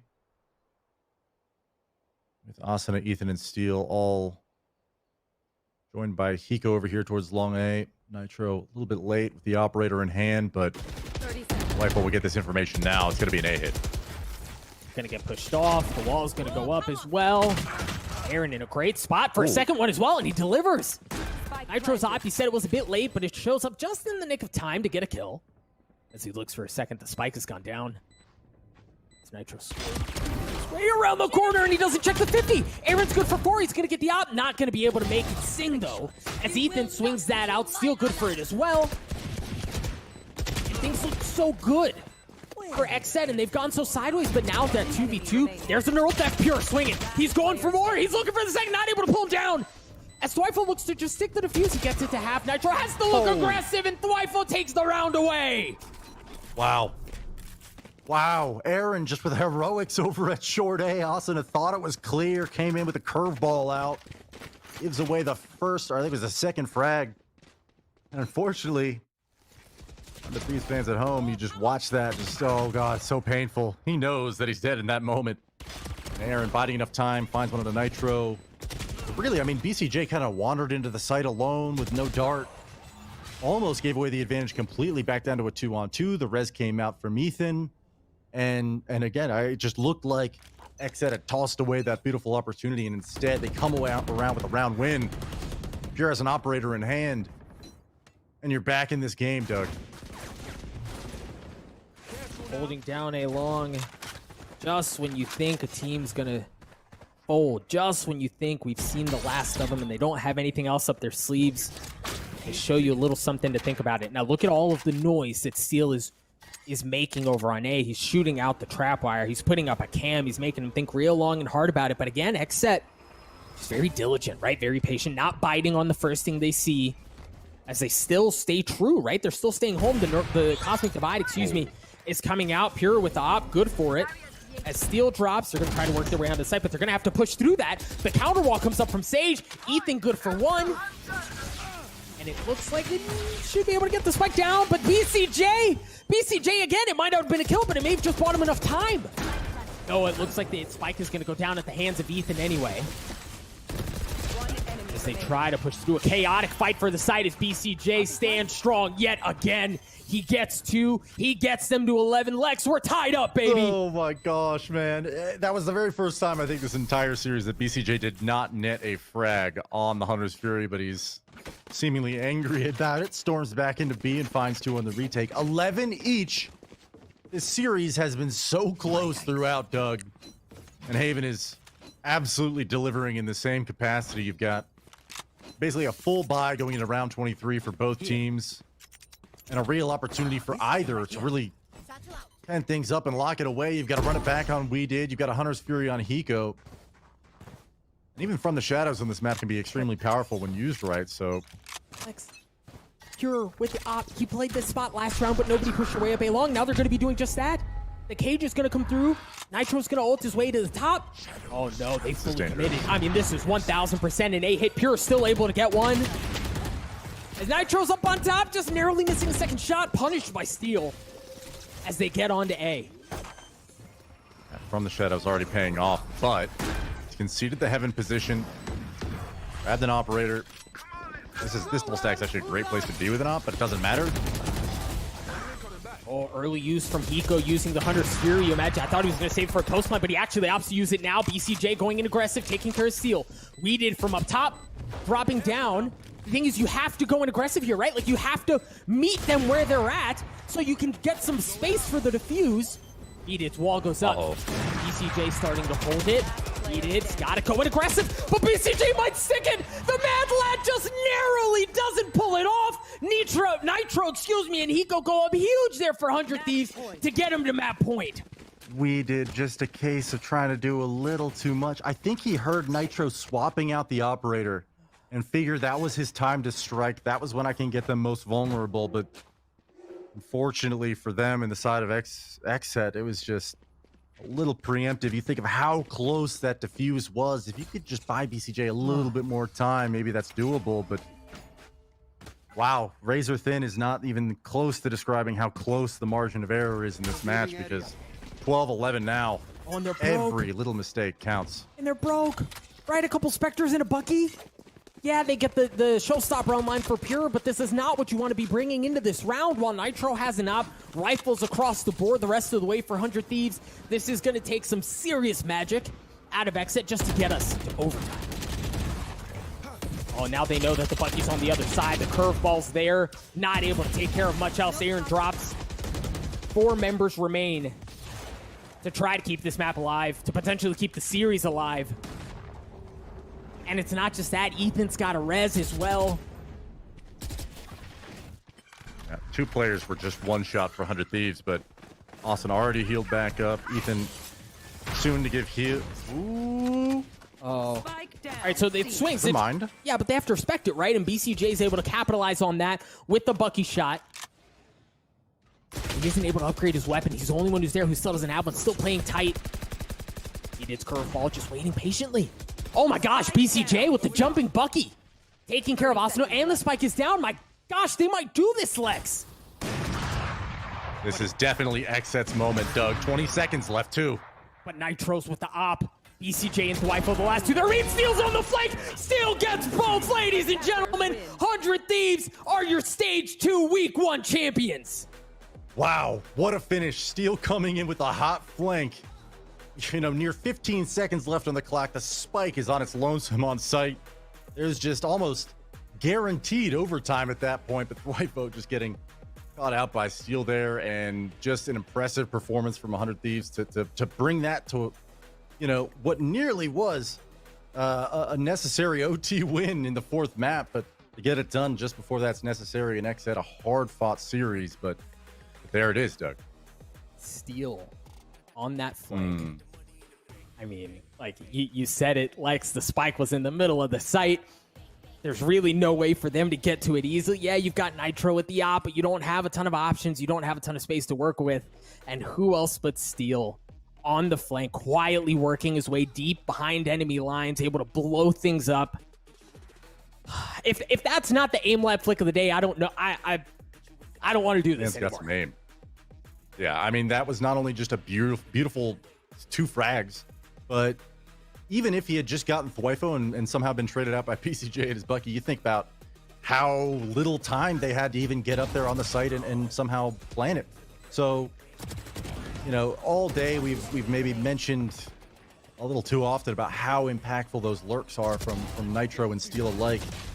On this map, on Haven, Steel's final lurk through C-Link. Going to be the difference maker in 100 Thieves winning grand finals. 3 maps to 1. And like you punch, right? Like you punch and you hit a wall in the same spot and you hit it repeatedly over and over and over again, and there's gonna come a time at which it cracks and it breaks. And that's what happened with Steel, right? How many times did we see either diligence, hard-headedness, stubbornness, whatever you want to call it, but that was his game plan, right? Going into this series, I'm gonna lurk, I'm gonna try to blow up the play, I'm probably gonna get caught a lot, but there are gonna be moments where I manage to get behind enemy lines, where I manage to catch the opposing team slipping, XSET in this case, and I'm gonna be able to blow things up. And what a moment. And look, again, much like map 1, map 2, every single map was that close, right? The score is close, but then also you can't stress the importance of, in tight maps like that, how one play has all the difference in the world. Yeah, and sometimes, we can highlight the mistakes that players and teams make and the heroics at others, and I just can't even get over how every single map of this series, Doug, came down to, you can go back and watch 2-3 rounds prior to the map conclusion and really pinpoint the exact moment in which things went awry for one team or another. And it's just, it's crazy to see that, an XSET team where there's definitely if you contrast them to the world-class likes of 100 Thieves, where, they don't necessarily have the same level of, respect and gravitas in the scene when it comes to their experience and how much, they know the game and they're able to play it at a high level. Well, hey, like, even when you can see a clear difference and the mistakes are being made, you're maybe not coming up with a round win that you should, if you're XSET. There is such heart and such resilience on this roster where, I mean, you said it, the individual performances saved them at times. Yeah. And the same could be said for 100 Thieves, but, it just was so impressive to see both these teams duke it out through all this, every single map of this series, man, because it was all close all the time. It really was. I think, we mentioned this. I think I was the one who mentioned this at the beginning. Like, if there are people out there who still don't believe that XSET's the real deal. How do you see a performance like that and not go, damn, right? Like XSET, they're legit, right? They belong at the top of the conversation. They belong at the big kids table. And again, that was 100 Thieves on the other side, right? That's 100 Thieves roster that's been consistently improving, that demands attention, that knows that it's just a matter of time before everything comes together. And that's the best we've seen 100 Thieves. So for them to put up that performance, for XSET to put up that performance against 100 Thieves was just beautiful. And look, the two players that we talked about a ton throughout the series, the stats really speak for themselves. Yeah, I both of these Sovas have had such impact, right? Like, not just in the frag counts necessarily, but every single time that you maybe are looking for some drastic shift in momentum, I feel like either Hiko or BCJ were almost leading that with their Sova kit, and it was missed, I think, on some of the maps where they were running Breach instead. Split being one of them for XSET at least, and it was nice to see. Okay, we're gonna go back towards Haven, and right away we saw several Hunter's Furies netting multiple frags for BCJ. It's like he never left, man. It's just absolutely unreal. Again, congratulations to 100 Thieves. We have a special treat for you all for the Verizon post-match interview. We do have Spencer Hiko Martin, who's going to be joining us. Oh, Hiko, can you hear us? I can hear you. Can you hear me? Yeah, you sound good. Hiko, congratulations on the big win. It was tightly fought. Down to the wire, down to the very last map. How you feeling right now? Feeling pretty good. Feeling, I wish that the match was maybe a little more meaning behind it. Seeding matches are always kind of in weird positions where, you're going to try your hardest, but, it felt like a lot of, after the top 4, it felt like some of the teams we played might not have been playing their normal comps or their normal ways that they would normally play. But, I mean, we'll take the first seed if they want to, troll or not try their hardest, and that's fine by us. So, it feels great to advance the number 1 seed. A lot of teams kind of doubted us coming into this, thinking we're going to lose to the likes of the other big dogs, especially after our showing for Masters 1. But to come out first seed, first place in the the first close, it's big for us for sure. Yeah, I guess the question that I have to ask for you, Spencer, first of all, congratulations. You guys played fantastic, and gave us one hell of a series to watch. Was super entertaining. But Split specifically, okay, me and Doug, you know what? We're going to be wrong sometimes, but we went into that match. We're like, okay, 100 Thieves, you know, they're going to pug it up on Split. They're going to do whatever they can. Like, how were you guys just having fun in that map? Obviously, you won it. That's important when you're trying to win a BO5. But, like, how much practice have you guys had on it? Was that a pure, like, we're going to wing this, have fun, play our game? Like, what was going on in Split? Because I think after you won that map, it seemed like there was no hope for at least XSET to get a decisive win in the series. Yeah, Split has always been a weird one for us. Even going back to like even the original 100 Thieves roster with the with Dre and all of the PUBG guys, it was always a kind of a bad map for us. It was always notoriously our permaban.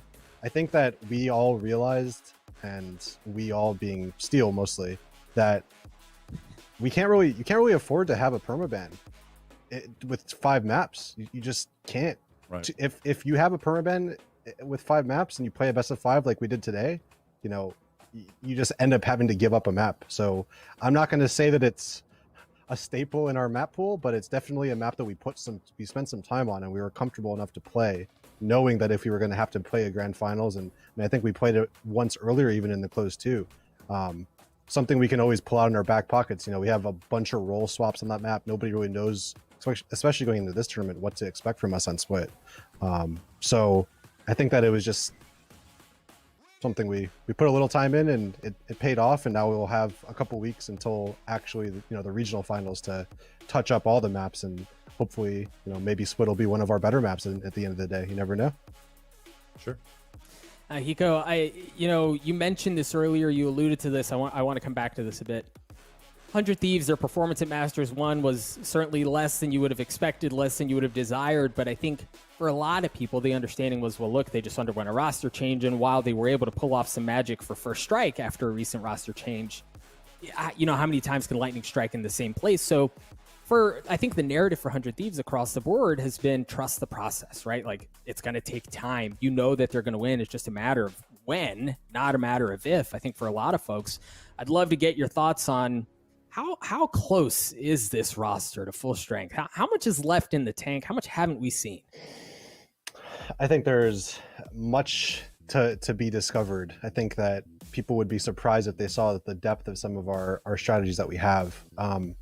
Definitely going from Masters 1 to now, we had another role swap. We have Asuna playing Phoenix on more maps than Raze, and we have Ethan on Sage, and we have Nitro on Omen. So we're kind of going back to our old Nitro on Omen, and our flex is kind of Ethan, even though he's been playing Sage on every map lately.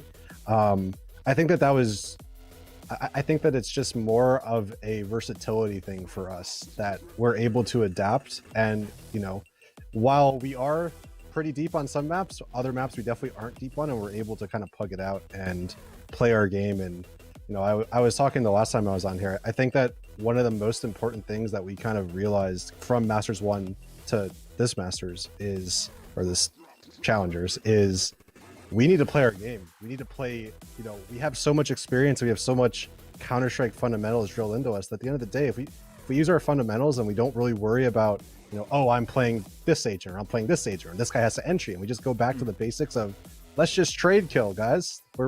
We have better aim, we have more experience, we're more confident than them. Let's just kind of go back and kill them the way we should, instead of trying to get the perfect strat or the perfect arrow or the perfect flash. I think that was a big realization for us, and me specifically.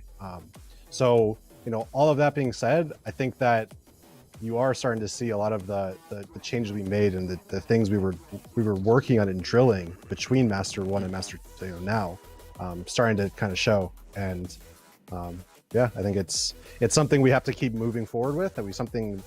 All of a sudden, a lot of teams were kind of roasting our single Sage even for Masters 1 when we got Ethan. People were like, why is Ethan playing Sage? Why is Nitro playing Sage? Why are you only running one duelist? Now all of a sudden, majority of teams, if they don't run a Jet, guess what? It's one duelist. It's Sage. It's Omen. It's Cypher, Killjoy. So it's Sova. So I think that teams are thinking they were catching on to us, and we were able to change in a way that we're staying ahead of them. So I think that's ultimately the number one priority with us moving forward. Is, now we know we have the target on our backs again. People are going to say it's a fluke, and people are going to say, oh, Sentinels and FaZe didn't make it through, and maybe 100 Thieves isn't actually the number one team for still. But yeah, I think it's all going to be something we know and we have to realize, and it's going to be something we work on for the regional finals. Right on. Doug, your question to him, actually, I feel like I'm being very targeted, but I'm definitely one of those people who's like, 100 Thieves is going to be the best team in North America. You just got to wait. Got to trust the process, man. And I've been saying that for a while, even going into this tournament. But honest to God, it seems as though you're the most complete of a team that we've seen at 100 Thieves so far. The depth that you guys are playing, and it's not a depth that I'm talking about when we're talking about agent pool or anything like that. Just really concrete fundamentals like you're talking about has been, I think, obviously it paid off for you here, but it's something that I think a lot of the other even top teams sometimes lack or falter with, and I think that's just impressive today, at least in this series. We got to see it, really the grit factor of your team to come out on top. Congratulations. Don't have a question. Just wanted to say I'm glad that you and I are both on camera right now speaking into our microphones so that everyone at home can understand that I'm not Hiko. Dude, I hear. I was told that every time you cast, it's just always, why is Hiko casting his own game? That's good. I like that. That's good. That means we both have nice, deep, sensual voices. It's good. True. Hiko, thank you so much for joining us again. Congratulations on the big win. We're super excited to see how the team continues to grow and continues to perform moving forward. Best of luck at the rest of all the way to Masters. Thank you very much. Have a good day, guys. You too, man. I think, Lex, one of the big standouts for me was the preaching of fundamentals, right? Like, guys, sure, we have the background experience. We've been there. We know what we need to do. Forget about roles necessarily and just go back to it's a gun game, right? They kill you, trade them out, right? Peak together, have high-low stacks, things that, given kind of some of the depth of this game, I can see how it's easy for teams to not intentionally, but kind of subconsciously drift away from. Yeah, and I think, for 100 Thieves, you've got 5 players that look very comfortable in whatever role and agent they're playing, to the point where, like, okay, if we've got the mechanical skill, we've got the decision-making, and we don't want to necessarily complicate things with crazy agent compositions that we don't need, and this is working, then let's perfect it. And I think that was like, kind of contrasting that. XSET, who's willing to change comps on the fly, random map to map, they kind of lacked at times the discipline and the fundamentals that I think 100 Thieves really showed us there. So yeah, he's probably spot on with all of that.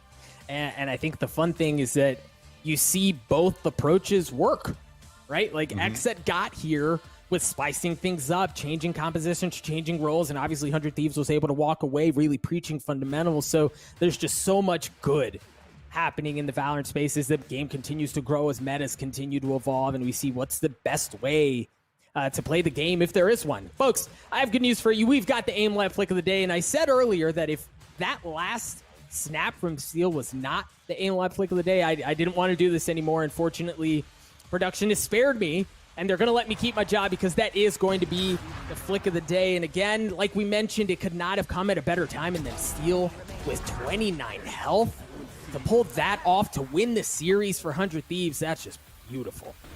Gotta feel so good just all day. Nitro and Steel causing massive impact on the lurk.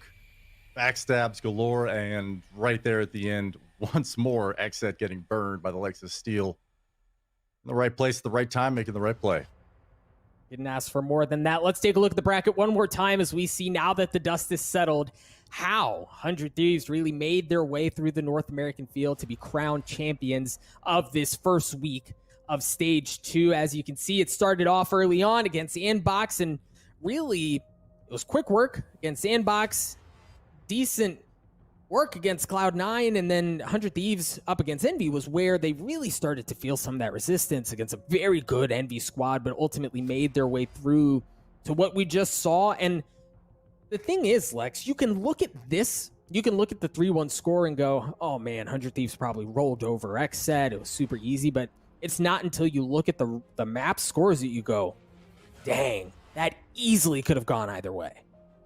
Yeah, and I mean, we just casted the games. You and I know better than anybody. Like, that was, from our standpoint at least, like every single map, you just go back a round or two from the final round, and it's like, right here, right now, this is when the map was won or lost. And usually, I mean, we've already mentioned this, it's coming off the back of some like real excellent game decision, game making plays from individual performances.